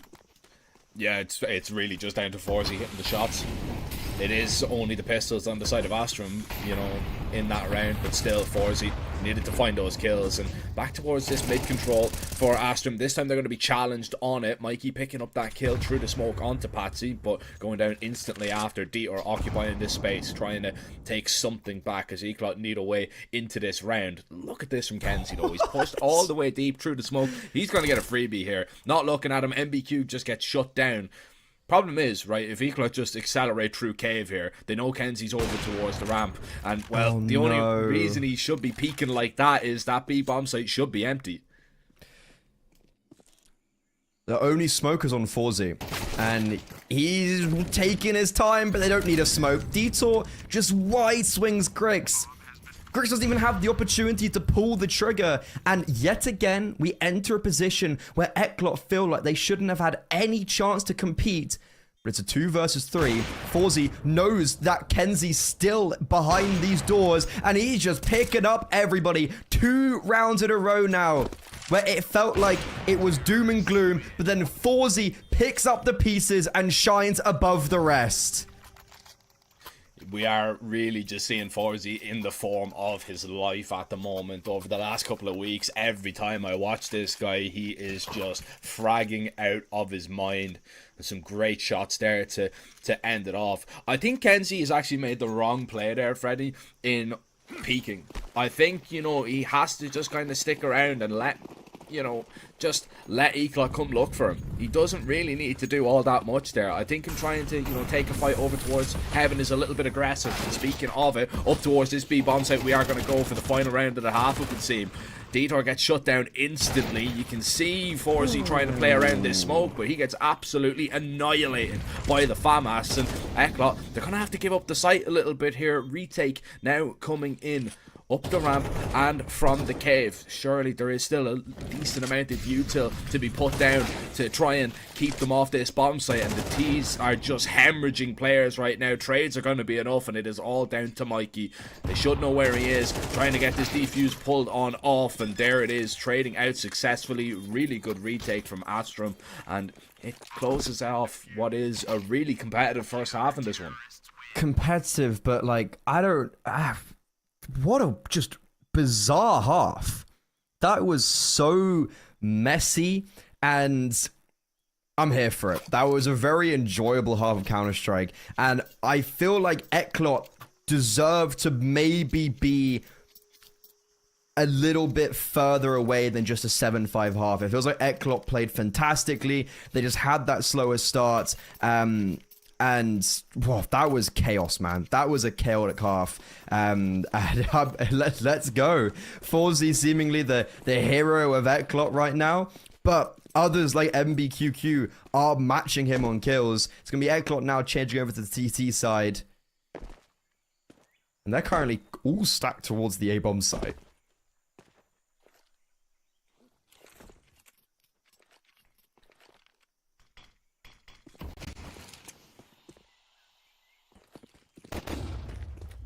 Pistol to kick things off, execute up towards this B bomb site. Nobody home right now for Eclot, so Astrum should be able to get this bomb plant down, and quite safely as well. Still a decent bit of util on this CT side. Smoke, nade, flash as well. Molly, is actually going to burn out a couple of players here as they try and flash. This is a really interesting Molotov that they decide to throw to really force them into some engagements. It's a lovely pistol from Astrum and Eclot. They were gearing up for that retake, and it just gets interrupted. What a beautiful Molo.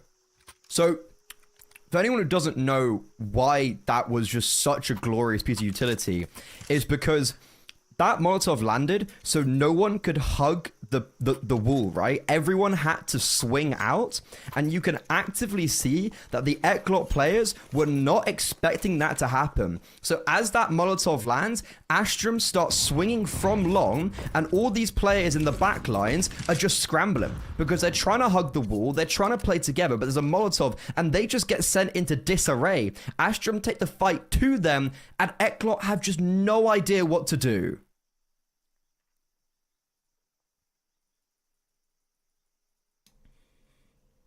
Yeah, that's a very, very cleverly worked pistol.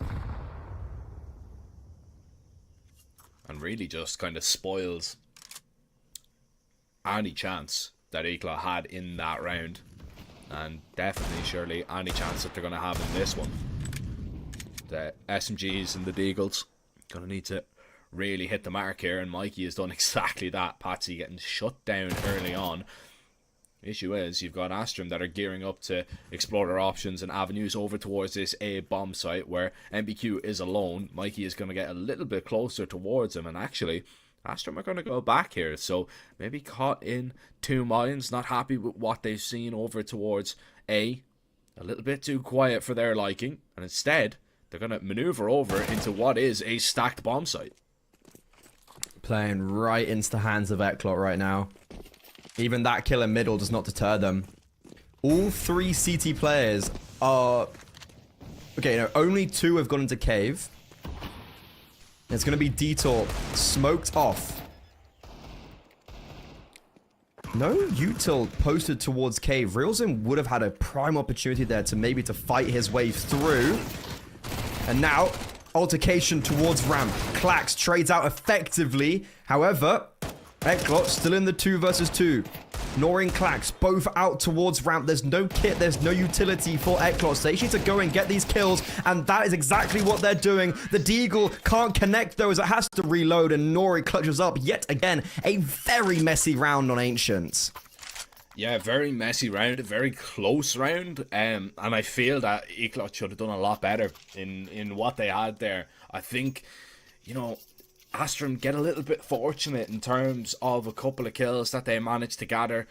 YaLLa, they had the right read, you know, it played right into their hand, just needed something, just a little bit extra to kind of go their way, and it really would have been happy days for them. Sometimes that's the way, you know, these games are won and lost, is, you know, those 1v1 situations, those close rounds that have been, for the majority, going in favour of Astrum. The rifles here are going to try and make their way in again, going into another pistol stack, but this one is a whole lot cleaner. I say that, Forzy still collects a double. This P250 still doing a lot of damage, but Forzy will be laid to rest along with the rest of his teammates, and that round is over and done with, thankfully, as Astrum wipe all that sweat off their forward. Yeah, that could have gone a lot... That could have gone a lot more wrong than it did. And for Astrum, it's actually really important that they do keep 3 players alive there. This is the same issue that they had in the first half. They won those first 3 rounds, but the economy wasn't really in a perfect position. And it feels like there's remnants of that yet again, because they only keep 1 alive in the second round, 3 alive in the third. A loss here, because it's T-side, if they do get a bomb down, they probably will get another investment, but it's not going to be super clean. And early up on the board, Mikey finally gets a kill looking at someone, but he was completely blind, so I'm not sure if that one really counts. But regardless, it was YaLLa only committing 1 player towards mid, whereas Astrum, they were trying to actively fight for that. So they take all of this map control early on, and now sit themselves in a 4 versus 4, where YaLLa are forced to try and eradicate the offset they've been put in with the lack of map control as they push down towards lane.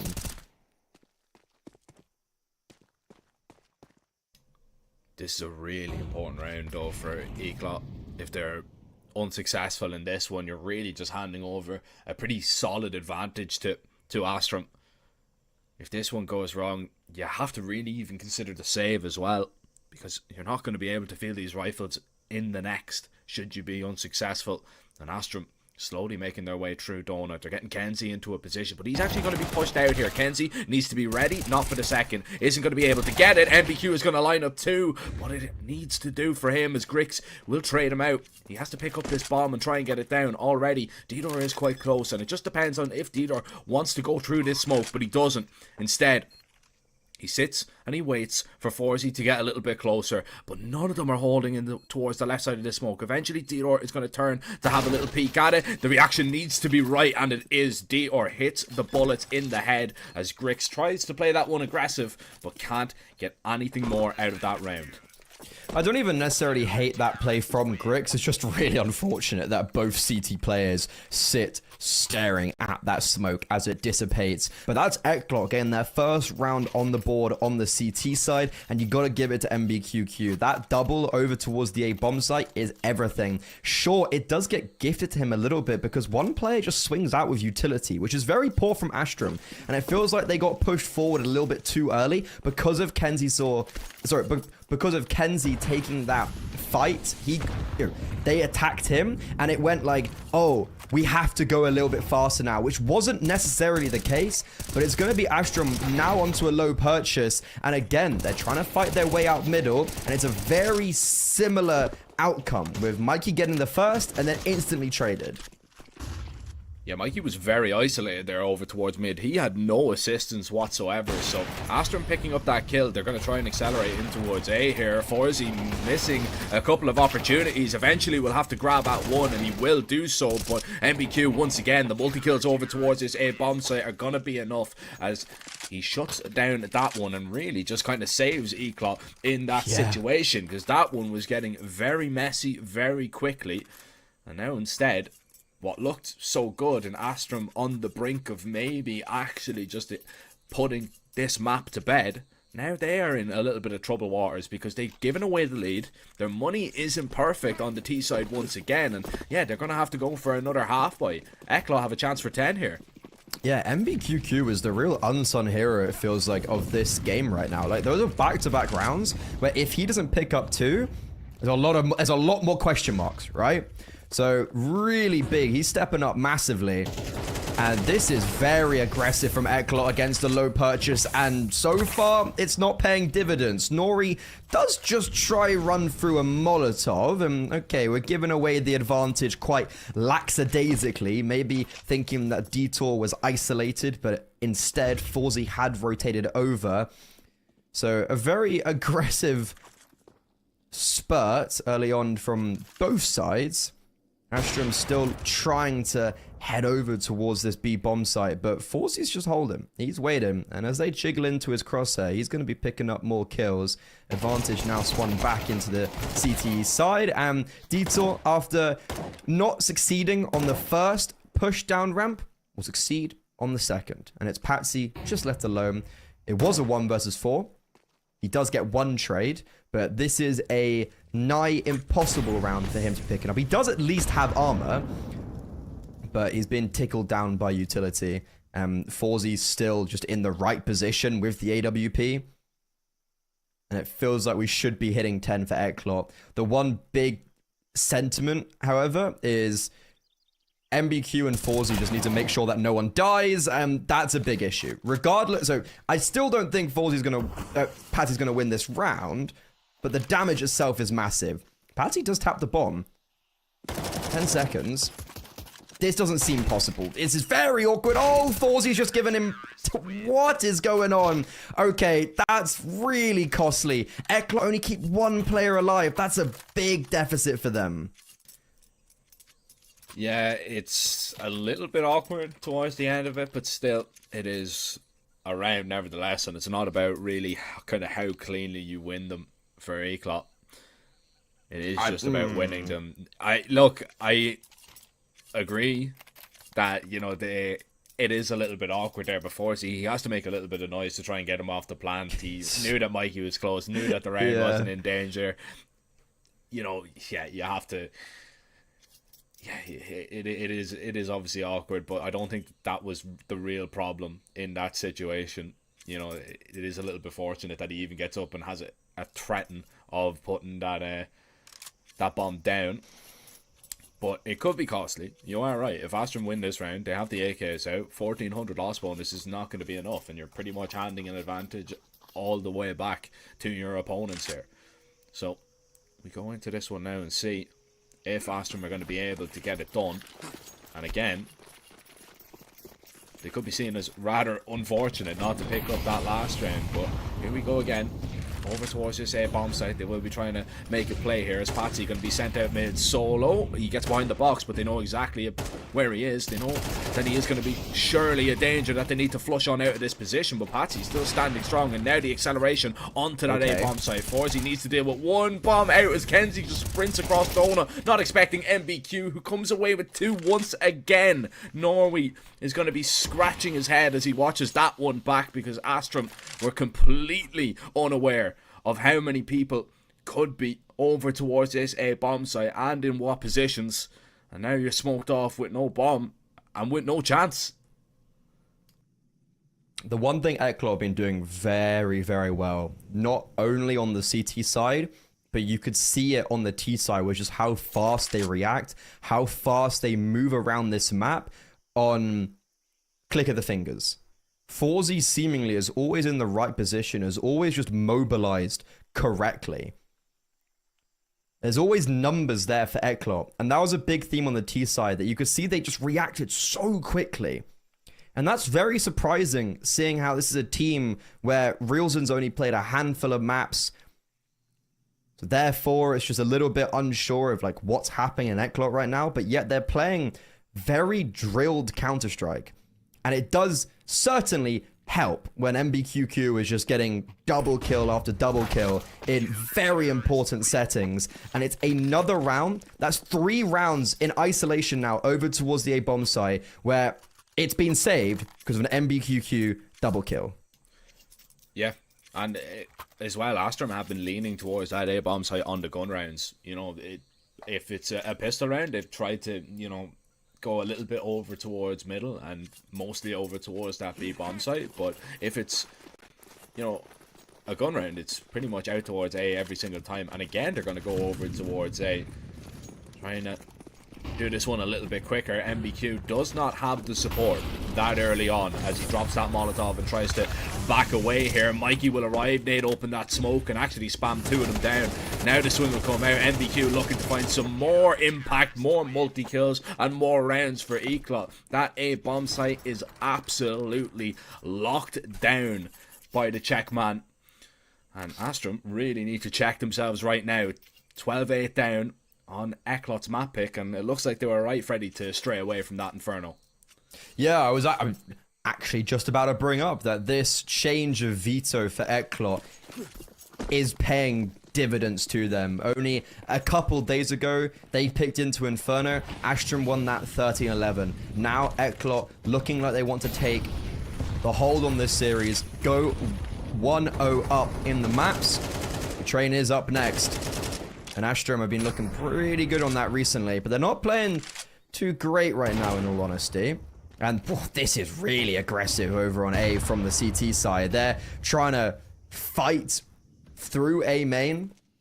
And even though they do get information, they have to back away. And because of the identification that 2 have pushed towards A, Astrum are trying to now speed up over towards the B bomb site, but they're taking a little bit too long. And so because of that, Mikey's been able to rotate in. There's 3 players here. Yes, they're sitting behind smokes, but they are very ready for this retake. And alongside that, MBQ has already now made his way back over. And look at this. Mikey, he's just fighting through the smokes. We said he was an annoying player to play against, and this is exactly why.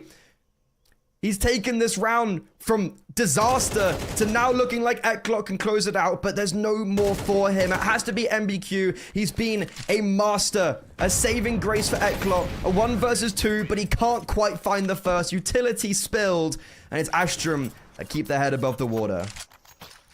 He's an absolute master, and the nade just comes right back. He throws an absolute boomerang of a HE, but yeah, that's a little bit unfortunate for MBQ, as he's found his limit. It is not over towards that B bomb site, but in all honesty, Eclot, you know, they actually do make a really good effort there. That was a really good chance of actually closing that one out, and I love the play from Mikey again, just being a nuisance in the back line up once more.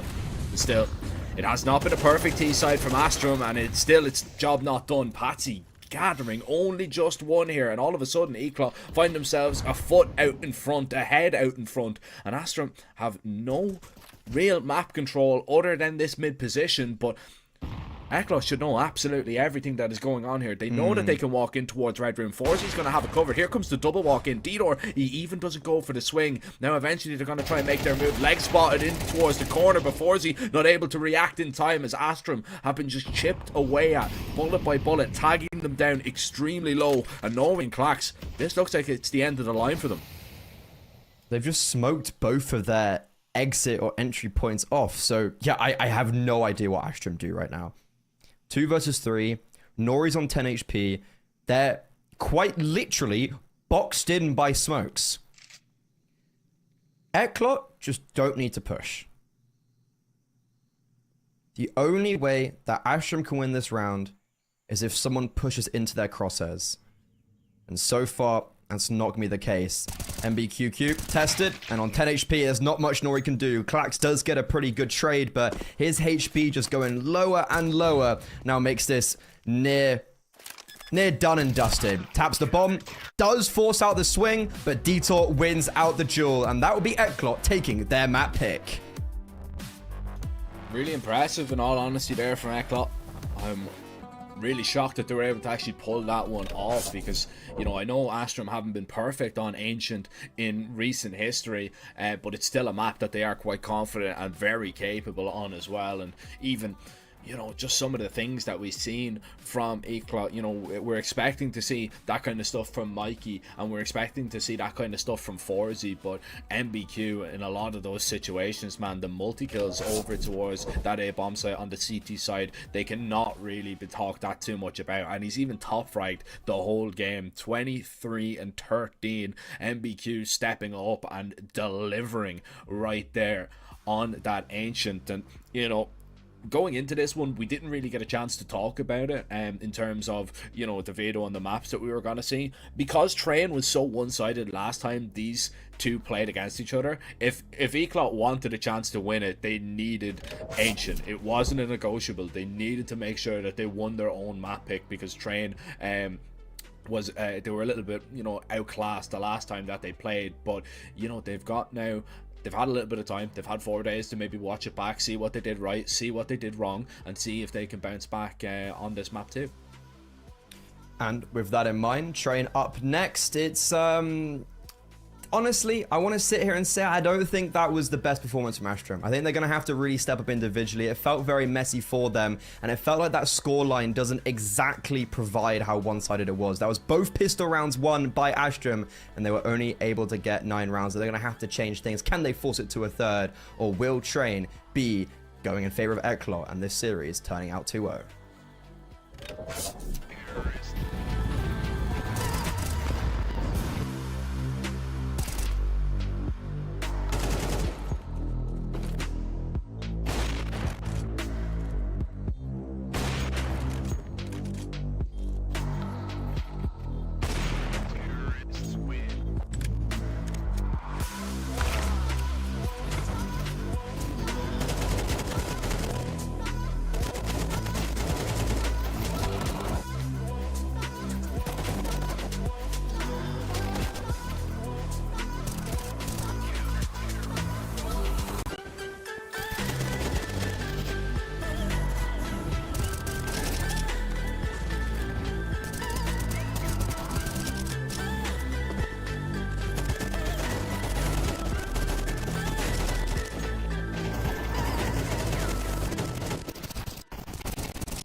She said she loves you, but she can't love me. But I love you.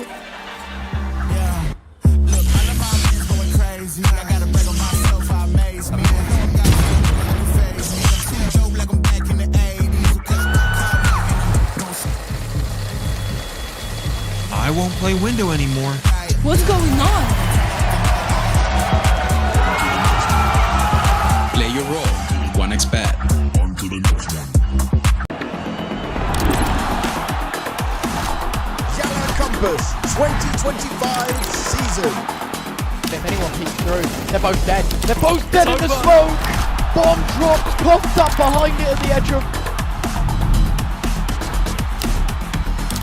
Away with a kill, but quick trade back from Area still through the YaLLa Compass 2024 champions. YaLLa, let's go!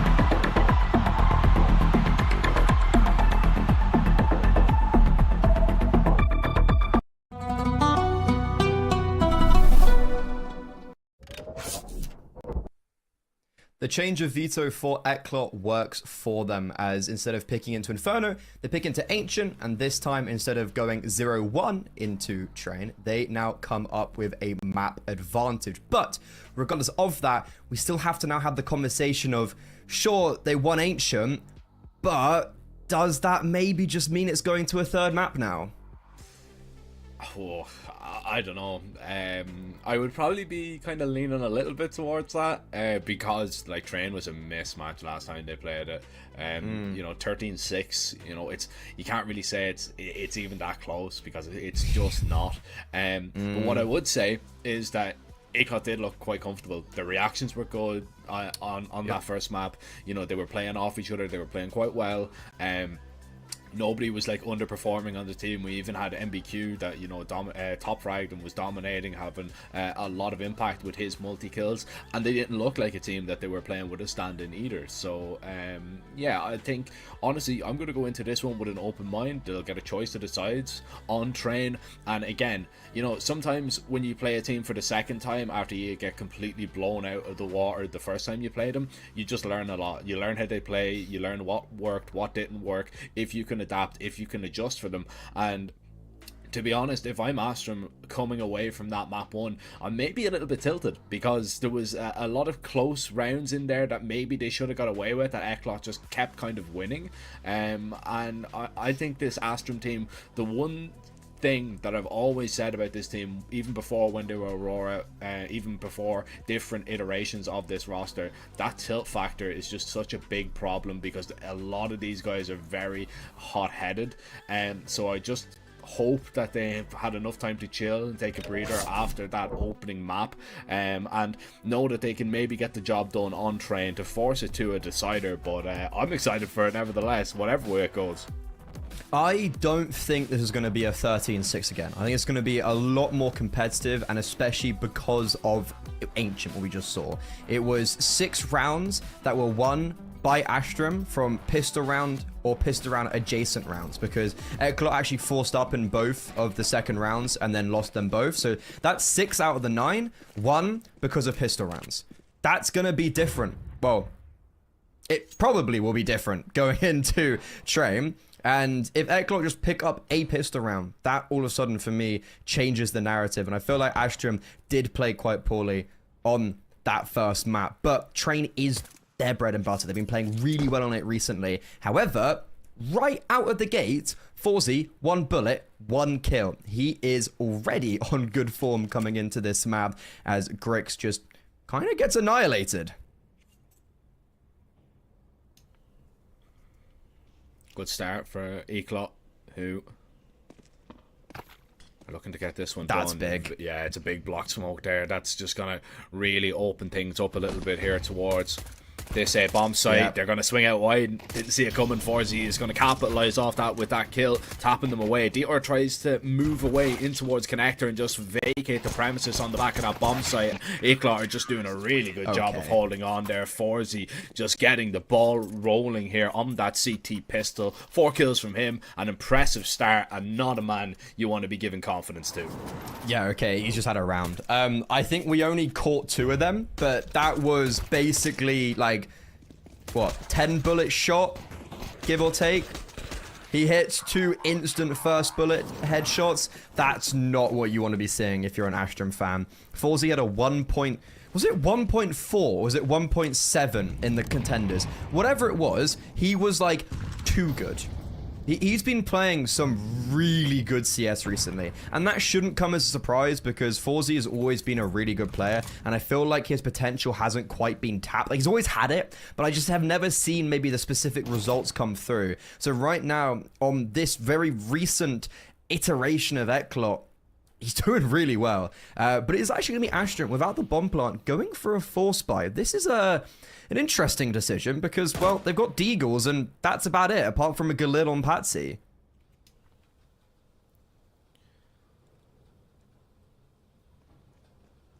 Yeah, it's important for YaLLa as well to get as many rounds on the CT side as they can, because last time these two faced off against each other, the T side for YaLLa was just non-existent. They picked up, I believe, 1 round out of the 7 that were played. Yeah, they're not good at all. So that doesn't instill you full of confidence, really, does it? Moving forward, though, Astrum are going to try and make their way out. Pop and reels in. He's got a nice timing to find one. Mikey tried to catch one. They're not looking at him. Still, though, Reason is locking this one down for now. Astrum still have not advanced up towards the bomb site. And these rifles are just taking the long-range duels, favouring them over and over again. Clax with a nice deagle shot. Needs that little bit more, but it's an MBQ double as he lurks out Pop to double up on rounds for YaLLa to kick things off on Train. That's a really good example this round of, even though you might get the entry onto the bomb site, Train a bomb site is not a bomb site you can go onto without utility. Just like, look at this. It's just so difficult for Astrum. Like, this is why I thought this round was so confusing to see the purchase with no bomb plant, was because there was just no utility, and you can't play Train without any util. So this feels like a very lackadaisical approach from Astrum early on. Feels like we've just given over 3 rounds for, well, nothing. Yeah, I mean, look, you lose that piston round.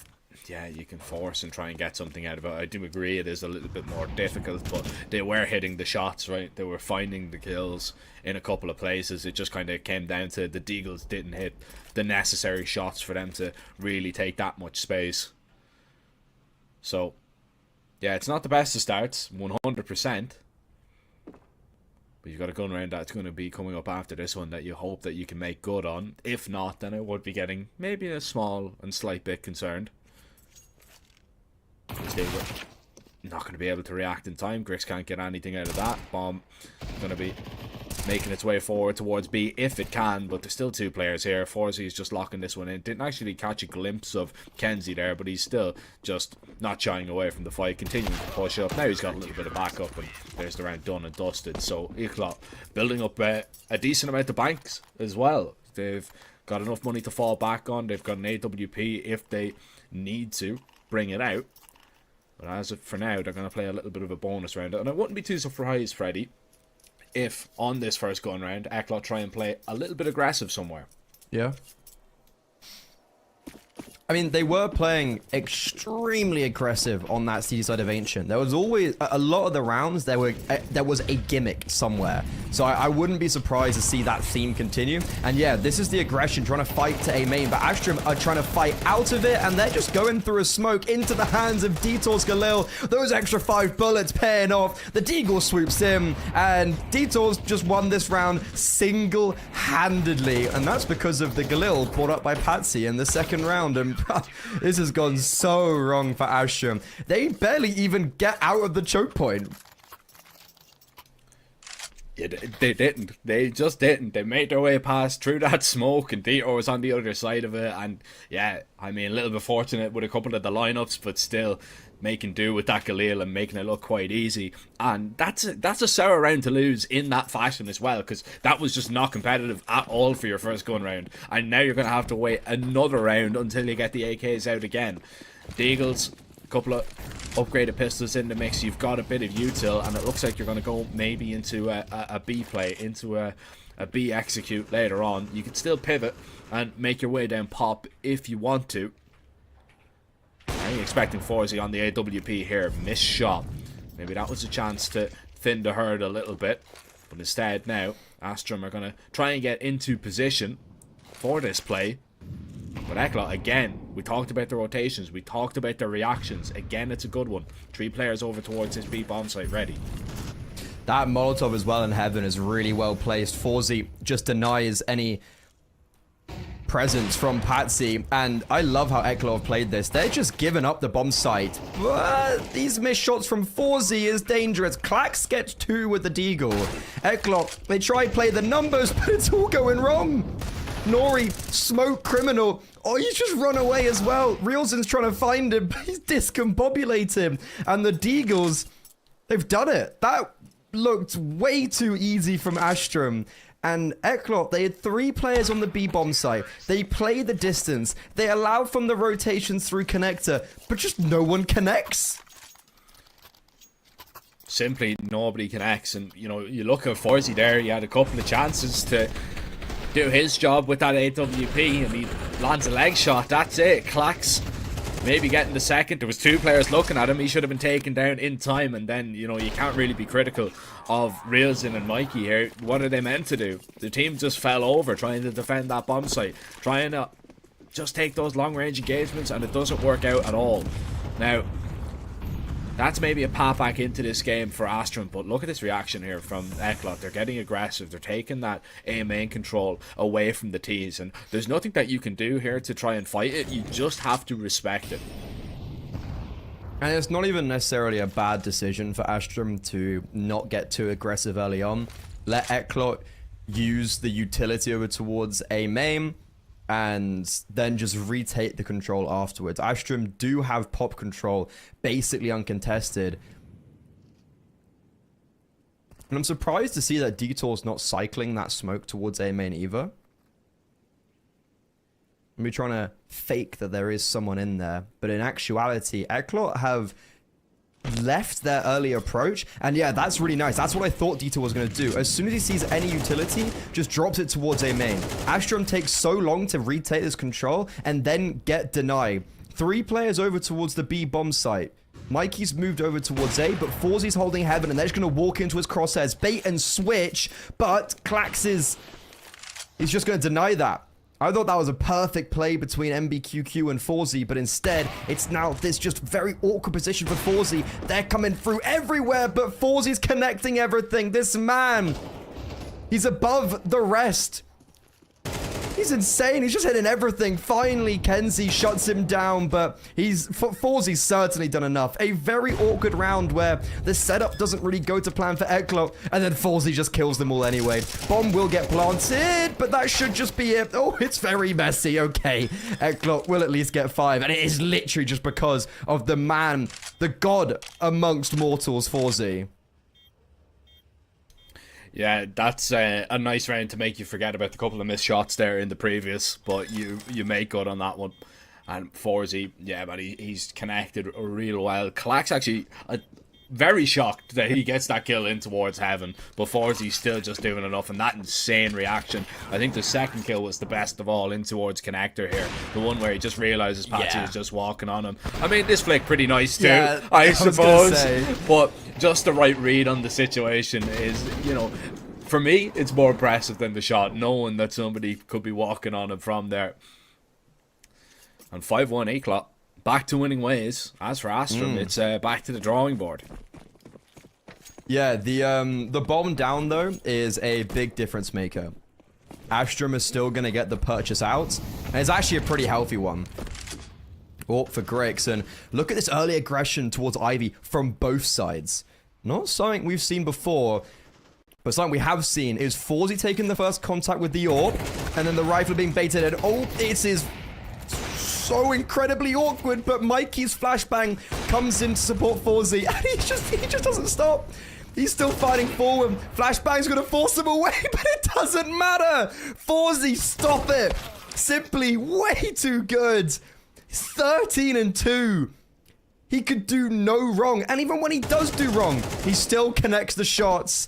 Kenzie will get a freebie onto Detour, but this is another round lost, and YaLLa, I did say 13-6. I don't think we're going to see the same scoreline, and Eklo have already got 6. Yeah. Man, we are just seeing some ridiculous open, like combat open, like you've never seen it. This is crazy, man.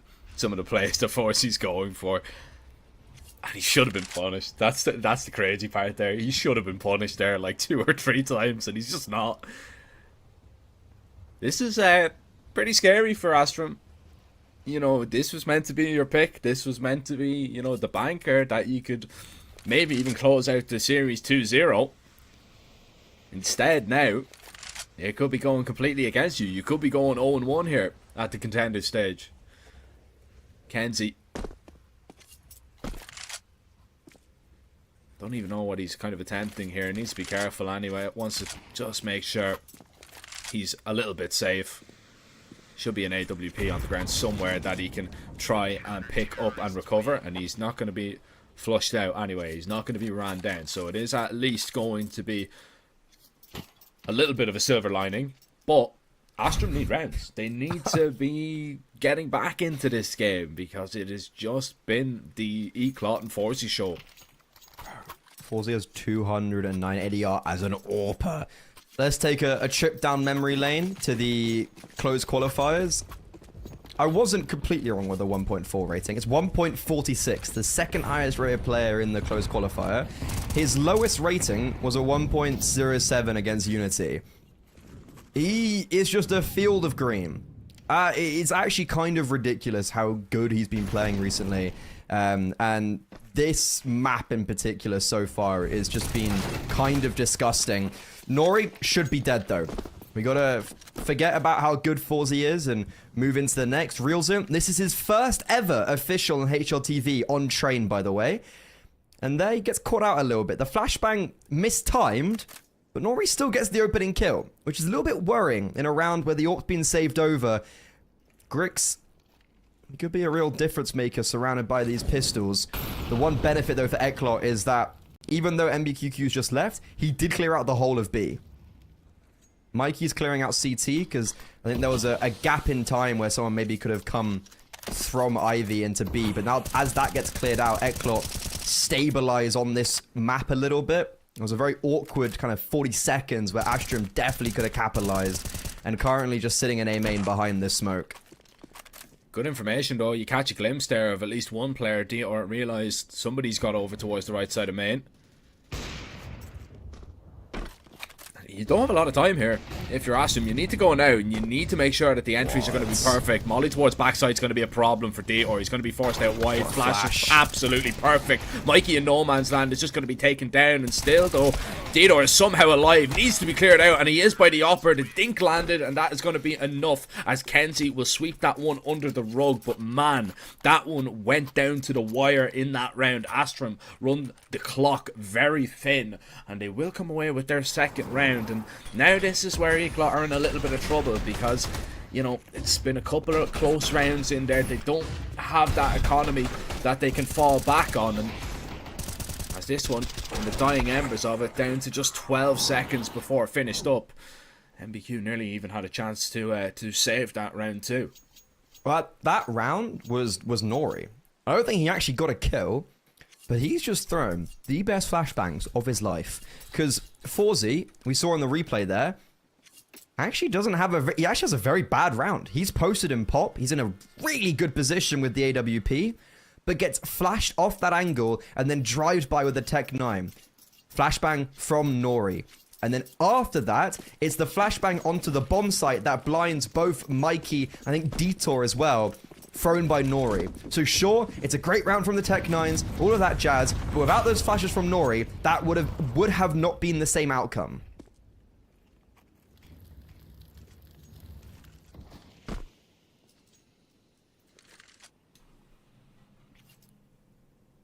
Now, same main control taken. Nade goes deep, and they look to see if they can spot anything. They don't see all that much. And this is a little bit worrying for MBQ over towards B. Because Astrum are creeping up here, getting ready to pop at a moment. And you don't have any fast rotation here whatsoever. Everybody is so invested in Ivy and A main and even Forzy in towards Pop that this is going to be MBQ that has to play a little bit aggressive here. Oh, blocking them in the smoke. Surely they realise they've walked into him. He's just walked all the way through and killed Grix. He is absolutely fuming now that MBQ has been able to get away with that. Klax had to go back and just clear him out, flush him out of that position.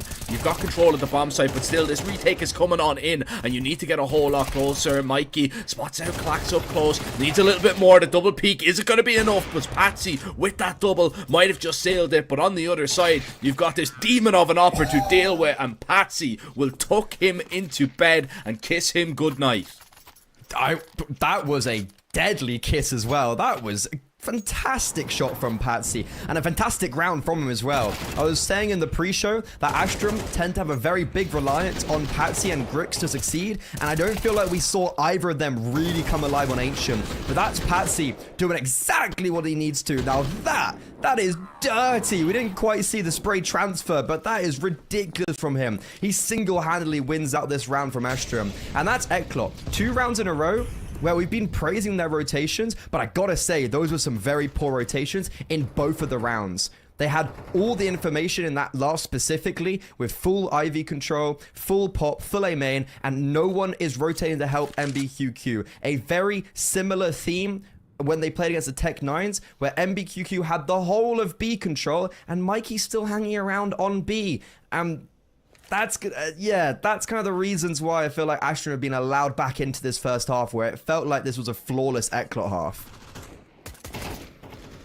Yeah, mismanaging a couple of situations, maybe definitely not reading that, you know, that's entirely a possibility, and yeah, you get caught high and dry in that last one. Now you're going to pay the price in this one. 6-4, this should be.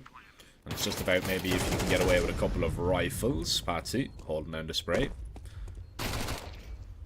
These pistols simply no match whatsoever. And yeah, this is a really good recovery, in all honesty, from Astrum, because it was looking like they were dead and buried at one point. It was looking like Forzy was just going to continue farming absolutely everybody. Hasn't got a kill in the last couple of rounds. And Eklot are going to need to bounce back in this next one. I don't believe they are going to be able to afford an op, if I'm not mistaken. So they're going to have to make do without Forzy on his favourite weapon.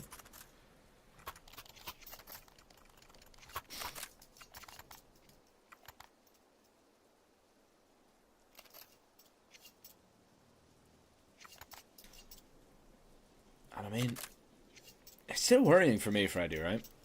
Because the T side was so lackluster from Eklot that they needed, honestly, like 9. In my head, anyway. And to be honest, it kind of looked like that it was going to be 9. This is very change of pace, though. Astrum, with a Mach 10 lead in the charge, Patsy loses life, but he serves his purpose. He creates all this space. Forzy, not on the big green, but he's still prolific with the A1S. He's going to have to do more, though, because other rotations not having the same success, and Forzy's going to do exactly that. Kenzie left alone in the 1 versus 2, chops down the first, and now up against Goliath. Forzy continuously flashed, and this is very awkward for Kenzie. Trapped, but he catches Forzy in the air, and it doesn't matter. David versus Goliath, and Goliath just puts down the underdog. Man, that is a crazy kill that Forzy gets. He's mid-air, he's just landed, and he hits the shot, and you know that you are absolutely fuming. If that is the way that you lose a 1v1, you are so tilted. And he's even going to save the off as well. Man, that's the first time Eklot have actually held on to that B bomb site too after they lost it. You know, usually it's so bad on the retake. They miss a couple of shots and Astrum just take all that space, but that doesn't happen this time. And what a wonderful time to do it. There's still a possibility of an 8-4 here for the side of Dynamo Eklot. That's for Astrum. Need to maybe try and explore some other options. A little bit of a gap to kind of play around with there. Forzy doesn't want to stay on the angle though. Instead, Nero going to beat that Molotov, but gets beaten down by that AK at Patsy. Trade comes in, but traded right back from Norway, who is happy enough with that man advantage he's just gotten. A 4 versus 3. Better off to just back away here and play with your teammates. Forzie's still alive though. He's been an unsinkable player in this first half. And it won't actually be him to alleviate a lot of the pressure. It's Reelson and Mikey getting aggressive towards A main. And all of a sudden, the man advantage for Astrum evaporated. This is a very big call from YaLLa. They get that kill in A main, and it looked like the player was running back. Because that was the plan. Astrum wanted to go towards B, but YaLLa sent everyone over towards the B bomb site, and they're matched with no one. Mikey and Reelson have cleared out all that space. That dastardly duo are just moving along as a death squad, and Astrum have played this perfectly, making no noise whatsoever. Forzi, none the wiser that Nori has slipped through the net. Orp scope heard, Forzi decapitated. Unbeknownst to him, they were already on the bomb site. But Mikey and Reelson here in the nick of time. 2 versus 2, but Grix, he's starting to connect, saying to Forzi, he can do one better. However, superstar Mikey has had a very slow game. He's already doubled his kills in this round. Can he put the cherry on top? Kenzie.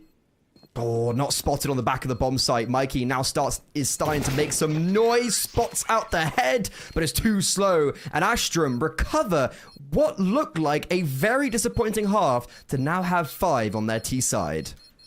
6-1 down at one stage. You're dead on. You know, that's a big recovery. I think, honestly, that might be enough. That really might be enough. I'm not sure what we're going to see on this T side from YaLLa, but all I know is last time, you know, these two faced off, it wasn't good. It simply wasn't. Only picking up the pistol round, didn't get anything from gun rounds, and Astrum absolutely dominated them when the swap happened. But YaLLa, there's something different about them today. I don't know what it is. They just look a little bit more confident. Forzi's having one of these Forzi performances that we've seen over and over again from in the last couple of weeks and months. Flash in towards main here, Kenzie. Good for just the one. Now the long range, the USPs will begin to rip you apart if you go for the peaks, exactly as Grix has done. You're trying to make your way out of this A main, but there's just so many players looking at you right now. Mikey occupying a little bit of space, but Astrum just run them down, and that pistol falls in favor of the CT side. So that's exactly what was necessary in order to see possibly an Inferno. And all of a sudden, from what I was thinking was going to be this really impressive 2-0 victory for YaLLa, now hangs in the balance. Now, pistol round is a big difference maker. Ooh. We do love a good force buy, don't we? So far, after every pistol round, the team that's lost the pistol round has force bought. For YaLLa, on both occasions over on Ancient, it didn't work. And I'm not looking at this purchase and feeling like it is going to be the difference maker and is going to be the answer. Got utility. I guess that's the big difference between them now and Astrum when they bought up in the first half. And there's 4 players in pop. Flashbangs and smokes being produced from A main. Patsy, blindsided. He's now being caught in a very difficult position. He's able to fight his way out for one, and honestly, him just surviving seems to be the difference maker because everyone tunnel visions on him, and that's when the rest can pounce. It was a horrible timing for a player like that to come in for a Patsy in that position, so it's actually a miracle he does stay alive for as long as he did. Yeah, that's definitely one that YaLLa, you know, had a chance in. If they take down Patsy pretty quickly, you know, and don't get traded on out, you can really just begin to occupy that space on that A bomb site, but it doesn't happen, unfortunately. So you don't even get a bomb plant out of that force fight. Now it's just a couple of upgraded pistols, not really going to be any armor on the players either, so these Deagles and P250s need to make do. There's a couple of players still on Glocks as well, so I'm not very hopeful, especially with this aggression coming out here in towards Ivy. Astrum want to kind of stand and fight. But it is Kenzie, of all people, to open this one up, and he's still searching for maybe a little bit more. There's the triple peek, and he eventually is actually going to get punished.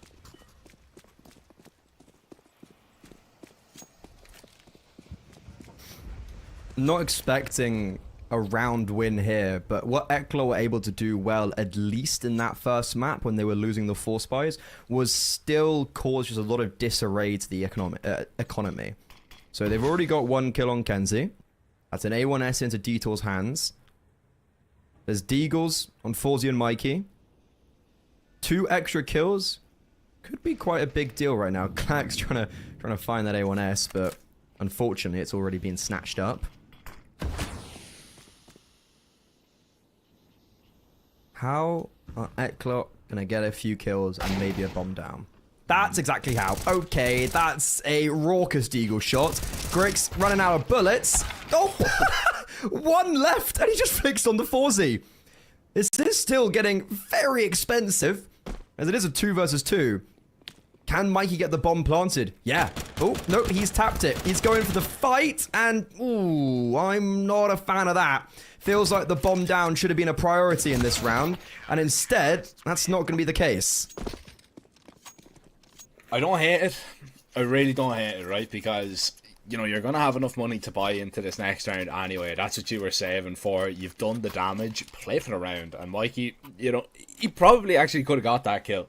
He really could have got that kill if he was quick enough. So I don't completely disagree with you. There's also the factor of you only know where one player is. So if Mikey just sticks that bomb, the pop swing could happen. So he could just get walked on, he could get taken down, and there's the round already over. So that was actually probably their best chance and best option of winning that round. So I really don't hate it. Buy back from the C-Cloth side. And this is still pretty patient. Patsy, oh, thinking about going for a walk in. There's a piece of util. Mikey spots out 1. Patsy now knows he's close. There's the flash. Mikey trapped in that corner, and there's just no support available to him. It's a late take of that A main, and it's going to be YaLLa punished. That's Patsy. Oh, he sticks around in towards main. That could be a problem too. Is the swing out pop is going to happen? Grix is just lining them up and knocking them down. Nobody looking at him. Tunnel vision on another player, and this is just falling apart here for YaLLa. Just simply no way into this A bomb site. And they can't even find a kill. Took the words right out of my mouth. Okay, Detour does get a kill, but it doesn't matter. It's a consolation frag. Forzy's still sitting in brown halls with the bomb. This feels like a real capitulation for YaLLa on train. What was it? 6-1 you were saying? 6-1, yeah. Yeah, now it's 7-9 in favor of Astrum. And I don't even necessarily feel like Astrum are maybe even playing this like great game of CS. Like Patsy had that 1 massive triple kill to open up the proceedings that got them here. But it's been Kenzie mostly 16-8. That is a crazy scoreline. And Grix with that double, like it's feeling a lot more consistent from Astrum, whereas YaLLa, let's be honest, a lot of the rounds won were because Forzy got 3-4 kills. Yeah. And now he's not.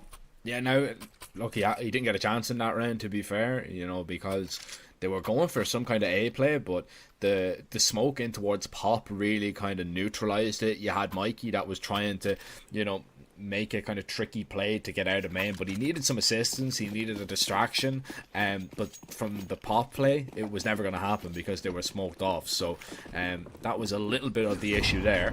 Now the issue is you're not going to have any rifles other than Forzy's AWPs, so this is where the call needs to be absolutely sublime, and they are going to be making their way over towards this B bomb site, maybe for a little bit of a pop, try and get the op set up in a position to maybe strike a couple of players down.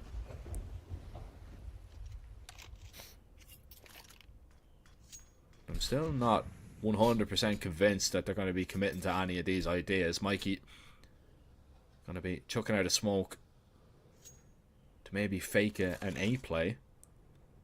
1 smoke? Surely he has another smoke below him, right?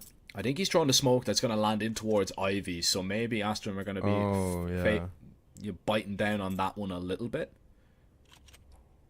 Or he could maybe smoke Con.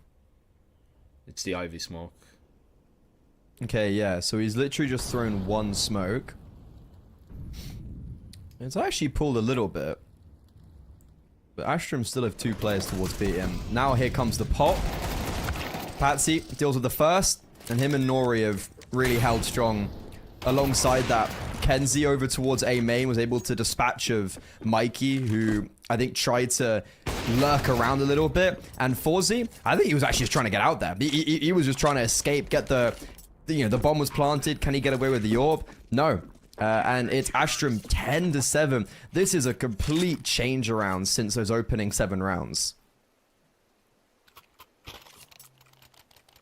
I actually don't even know if that smoke landed properly for Mikey either, because it ended up just smoking off the kind of tunnel, the stop sign area, and I don't know if that was the idea, because I think where he was throwing that smoke, it's meant to kind of bounce in and land over towards Ivy, which was maybe the idea, to fake that they were gonna wrap through that smoke and cause a little bit of chaos. But nevertheless, round doesn't go to plan. They run out on B and they get absolutely mowed down. So 10-7.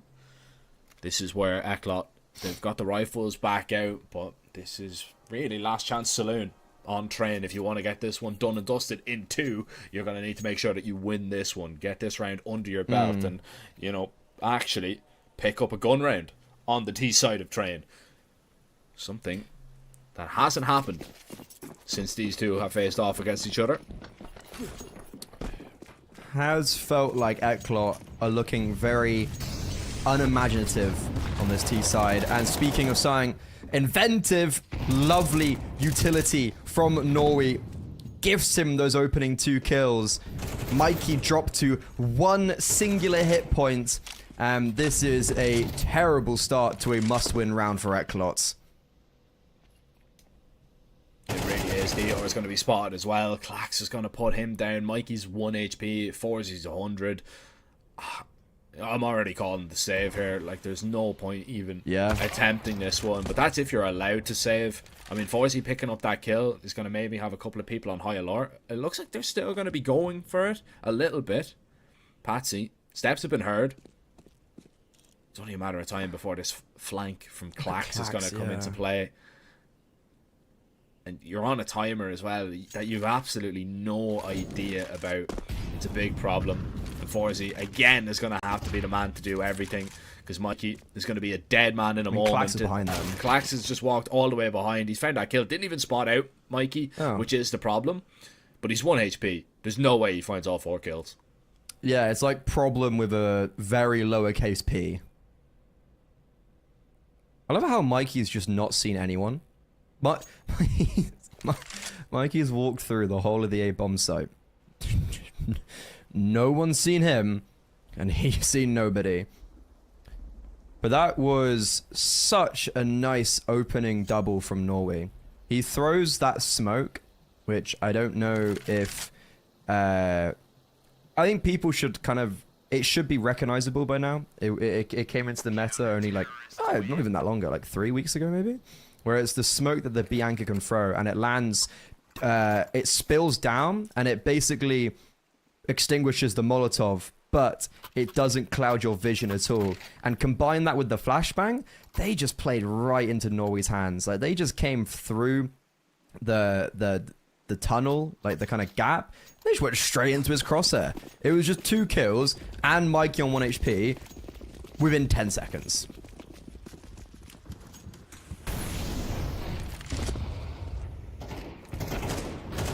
Back once again for Eklot to try and get something done. It's a fast play up towards Ivy, and they've already found a couple of kills. But here comes the trades right now. Grix with that AWP now beginning to light up the kill feed for his side. And being the difference maker like Forzy was in this first half, Mikey needs to try and find that frag onto the players towards the back bomb site. He was the only man with a rifle left, and Grix with his pistol will defeat DDoors as it is 12-7, and this one is looking as good as done. Astrum looking to convert on a very clean and squeaky clean CT side.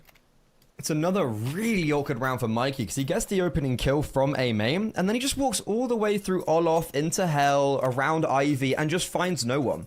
We were commenting on Ancient about how prolific Mikey is on these lurks, and he's able to get really good damage shooting people in the back of the head or the side of the head or whatever. But that's 2 rounds in a row, accentuating just how difficult this game has been for him so far. Like, he's not able to get anything going on the T side of Train right now. And Eklot, well, the theme is unanimous across the rest of them. Forzie's really slowed down. I think he had 13 kills within the first, like, 6 rounds. So he's massively cooled off his jets. And it's Astrum with 5 opportunities to close this out and send us to Inferno, which is a map that Eklot may have previously picked into them, but Astrum won out. And with a minute 10 on the clock, with no map control, Dieter's already on 1 HP, and Eklot need to try and pick their way back into this round, but I don't have the confidence that they will.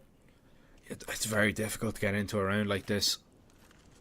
Yeah, you've got plenty of util, but just the low HP and the aggression coming in here again. That's a wonderful timing for MBQ to actually get. And Mikey sprays down Patsy. All of a sudden, you find a double entry in towards A. Smoke is a little bit of a problem, though, because Connector can just be lurked on out of, and Grix is going to use that to his advantage. Bomb's going to be planted here, though. Grix is not going to be able to deny it just yet, and Railson's going to seek refuge in that smoke, but he jumps up, and Grix hits that headshot, completely unaware that he could be towards the back of the bomb site, as Grix begins to look for a little bit more. Norway, the man that they do not know about just yet, as Eklot play this one extremely safe, and Grix tries to walk in, he gets shut down. Norway's going to be spotted out, and Eklot maybe have a chance to keep this one going a little bit longer.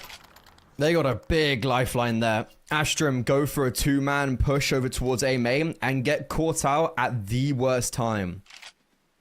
So it's a saving grace for Eklot, but it's their first round on the T side, and I'm really scared of Grix right now. Grix has awoken.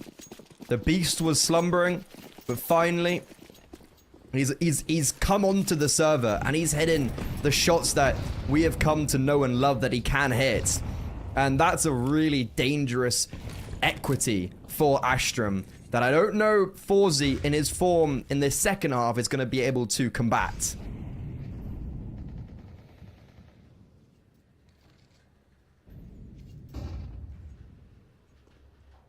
This is where you need other players to kind of step up and have their moments. As of right now, Eklot have just done enough to stay alive. They've won a gun round. Which is just a round. They needed just something. Just something on that T side, but they need to find their footing and find their form very quickly. Execute goes over towards this B bomb site, forcing the players back. Norway needs to collect just the one, but Railson, that's a fantastic entry. Oh, bullets just a whisker away from Patsy through that smoke. He doesn't know it, but he nearly actually had a double kill there. The peak from Forzi is just going to be telegraphed by Grix. He was so ready for that chance and opportunity to put him down.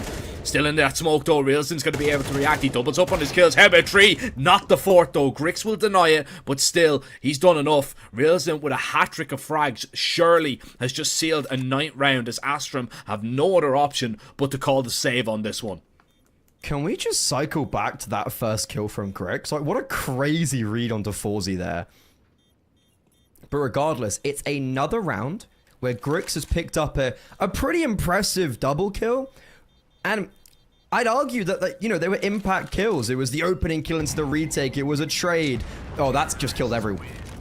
Okay, never mind. Detour on 3 HP survives. But that's another round where Grix has picked up these really important frags. It doesn't matter. So Astrum, yeah, they do need to take a second because they had the rotations. They had players here. Patsy almost just kills everyone through a smoke to begin with. But it's Realsm. You said someone on Eklot needs to come alive. And the newest addition, who's stepping up the plate to a level of Counter-Strike he hasn't really played at before, has just torn through 3 in the most important round. That's what Eklot needed. They needed a lifeline, but unfortunately, their backs are still against the wall. They've got 3 more to go till they push to overtime, and it's another gun round that Astrum have somehow produced. Yeah, and this is it. You know, you have to be perfect now. It's all well and good, you know, okay, you're actually picking up rounds on the T side now, but you need to keep picking them up. You can't drop one. That's the real issue. Although, if you win this round, it does get a little bit easier because Astrum will have no other option but to save for the final round, and Eco, for at least a chance to have the rifles out. YaLLa are going to go very quick over towards this B-bomb site. Smoke is going to go down. It's only Norway here, and he's playing back towards Thomas. Right now, waiting for the peak. The support will arrive, but it's a D or double to surely just lock in this bomb site and the round. Astrum, are they still going to go this? Grix is just going to send it through the smoke here, and that might catch a couple of players by surprise, but Reelson is ready once again as he looks to reel in another round for Dynamo YaLLa. Kenzie, he's still sticking around here a little bit, but I think he has to just play with that rifle. It's going to be the only rifle that Astrum are going to be able to muster up in this next round. And this is where it gets a little bit nervous. This is where you just get a little bit tight. You know, you're just like, oh, that kind of feeling begins to settle in. Because you're not just playing... He's got the AWP. Yeah, he's got the AWP. He's going to be saving that. But now... you know, you're not playing for a victory, you're playing just to stay alive in this series. You don't want to be dropping down into that 0-1 already. We spoke about Astrum and their chances and opportunities. They want to be going deep in these kind of tournaments. This is definitely not going to be the perfect start. Obviously, that round is massive from the detail double opener. Like, that creates the possibility for success, but it's Reelson who hammers it home. Like, that's back-to-back rounds where, dude, he's just run. He's taken all the space, he's going for it, and he's picked up a really important kill. Oh, this is... wait, this is really dangerous. Patsy! Patsy, what are you doing? He runs in with the 5-7 and sidelines 3 of them. Grix lays support from afar with the orb, and it's all falling apart for Dynamo YaLLa. They were building bridges, but it's all been shattered by Patsy. Seeking overtime. Now, they're going to have to do it on Inferno. There's no way Reelson wins this 1 versus 5, and it's Kenzie to put him in the dirt. What a disgusting round from Patsy, and Astrum shattered the dreams of the comeback. That is plain and simple. You are seeing a prime example of how difficult it is sometimes when you're playing without your IGL of a team. Because... you should have been ready for a round like that. You should have known that it was a low buy, and they call an A rush on a round like that. I don't know, man. I don't agree with it. Maybe I'm wrong, but that is just something that you've really just handed a chance. Of course, it's an amazing triple kill there from Patsy to get it over the line with Grix with that AWP, but it felt like Dynamo YaLLa just kind of rolled the dice on that one to try and get up onto 12-11, and instead they paid the price. They lose Train, and now they're going to have to focus on Inferno. But at least the good news is Inferno was a whole lot closer the last time these two played it. It was 13-11. You know, it was, you know, we're talking about one round. We're talking about one swing round. That is the difference there. So the way that YaLLa have been playing, you know, the way that a couple of players have been stepping up, I still think they have a chance to close this one out. But Astrum, they might have just gathered all the confidence they needed from Train. Yeah, the last round, that's gonna sting, and that's gonna sit with you for a while, because I do agree. You were talking about the cool. It wasn't just putting numbers into A main and Poison to go for a rush A. It was also Forzy going for an opening pick on the AWP against a low purchase. Like, to me, that just doesn't make sense. Like, why are they doing that? I think this is really gonna sting for YaLLa, and they're gonna have to pick up the pieces as we enter map 3. Inferno gonna be on your screen in about 10 minutes. Get a refreshment, get a snack, and be back after the break.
She said she loves you, but she can't love me. But I love you. Yeah. Look, all of my friends going crazy. I gotta brag on myself, I amaze me. Phase me. I'm too dope like I'm back in the 80s. I won't play window anymore. What's going on? Play your role. 1xBet. On to the next one.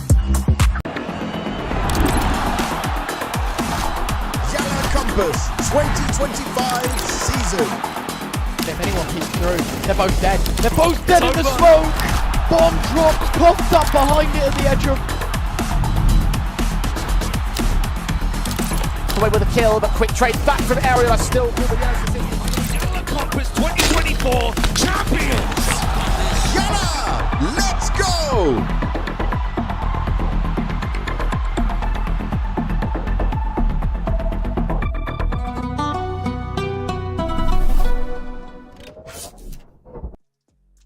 And for the first time today, we've been pushed to a third map. It felt like, in all honesty, that was either going to be a 2-0 on train or overtime when we got to 12-10. But instead, a 3k from Patsy with a 5-7 and a pretty weird call from Daniel Eklot means we're going to Inferno. I told you, man. You thought I was messing when I said that they were bringing us in to give us the 3 mappers? No, absolutely not. You know, haven't got a tech pauses yet. Yeah, fingers crossed, mate. Fingers crossed on that one. Yeah, but look, I think Eklot, I don't think they're that tactically sound on train, I would say. I think, you know, especially on their T side, you can see a lot of holes. It's just a map that I don't think they're that prolific on. Maybe moving forward in the future they definitely can be, but it looked like they just kind of ran out of ideas in a couple of places and a couple of situations. And yeah, I'm questioning that call on an A rush. I mean, if they run out and kill absolutely everybody, I'm probably not questioning it, but maybe they could have taken it just a little bit slower there. It feels like they kind of handed Astrum an opportunity to kind of close that one out. But heading on to Inferno, I think it's even more of an even matchup, I would say. I think, you know, Eklot can maybe feel that they were a little bit hard done by last time. 13-11, these two faced off. So this one should be as competitive as possible. And, you know, that's what we want to see out of a deciding game. Do I think that the advantage is going to be with Eklot? I don't. I think Astrum definitely have just been handed a lot of momentum after, you know, closing that one out towards the end. Eklot only strung, you know, a couple of rounds together to actually make us believe that we were heading into overtime. But other than that, it was Astrum that were really just looking like they were going to run away with it. Yeah, and I think the big issue, or I guess the main reason why that game was competitive to begin with, was because within the first 7 rounds, Forzy was sitting on around 13 kills, give or take. He actually ended the first half with 16 kills and then ended the game with 19 kills. So he seriously dropped off, and I think it's very clear that when he was doing well, Eklot were winning rounds. As soon as he stopped doing well, Eklot stopped winning rounds. So I don't know. I feel like there's a little bit of reliance on Forzy, especially on train, but on Inferno, let's see if the likes of Mikey can step up, because, wow, he really was non-existent on train. As we start into it, Eklot starting on the T side. It was a T-sided map when these two teams played up against each other last time. Very T-sided, actually, for both of the teams. So for Eklot, can they get the ball rolling on the pistol round? Whoa, again, very awkward, but the A-bomb site fallen, and it was a 5 versus 3. But wait, the bomb? Yeah. Wait, the bomb didn't make its way to the site? It's all falling apart. This has all gone wrong. It was looking great. I was like, all right, they're up on the site. It's going to be a retake, and that doesn't happen. It's a double kill. Make that 3 from Grix here with those Julies. And MBQ, I mean, he has to try and pull this one out of the fire, but really needs to be careful, because the rest of his team have been really just scorched in towards mid, and he doesn't want to get burnt himself. Now spotted out. Grix still in this close corner, is going to be a difficult man to clear out. He's waiting on the jiggle. Grix is ready, and he will claim 4. Interesting to note that the last 2 maps, Freddy, both uppers have started out the pistol with a 4K. Huh. Yeah, because Forzy, yeah, bang on. And Grix speaking about, you know, we were talking about 4Z and how great of a game he did. Grix seriously stepped up on the CT side, kind of mimicking also 4Z on that defense. So seeing him having this really early, strong pistol round, to me, this is a little bit scary for YaLLa. Astrum sometimes have a big reliance on Patsy and Grix, a narrative that I've kind of continued to provide throughout this whole game, and it feels like that was a little bit apparent on Train. I mean, Kenzie did have a great performance, but if Grix just continues what he's done in that pistol round, that's scary. Definitely could be something to be worried about. That molly. Surely just going to force everybody back. Nobody burns in it, but Clack should know that there was a couple of more players knocking about the place. And he's going to continue to try and search for them. Needs to be careful that he doesn't get blindsided by MPQ. Oh, how are you going to dismantle this crossfire? Well, at least he gets one.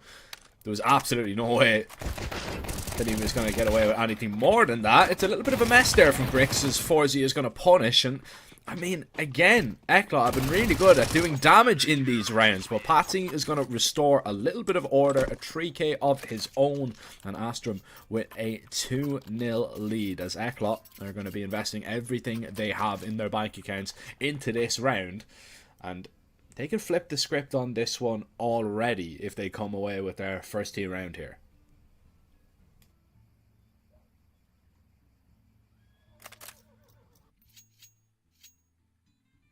It's a very good start for Astrum. And yeah, I think slightly rushed at the beginning, but wanted to continue the conversation I was having of when these two teams played on Inferno, which was 4 days ago. It was the pick of YaLLa, and it was seriously T-sided. It was 8-4 at the half on the T side for YaLLa in the first half, and then 9-3 for Astrum. Both teams getting the vast majority of their rounds on the attack.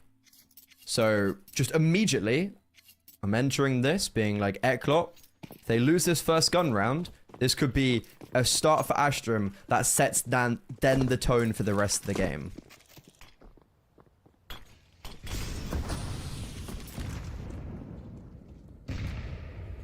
Patsy down mid with that M4. He could go unnoticed. I believe he was spotted here. Mikey's going to turn back to have a look at him, but completely unaware, it would seem. That fight doesn't go his way, and Patsy's just kind of dancing around the bullets here right now, somehow still surviving, but eventually he's going to be traded on out. But the damage really done here. Getting aggressive in a round like this. Astrum have all the information, they've picked up the majority of the kills, and Reelson indeed, or is there really a way back into this round? I would suggest no. And this is really setting the tone early on.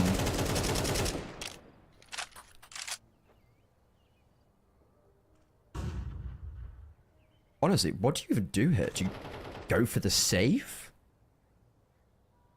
This is really awful start to Inferno. Check side. I would say the save is probably one of your better options because, right, you still have a decent amount of util, you know, on both sides. But it looks like they might give this one a go. I mean, you've still got a chance, right? I mean, if you find the double entry into a bomb site, all of a sudden there is an opportunity, but you are running the clock a little bit thin. Yeah, triple entry now, and you're not even going to get one. The crossfire mounted, there's so many bodies on that A bomb site, and it's no problem. It's 3-0 Astrum. A statement starting off things. I'm already saying it now. This is going to be a difficult map. It's going to be a difficult map for YaLLa. And I think the end of Train, I would suggest that maybe feeds into this third map.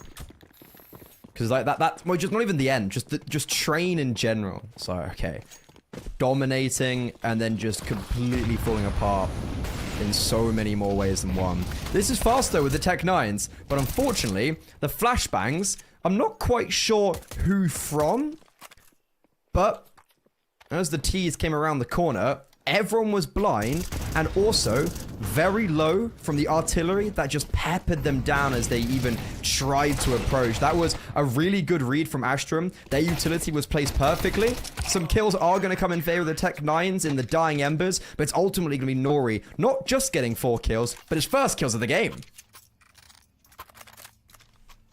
Yeah, and good thing he was there as well, because those Tech 9s finding 2, right? If he's not there as the third man, or even if he goes down, all of a sudden you've got 2v2, and you've got YaLLa who managed to pick up some rifles as well. So, although in the end it looks like a pretty good round from Astrum, there has been opportunities for YaLLa to maybe get going in that. I wouldn't say they are a million miles away from the level that Astrum are showing them on Inferno, but it is a case of you need a round sooner than later, because you don't want Astrum continuing to build up their confidence, continuing to build up their bank accounts. And it'd be interesting to see what the approach is actually going to be, if they're going to continue to maybe bombard up Banana and try and take that control early on, or they're going to slow things down and maybe try and work over towards middle. But as of right now, the only gun round we've seen is Astrum getting really aggressive and sending Patsy down mid. I don't think we're going to see that once again.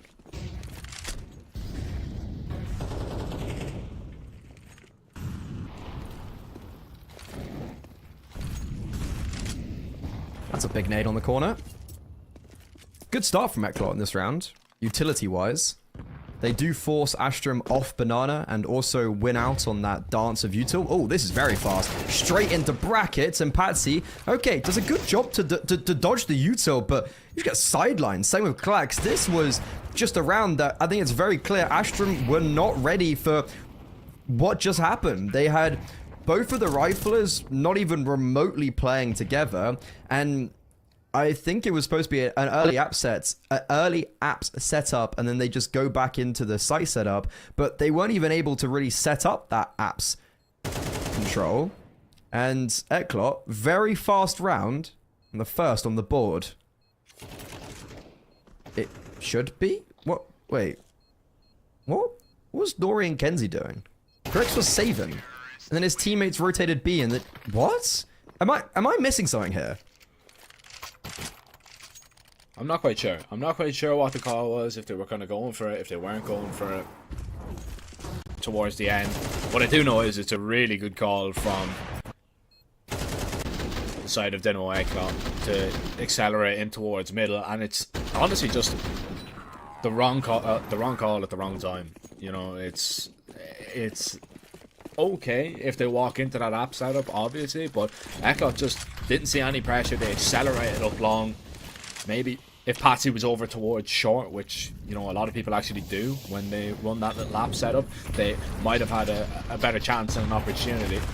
This time, though, SMGs, and oh, Nori actually getting away with a kill there is massive. Mikey was completely blinded by the flashbangs. Realson is going to be able to claim a second. Grix needs to be really cautious because there was a double nade with his name on it, but he manages to get away. He needs some assistance though. He needs somebody to make his way on over, as he has no other option but to give up this bomb site. He has to back up and back away, as YaLLa will make their way in towards B, and a really nice adjustment there just to kind of slow things down, make sure that if there was a HE, nobody would be exposed on the cross.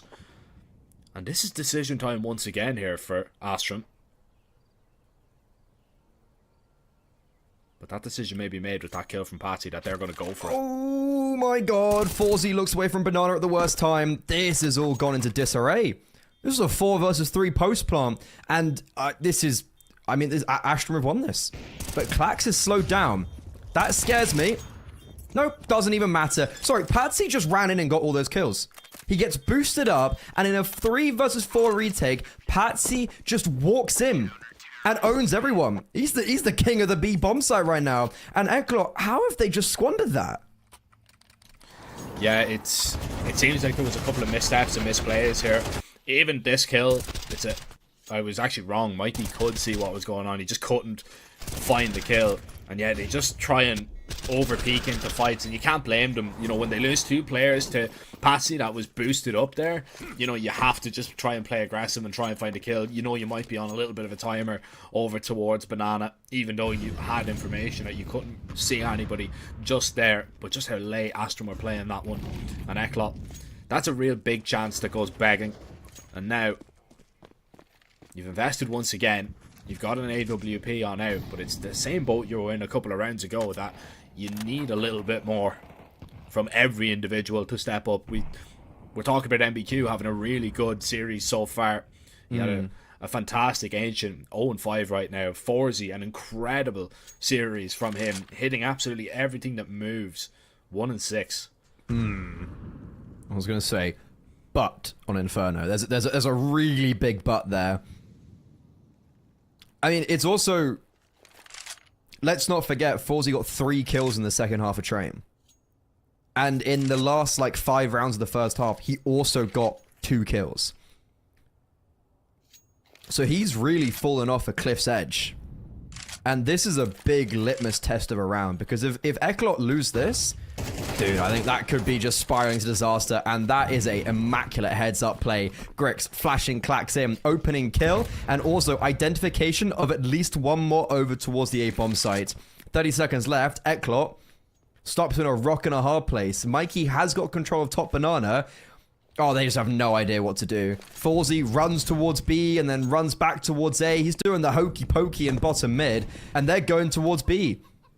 Astrum, they're rotating away though. Is this actually going to work? There's no smoke for the cross. Nori's the only defender here, and Mikey opens up the bomb site at range. MBQ unable to dispatch of Kenzie, so despite the bomb going down, it's still Astrum in this 2 versus 4, but Forzy finally onto the server. A big opening kill, and Mikey also not identified in towards ruins. 3 players on the other side. First shot connects. Second, even better. Grix spotted. Up shot missed, and it's all Mikey. The 2 superstars coming up clutch when matters. That looked dire. That looked so dire, and they looked lost. They looked absolutely lost and didn't know what to do there. And to be honest, I'm going to be critical of Astrum here. They should not be rotating away from a bomb site with 10 seconds to go after seeing nothing over towards A there. There's no reason that you should be rotating. Yes, you want to get there in time. You still have 3 players on that bomb site. If it is B, just stay. It is way too late in the round to be trying to, you know, make your way on over. And honestly, if they just keep 2 players there, they just trade it out. They win the round by buying enough time, dropping the bomb, making Eklot panic a little bit more, and simply undone by 1 smoke over towards that A bomb site. That's all it was.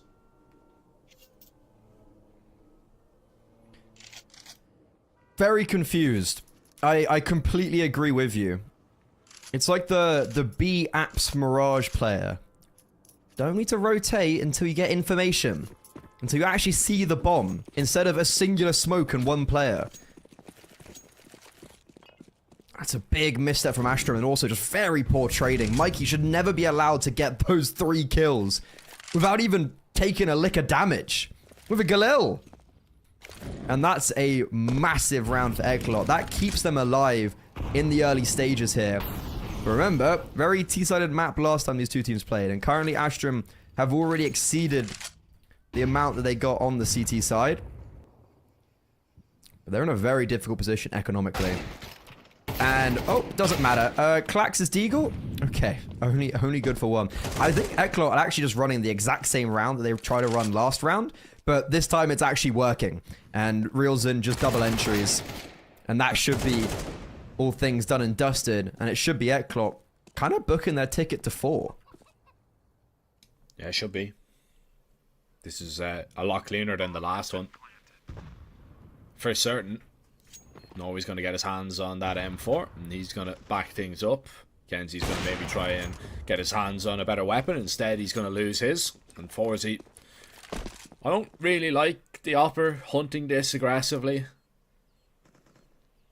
Especially when there's absolutely nobody around him either. You know, he goes down, he gives away an AWP, and then all of a sudden the CTs have a big chance in the round. No, he's shouldn't peek into him anyway, as Mikey is going to make his way forward, thinking about maybe joining up and joining forces with Forzy.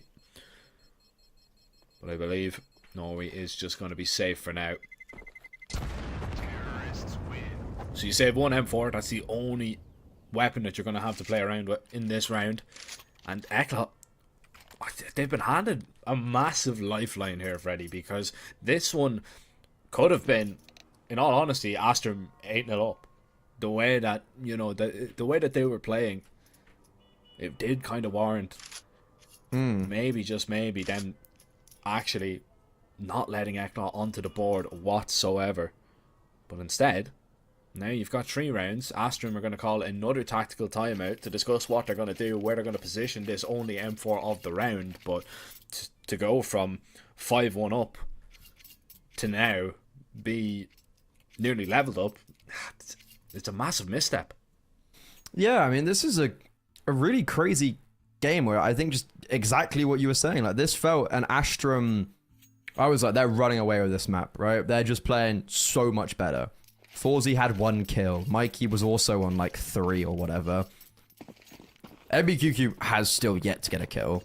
But this felt just so one-sided, and it's all because of that one misstep now spiraling into what will be, or what should be, a 1-round game. We have seen Astrum win out on a low buy before, but I think I'd really hope that isn't the case here. By the way, MBQ on the board. Oh, no. Oh no. That's not good. That's Nori picking up 2, and it's a 3 versus 3. Should we be worried? I don't think so, because they're just going to go to the other side, and they should be safe. But that will be... I'd actually love Grix just to leave A right now, go towards B, pick up a rifle, and they save 2 M4s. Or is Clax going to kill them all with a USP? They're not clearing them. They're not clearing them. Oh, the aura goes down. This is a big problem right now. You need to flush him out, and Forzy will just be able to do it. I think you still go for it. Not now. Oh, okay. Grab that AK and save Grix, maybe. We're still taking a peek, taking a look, trying to line up that headshot, but... Don't like that at all. The attempt? Why are we not saving there? Because look at the economy. It's still a 1v2. I understand, you know, but he's got a chance at it. I don't really blame him all that much. Very fair. I think sometimes when I see positions like this, I have a very regimented view of CS where I love a save. Big fan of saving. Very, very conscious of economy on CT side. And that's why when I see the 3 versus 3 with the USPs, I'm thinking, how can we get as many rifles as possible and bring them into the next to make sure we have the best economy possible? That's how I view the game. And it's very fair to be like, actually, no, I want to go for the clutch. I believe I can win it when it's someone like Grix as well.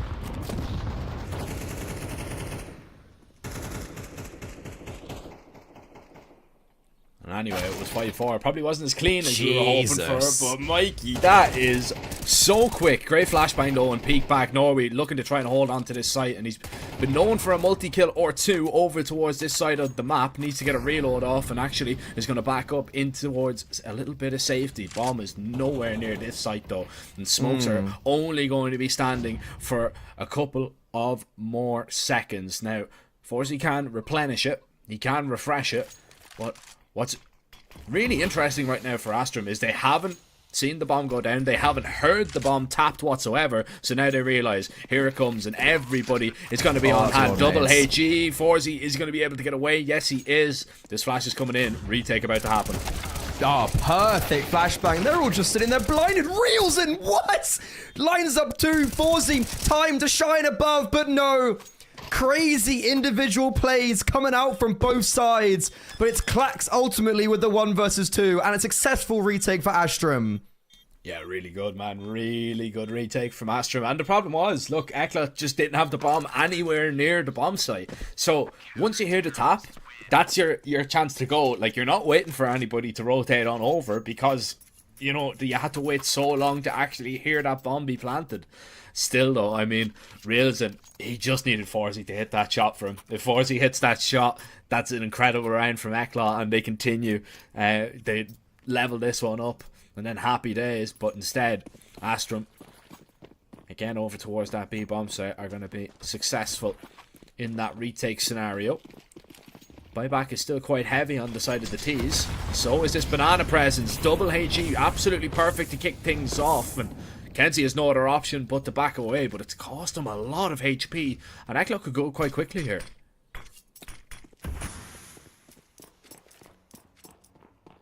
Very interesting. They're actually choosing to pivot away. Pivoting into T-spawn.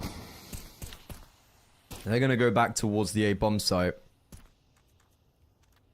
And this is a very awkward position for Astrum to be in, because Klax is clearing out all of apartments in second mid. And he's thinking, yep, the A bomb site's clear. Bye-bye. Is that Patsy that's gone over? Yeah, Patsy's gone over towards B.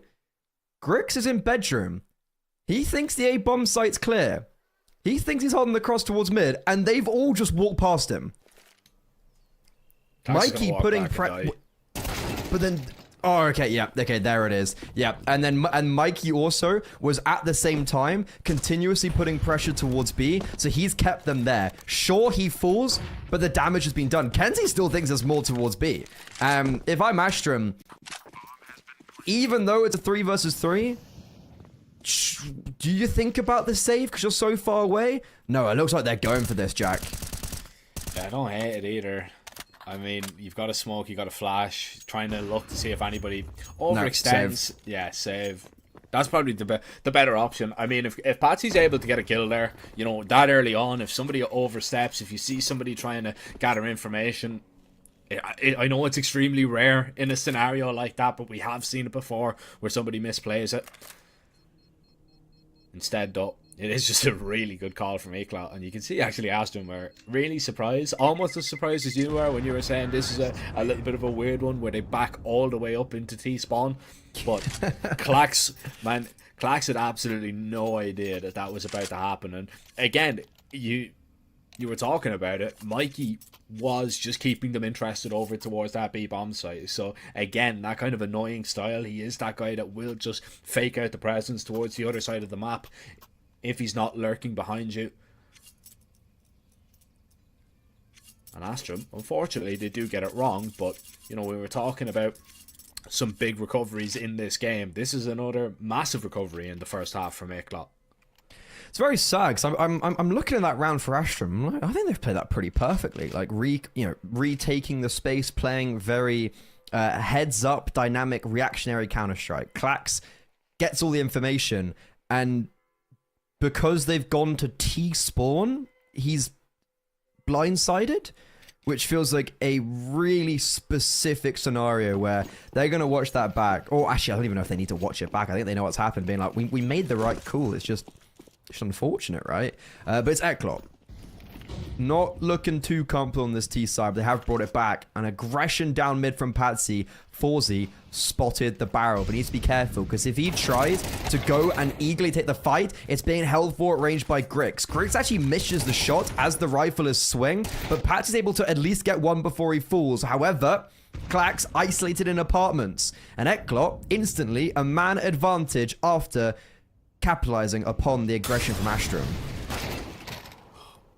Wait, what happened to that molly? It landed in the smoke as it dissipated. Wait, that's crazy. Man, the smoke was like 100% gone there. The only reason that he peeked there was because he thought he was getting mollied. Oh, man, I'd be so tilted. My head would be on Mars. Oh my god. I'm glad you equally had the same, like, huh? I was so confused, man. I was like, why didn't that burn? Why didn't that continue? Grix is solo towards this bomb site, though, as we look back towards this round, and they're continuing to make their way up. That missed shot surely is going to seal his fate, and that might just be it, signed and sealed there. Kenzie in a 1 versus 3. Taking a look at the lifeless body that we were so concerned about. What actually went on there? But now Kenzie has to be concerned about where these T's are. How can he try and clutch this one up? Well, that's exactly how. If you find a timing like this, that's 1 down. There are still 2 more to go, though. Molly's going to come in. Dior is going to be flushed out because of this. And now Kenzie really needs to step it up a notch. Dior is very aggressive here, looking for the fight with the pistol out as well, just trying to buy as much time as possible. Mikey on the bomb site will seal it, though, and it is 6-6. We said this one was going to be a close one, and we were exactly right looking at that first half. This is a really interesting half, because Astrum were the better team, and they lose that one singular round when it was 5-1, and because of that, it's 6-6. It all spilled from that mistake in the, like, 4 versus 2, basically. Mikey's quad kill is the main reason why it's 6-6. But, remember, last time these two teams played, very T-sided map. Therefore, has Eklot done enough by bringing it to 6?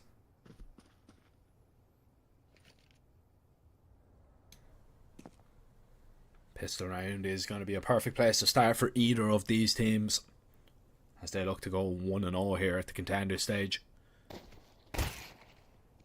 And what a way to kick things off. A couple of shots and a couple of kills for the side of Dynamo Eklot. Grix, Norway and Patsy are all that remain. They're going to try and make their way in towards B. Mikey has to turn away. But look at this little lurk here from Norway. He's already up towards this A bomb site. The fake is being sold over towards A here. Patsy claims a double kill as well. How is this round working? First off, and Astrum realised it. Astrum realised now that it is, or excuse me, Dynamo Eklot. The HUD needs to be changed, but Eklot now realised that it is going to be A. Smoke can go down now. Norway was just buying enough time, and yeah, I mean, this is just so horrible. They're going to try and go in here for the retake. The T's are going to somehow recover this one. Patsy and Norway claim 2 apiece. And Forzy is now left with it all to do. They've been bamboozled by a fake over towards that B-bomb site.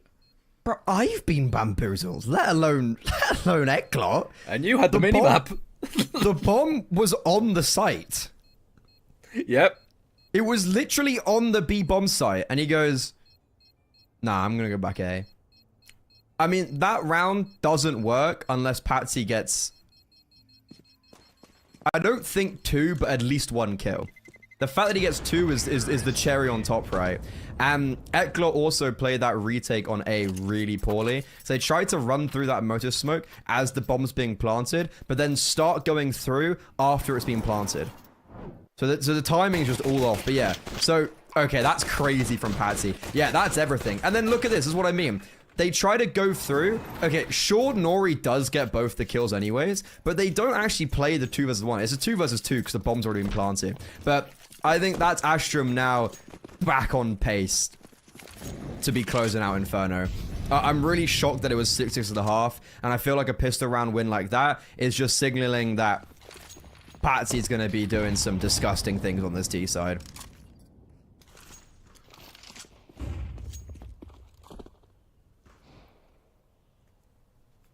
Yeah, I mean, still though, there's a couple of bumps in this round. If you're not careful, you don't want to be going full speed into them. It's going to be a well-timed smoke from Reels in there. And that's just going to force Astrum back. It's just going to buy a little bit of time for Eklot to kind of figure out what's going on. And actually, Astrum are going to be forced into a B play here, it would seem. Everybody is going to be grouping up. Well-timed flashbang, great information. You heard at least an AK there spraying. You know that somebody is going to maybe try and make their way in for now. It's a good HE. Forzy has spotted the cross as well. And this smoke is going to come down as Astrum, they're going to continue to go into the site. Still 3 players to deal with though. I want to say that I think if this round was going to be winnable, Forzy had to get at least a tag. There's another smoke for CT that Patsy can throw, and Mikey is just sitting in the mode. Yeah, Mikey's dead. Smoke replenished towards CT. Forzy negated. It's all down to his 5-7 on the back of the bomb site, and you know, fair play to MBQQ. Gets a kill and 50 damage, but yeah, that's a really good execute from Astrum, because that could have gone so wrong in so many different ways, but they never throw caution to the wind and just play that super methodically, and it works out in their favor as they now go 8-6 up. But the next round, it's not going to be a freebie. There's still the MP9 Deagle and Scout as of now being saved over for Eklot, which means that on a round which would ordinarily be a full eco, does have a little bit more weight to it.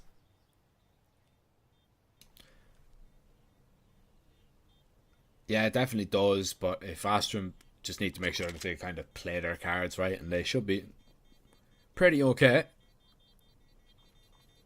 So far, so good on this T side. And we've got a Scout, an SMG, a Deagle. You know, they are dangerous, but, you know, they're manageable, is what I would say.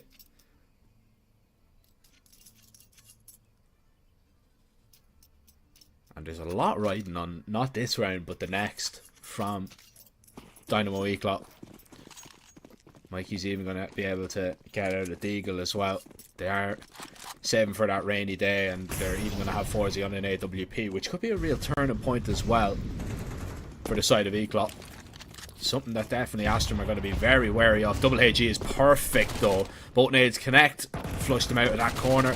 Wilson and MBQ are going to be taken down with ease, and Norway not done just yet. He's going to get 2 more. As Mikey wondering what's actually gone on in this round. Your team have been absolutely detonated by a HGs and a Mac 10.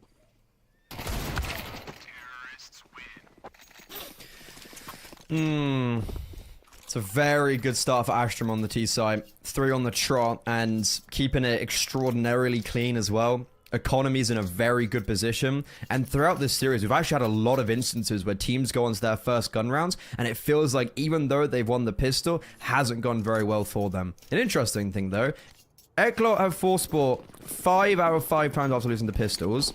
They've lost every single one. We've also only won 1 pistol this series, which is not great. But yeah, the force buy is really not working out for them. However, first gun round, because of the force buy, it means Forzy gets an AWP out. Could be a big difference maker. Took a long time to heat up into this map. Can he come alive when it matters the most? He's not going to get too many chances, is he? Especially with that AWP, you know, we're talking... If he's unsuccessful, at most 2 or 3. So he's committing. He's very invested in this short play here. Yeah, backs up a little bit. Yeah. There's a decent amount of damage actually done there. No, we tag down low. And Astrum don't want to press over towards A just yet. And they'd be right, because Mikey is the only player over towards B with that banana control. The rotate has come on over. So they are 4-man heavy towards this A bomb site. And Mikey has no information as he backs up at this timing. Just been given quite a lot, luckily for free. Yeah. Big issue though, even though Mike is alone, no utility. A flashbang is all he has at his disposal. No smoke, no mollo. So Astrum, they're just rumbling their way in. No issue for them. And yeah, this is a massive misplay to leave Mikey by himself with nothing. A lot of low HP on the other side. But Nori, haven't really seen him on an AWP much. Was just holding for him. And Clax is also over on A, just making sure no one can save. I'm not actually sure if he's going to get a kill though. But yeah, that's a really interesting gamble from Eclot where in theory it's like, okay, you know, take banana, rotate your 4th player over towards A, which is very normal. But Mikey gets left with no smoke or no mollo. Therefore, Astrum just take the space and then nothing stops them. So they just continue. That's the difference maker.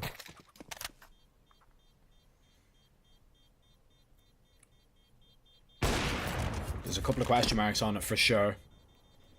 You just become so much more powerful if you do have a smoke in that situation, but unfortunately you don't. So that's just going to be an easy round really for Astrum. And in all honesty, it could have been actually a little bit better if they didn't have the information. And by that I mean that free information that Mikey got as he kind of gave up over towards banana. If Astrum don't do that and they just silently walk in, it could have just been Mikey there alone, and they might have been able to save maybe a couple of more rifles, as the B bomb site just would have been lost, dead and buried, and they wouldn't have attempted it whatsoever. But still, it's a decent buy into this round. MBQ is just eating nades, and it just has not been his map at all. He gets destroyed by Util, and Astrum continuing to force the issue here over towards B. Forzy needs something, smoke out, and they're just getting ran over right now. They're being toyed with on Inferno. This second half not gone to plan whatsoever. Didor is the dead man. They know Reelzin's the last man over towards B, and surely it's only a matter of time before he goes down. Tagged up, ran down, and Astrum really are just putting the finishing touches on this series. YaLLa, this is really one of your only opportunities to make sure that you actually have a chance to play out for this series still. And it looks like they're not going to go all in on this one. It looks like they're thinking about maybe a half bite. Just walking a park of a round. That's such a clear example of Astrum are playing at one level and YaLLa currently at a completely different one. 3 players towards B, each one of them caught with their pants down and isolated in like a 1 versus 3. Mikey's just got Util out. He's just standing there. And yeah, as you mentioned, MBQQ just got 2 kills. And one of them, his first, was against an eco, against the USP. So, from the heights of Ancient, the main reason why YaLLa even won that map, to now this. And that sentiment is pretty much clear for everyone else. Forzy's not been playing too great in the second portion of this series. And Mikey has also slowed down. Had that great 4K to get YaLLa to the 6 in the first half. But since changing sides, I don't really feel like he's had any impact whatsoever. And I think Astrum are just looking to tip this one over the line and start their YaLLa Compass Contenders Series 1 main Swiss journey to a good start. And that's going to be the beginning of the end as Klax gets the opening kill onto the A bomb site. There's still 2 more defenders. Veto will at least get 1. But it's very clear that in this position, Detour gets 1. There's going to be the instant trade. That's exactly what happens. And that's 12 for Astrum. Well, we thought this one would be a lot more competitive, but it just hasn't. YaLLa haven't picked up a single round on the CT side yet. I was saying that, you know, after the first half finished, this was as competitive as we imagined. 6-6 to 12-6. And it could have been a whole lot cleaner. That's the crazy thing, Freddy. You know, YaLLa were fortunate that Astrum rotated away from that B bomb site in the first half. This one could have been a whole lot cleaner. They have been a head and shoulders above Dynamo YaLLa, who have looked like they've just ran out of steam a little bit in this series. Their chance was maybe on train to close it out, or at least force it into overtime. Instead now, Astrum are just going to try and run away with it here. It's a double opener to kick things off, and that B bomb site should be under lock and key should they decide to commit into it. The peak from Didor at least will keep me intrigued at this one, but still, there goes the execute. The nade is going to expose absolutely nothing, and bomb is going to be planted. A 3v4 retake to keep YaLLa in the game. Kenzie's also got another smoke. Nori has a mollo. There's flashbangs. I find this very difficult to think that YaLLa are going to be able to retake this bomb site. Man, there's advantage on one of the hardest bomb sites to retake in Counter-Strike. And, okay, Detour does at least get 1. Smoke to block off 2. Kenzie fully blind. Detour, he's doing everything. There's a kit on him as well. Same with Reelzim. Time's ticking. Someone needs to get on that bomb. And Nori has just walked through the smoke, found the chink in the armor, and in one spray, strikes down 3 and wins out the series for Astrum. A wonderful play there to close that one out. And yeah, YaLLa, you know, they might have kind of fought a little bit longer, but I think, you know, they were only going to be delaying the inevitable if they pulled off a retake like that. I think it was going to be very difficult for them to really get back into that game and back into that series. They played excellent, don't get me wrong. They did play absolutely excellent on map 1. a little bit late for the resurgence on Train, I would say, but on Inferno, man, it just looked like they were completely flat. And Astrum, as for them, you know, bouncing back from being a little bit outclassed on map 1, it looked like YaLLa had come prepared to the series, but we've seen some incredible stuff from this Astrum team. They looked very dangerous. They looked like a team that could definitely do the business. And, you know, after the performance that we've seen from them, you know, a couple of weeks ago in the Thunder Pick Series 1, where they ended up getting towards the into the semi-finals, I think honestly they can make a deep run here at the Contenders. They can maybe even go and qualify for that main event, and you never know, they could be a playoff team in the waiting if they play their cards right. Yeah, this Astrum side, previously Aurora, this whole year for me has been question mark. It's been like, are they going to live up to the potential of just the names on the roster, simply put? And for the first portion of the year, I don't think so. But now, in the last couple of weeks, we've definitely been seeing just a little bit more from them. And performances like this as well, on map number 3 specifically, make me start to think, yeah, okay, we're starting to get a lot. We're starting to get a lot more from Astrum that I wanted to.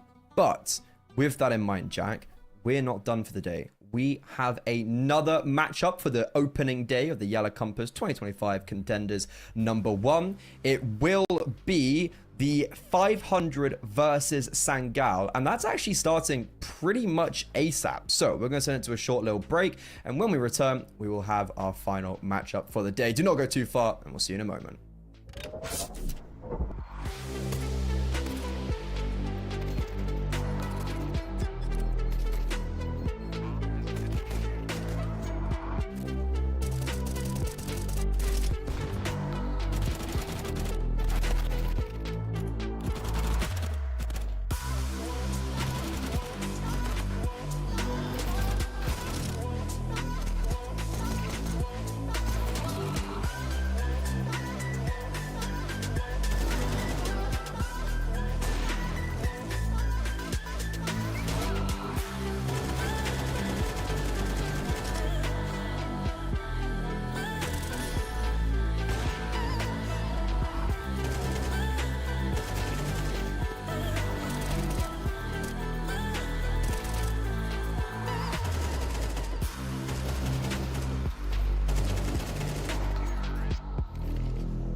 She said she loves you, but she can't love me. But I love you.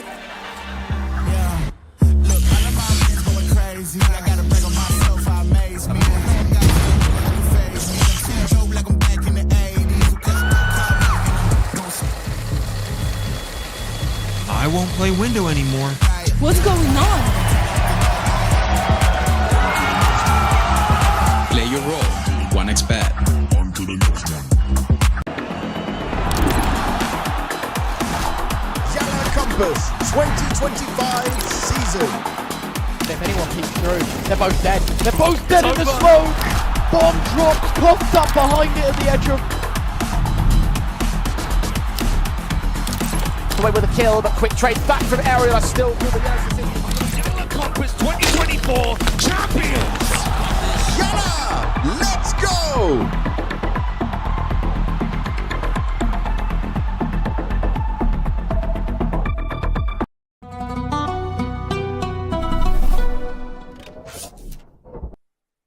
For our final game of the opening day in the YaLLa Compass 2025 Contenders 1 main Swiss, we have 500 up against Sangao. Jack, this is going to be a pretty exciting game, I think. I think so, mate. I think this one definitely is very intriguing for a lot of reasons. One of them being that I actually haven't really got the chance, and I don't think you have either, to have a look at this Sangao roster. This is the first time that we're actually going to be watching them and casting them in the server. First time I'm going to be casting as well the new look 500 since the removal of ships too. So there's a lot of intriguing storylines of this one, and with this 500 team, I'm just going to dive right into it. Freddy, obviously missing shifts is a massive issue. It's a big player to kind of be taking out of the situation. I think Red Star is the best person that you could possibly come in and try and fill those ships roles and those ships shoes. I think Red Star is an incredible player. He was messing around in a few international projects that didn't really go to plan, but now he's back in this Bulgarian lineup. I think he's going to provide a little bit more structure to this team, and also allow for the opportunity for the other players in 500 to maybe shine and kind of play their own game. Yeah, I think one of the very obvious issues, I think it's fair to say, when Ships got removed was that he was just the best player on the team statistically wise. So when you look at that, it's like, okay, in Bulgaria, is there anyone to replace him? And that's actually a big kind of line of conversation that I find is very intriguing, that they've chosen to go for a Red Star who was previously played with this team on 500 and, like, honestly, in quite a lot of different iterations, right? I thought Bulgaria had a pretty budding, like, grassroots scene, and to me there's always been a lot of names coming up over the last couple years, but they've never got their shot to play on 500, and I'm actually really surprised that they've gone back again for a player that they replaced only a couple months ago. I'm not sure if I like this decision, and I think for 500 this seems like a pretty kind of, I don't know, I don't think it will be working out. I don't think Red Star's also been confirmed 100% yet, but he'd been playing with them, and from what I know, he's joining the 500 roster. He was actually supposed to play in the UK scene. I don't know if you know this. He was supposed to play on Question Mark, which is the team with Smuya, Beve, MMS, and Robin. So he was actually supposed to play in the UK scene. So it's really funny that he's gone from almost playing with us to now back with his Bulgarian team. But I think 500 high expectations is a team that have been, as a core, on the precipice of tier like 1.5, tier 1 for just kind of forever. And I don't know, never quite done it. Yeah, I mean, they made it all the way to the RMR, and well, the RMR, I still call it, the MRQ. They were at that stage, and they got owned. Destroyed. There was absolutely no other way to put it. They got absolutely dominated. So they're looking to kind of rebuild, bounce back from that, and they did qualify for a LAN in Prague, so just recently as well. So there is still positives to take from this 500 lineup. Red Star and Rainwaker being absolutely vital to that kind of success. On the other side, though, we've got a Sangal team who had to qualify through the Compass, through the closed qualifier, and they had to do it the hard way as well, Freddie. 3-2, very, very close to actually not making it all the way into this event. Sangal, of course, they've gone through a rebuild of their own over the last kind of couple of months, bringing in that kind of Polish core of Mast, Beanox and Mary as well, topped off with Blitz and as well with Danist, the Russian Opper. This team is one I haven't really got too many chances to cover and cast, but I'm always excited. I think Mast as an IGL is criminally underrated. I think Beanox also as an entry is a very good player, and then Danist on the AWP is a guy that I've heard so many good things about, but haven't really been there to witness a lot of them. Yeah, Sangal's a very interesting team because one of the many that maybe didn't quite understand the VRS when they came into 2025, because as we all know, like new roster, the call got posted by Heroic, Jumpy still remain as the coach, but they build this new roster with Kriaz and Calix, and I think they played like less than 10 maps maybe, if that. They actually played 2 best of 3s of those players. And yeah, like they didn't have any VRS, so they've had to make this decision to bring in the old permitter core so they can play in these tournaments. But yeah, this is a team that people just haven't really seen Sangal this year whatsoever. And I think that the team does show promise. You've hit the nail on the head with the Beanox, and also Danist is one of the most interesting characters I think in Counter-Strike, of like playing on Bet Boom in a IEM playoffs, and then from an interview I did with Innershine, the coach of that team, he just couldn't hack the like nerves of playing at that level, then goes back down to tier 2, starts AWPing in CS2, and then now is on Sangal. A really interesting character, but like individually really, really good. And him and Beanox really showed in their qualification to this event. But the maps, Nuke, Inferno, Anubis. Any surprises here? I guess Inferno's a pretty good pick for a 500. Yeah, Inferno's a really good pick for 500. That's something that we just haven't really seen Sangal tested on all that much. They played it 3 times and they've lost it every single time over the last couple of months. So that seems like a no-brainer for me. You're probably banking on taking down 500 on a nuke, which you definitely could do. I don't think 500's nuke is overly strong. The problem is I don't really think Sangal's nuke is overly strong. I do know when Permitta were playing it, they were quite solid on it though, so that old cord or maybe hoping to strike up something there. I think this is an interesting video. It's definitely one that I don't really want to make any predictions on what way it's going to go, because I think it really is a coin flip between both of these teams. I think they both have a little bit of quality to them, but I will say if 500 play the way that they did play in the qualification to that Tipsport LAN in Prague, I think Sangal are going to have their work cut out for them. Yeah, I mean, 500 just seemed like such a topsy-turvy team because, they started 2025 by winning a LAN against, like, M80, for instance. And then they have good online results. I think there was a final of a CCT thrown in there. They were actually doing legitimately quite well. And then in the run-up to the RMR, like, it just all goes so wrong to the point where it's like, who are these guys? What happened? And then after the RMR, replace your best player statistically and then qualify for a LAN. It just doesn't quite make sense, but their form in recent history is a lot better. And I think I come into this Contenders main Swiss looking at 500 being a team that should make it through to playoffs. And I'm looking at Sangal thinking they've done really well to get here. I just hope they don't go 0-3. Yeah, I think, look, 500 are definitely probably one of the beatable teams in there as well. I'm still not completely sold on this 500 team. Not at all. So, like, you know, you've got Red Star and you've got Rainwaker, who I don't think you can question any of them. I think Spellin's individual level sometimes is called into question. I think Cirque goes missing a lot of the time as well. I'm not really wowed by him and what he can do. And then Oxygen has had a massive drop off in form. You know, kind of from the beginning of this year where he was playing so well, he's kind of dipped an awful lot. So, you know, 500, there is still a lot of problems when we kind of look at this roster as a whole. Is it strong enough to kind of contend, you know, and qualify for majors? Because that's what, you know, they're building this Bulgarian super team to try and do. You know, that was the name of the game when they qualified for the MRQ. They were going to be the first Bulgarian team to maybe qualify for the major, but ultimately came short. Do I think this is the team that is, you know, gonna be the next big thing?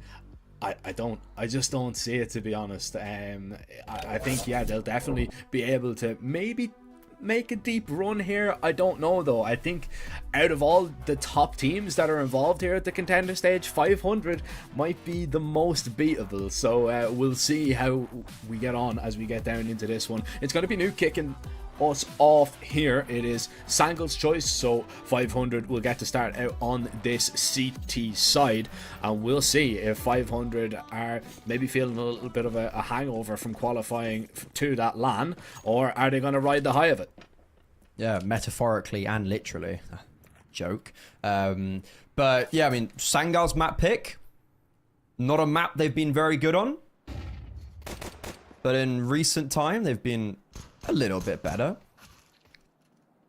And already, it's actually going to be Oxygen, the man you kind of called out as not having great form in recent time. Great opening kill. And he's also been able to pivot over towards ramp to try and support his teammate. But trying is the operative word, because he's let them slip down towards ramp. Mask being run down outside. The fact that he picks up one there is quite impressive. Rainwaker, 16 HP. He dodged the bullets down to B, and somehow actually gets a kill, keeping the advantage in favor of the Bulgarians. Oh, Beanox, they haven't cleared him. Bomb yet to be planted, and Beanox running out of ammunition. The knives are out, and Cirque slices Beanox, but Blitz, bomb was never planted, so he tucks his tail and just goes back towards A.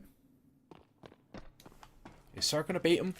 That's the question. He's making his way up. Oh, vent not broken, and Cirque not even seen, so he's just going to fly on out. You have to get off it. Cirque still needs to hit this shot, but Blitz is going to try and run him down, but it is a big round out from the Bulgarian opper there. Cirque picking up a knife kill. He can bring out that AWP if he wants to as well for this next round, but man, that's an impressive pistol that, you know, it's Sangal.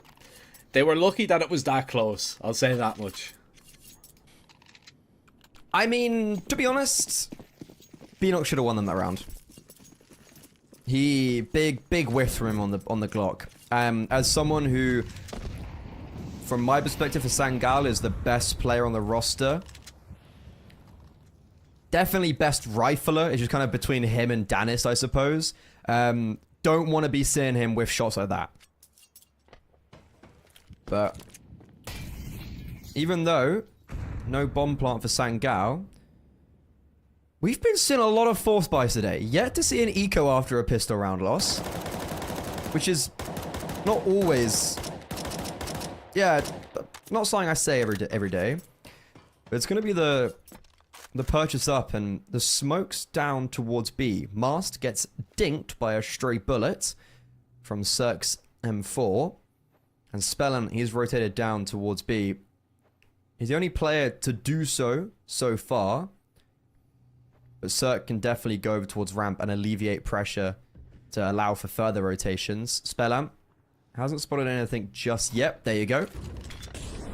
Drops a smoke towards Single onto the bomb site. Trying to get into cover. They are running him down, but that's when there's the perfect rotation from Rainwaker, who actually picks up both the kills at range. And as mentioned, Cirque's able to now pivot over towards ramp, alleviate pressure, and on a dime just spins around and owns everyone. Sangal, it's a very difficult round. They had to get those entries very quickly, and they do not.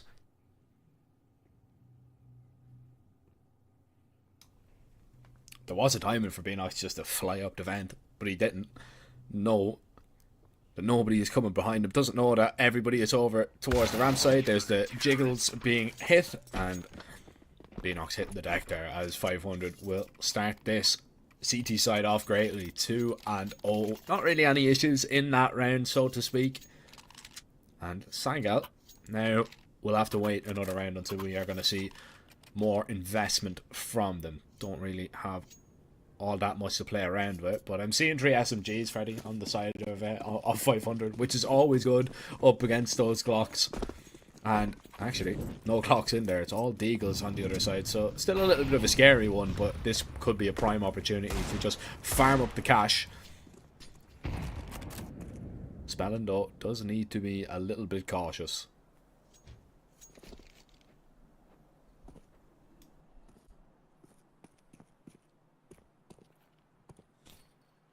They've really stretched the 500 player pitches, but their heads are huge.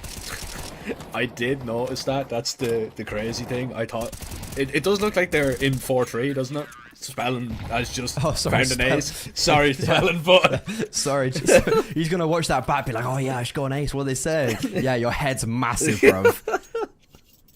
It does look a little bit stretched though, like, doesn't it? I don't know. Or maybe it just looks very. Maybe he's got. Maybe that's what he looks like. No, but like the Sangal heads are just a little bit smaller. Like if you look, like yeah, in comparison, tiny. Like it doesn't add up. It doesn't. Like you're not going crazy. We're not. No, well that might be a lie. We might already be there. But anyway, yeah, you can't go crazy if you already are crazy. Yeah. Look, we'll leave it at that. Going round back here for Sangal, and Spellin has owned them in that last round. Dinks problem here. Wait, what? Did Cirque not get dinked there? Someone, yeah, who just got dinked?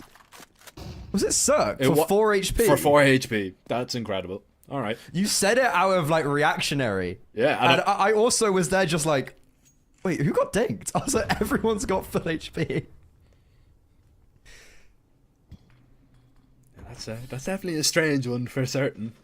Yeah, that's the second time we've been bamboozled today by CS.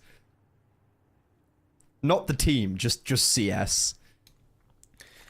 Yeah, definitely. It definitely is a weird one, and it's also like a room for a miscomm as well, right? Because you will, for sure. You know that you've dinked somebody, and then you're gonna be like, all right, one of these guys is at least low, and Cirque is still 71 HP. And that was not from the dink either. That was from a spam after the fact. Yeah. However, there is a game of Counter-Strike going on right now. Allegedly. And Sangal, they've actually got Beanox down towards B, and they're looking to go towards A, however. Is Beanox going to cause any commotion, or are they just going to go... They're going to go into A, and Beanox, I don't know, he hasn't done anything down towards B, so no rotations have moved off. There's 3 players towards A, and they just light... Am I missing something? It's a little bit discombobulated for certain. It looked like they were just gambling that, you know, there was going to be a rotation up the vent. I think Beanox needed to be that player to make a little bit more noise. He definitely didn't do anything. I think he just walked down secret and got in towards the vent. He's maybe just gambling. Went up the vent. Yeah, maybe just gambling on somebody rotating into him, but maybe just getting the timing a little bit wrong on coming up the vent to cause a little bit of chaos. Anyway, it's not a round that Sangal will be looking back on too fondly, especially because you've got Tech 9s and Mac 10s here, as the Tech 9 is proving a little bit difficult to wrangle under, as Oxygen is going to claim a double, but you're out onto the bomb site still, though the rotations are just going to be so quick here from 500 that it's just not going to be a problem. It is 500, it is 5-0, and it is Sangal that have just not wowed me at all with this T-side so far. And the thing is, it's really crazy because that first gun round, shouldn't that be the recipe to and the remedy for success? You got Beanox down B, cause a bit of commotion, draw a rotation off, boom, pop towards A. Instead, have him go silent, come up the vent, and then have 3 to 4 players on the defense for A. So Sangal had the right idea, just a very poor execution. And now they go into a very uncomfortable position where Cert's got an AWP out, Seaside have loads of money, Spellan's 8-2. Granted, an anti-eco ace, but this is difficult from Sangal, and they've just molled themselves. Yeah, I mean, I like the idea of that last round, but it just doesn't come into They're fruition. just mollowing themselves. Yeah, And I was like, what? No. I may do it from time to time, but I'm definitely not a fan of it for certain. Now you've got Sangal that are going to maybe try and make their way on a little bit of a wrap here. They're thinking about it. Smoking towards main as they silently walk down secret. Spellin is already all the way down, so that's at least going to be an early warning sign. The man in heaven is the one to be really concerned about, as he might be the one to sell the fake. It's Mast just looking for anything at all as Sangal begin to creep their way all the way down. And Spellin, he's actually not playing for that early information. He's just tucked in the corner here. I wonder are they going to be ready to clear him out though. Beanock's the first man in. Spellin needs to be ready, and he just gets completely undone by a single man. Okay. Mast mobilized after the contact was taken towards B. They knew he was there, but he tried to take the timings and he fails. Oh no. Mari caught in lobby as well, trying to be the double lurk in the round. But ultimately it's Sangal who got the opening kill. Now in a 3 versus 4 post plant. All 4 players retaking from ramp. Smokes now dissipate, but 500, they got to get a move on. Bomb half ticks, Beanock's playing very much out in the open. Flashbangs, he's dodging them, but it's Danis taking the contact to alleviate the pressure, and then Beanock strikes, and he does for 2. Blitz, left alone, does get eliminated, and even though Serg hasn't died yet in this game, there is no time for him to defuse the bomb, and it's Sangal on the board. Yeah, it's just a little bit awkward there from 500. If they have a single smoke in that retake, they can smoke off glass and they can play that one a little bit more aggressive. That would have been probably the most ideal situation. They could all run out towards the right-hand side, but because they didn't have that smoke, it was just a little bit awkward. They didn't know really kind of where to go. A good hold from Sangal. It's a good round that they end up getting. I think 500 are just going to be a little bit annoyed at themselves that they let that one slip. This is going to be a quick round in towards A though. This execute is about to happen very quickly. Good position on the top of the bomb site though from Oxygen as he looks to maybe claim another multi-kill. Mast still trying to line this one up. Flashes are going to come in. Oxygen in no man's land, but still good for 1. And Red Star helping out as well. But both players fall on the site. 2 now trying to rotate in towards the heaven circ with a lovely flick. And all 3 of them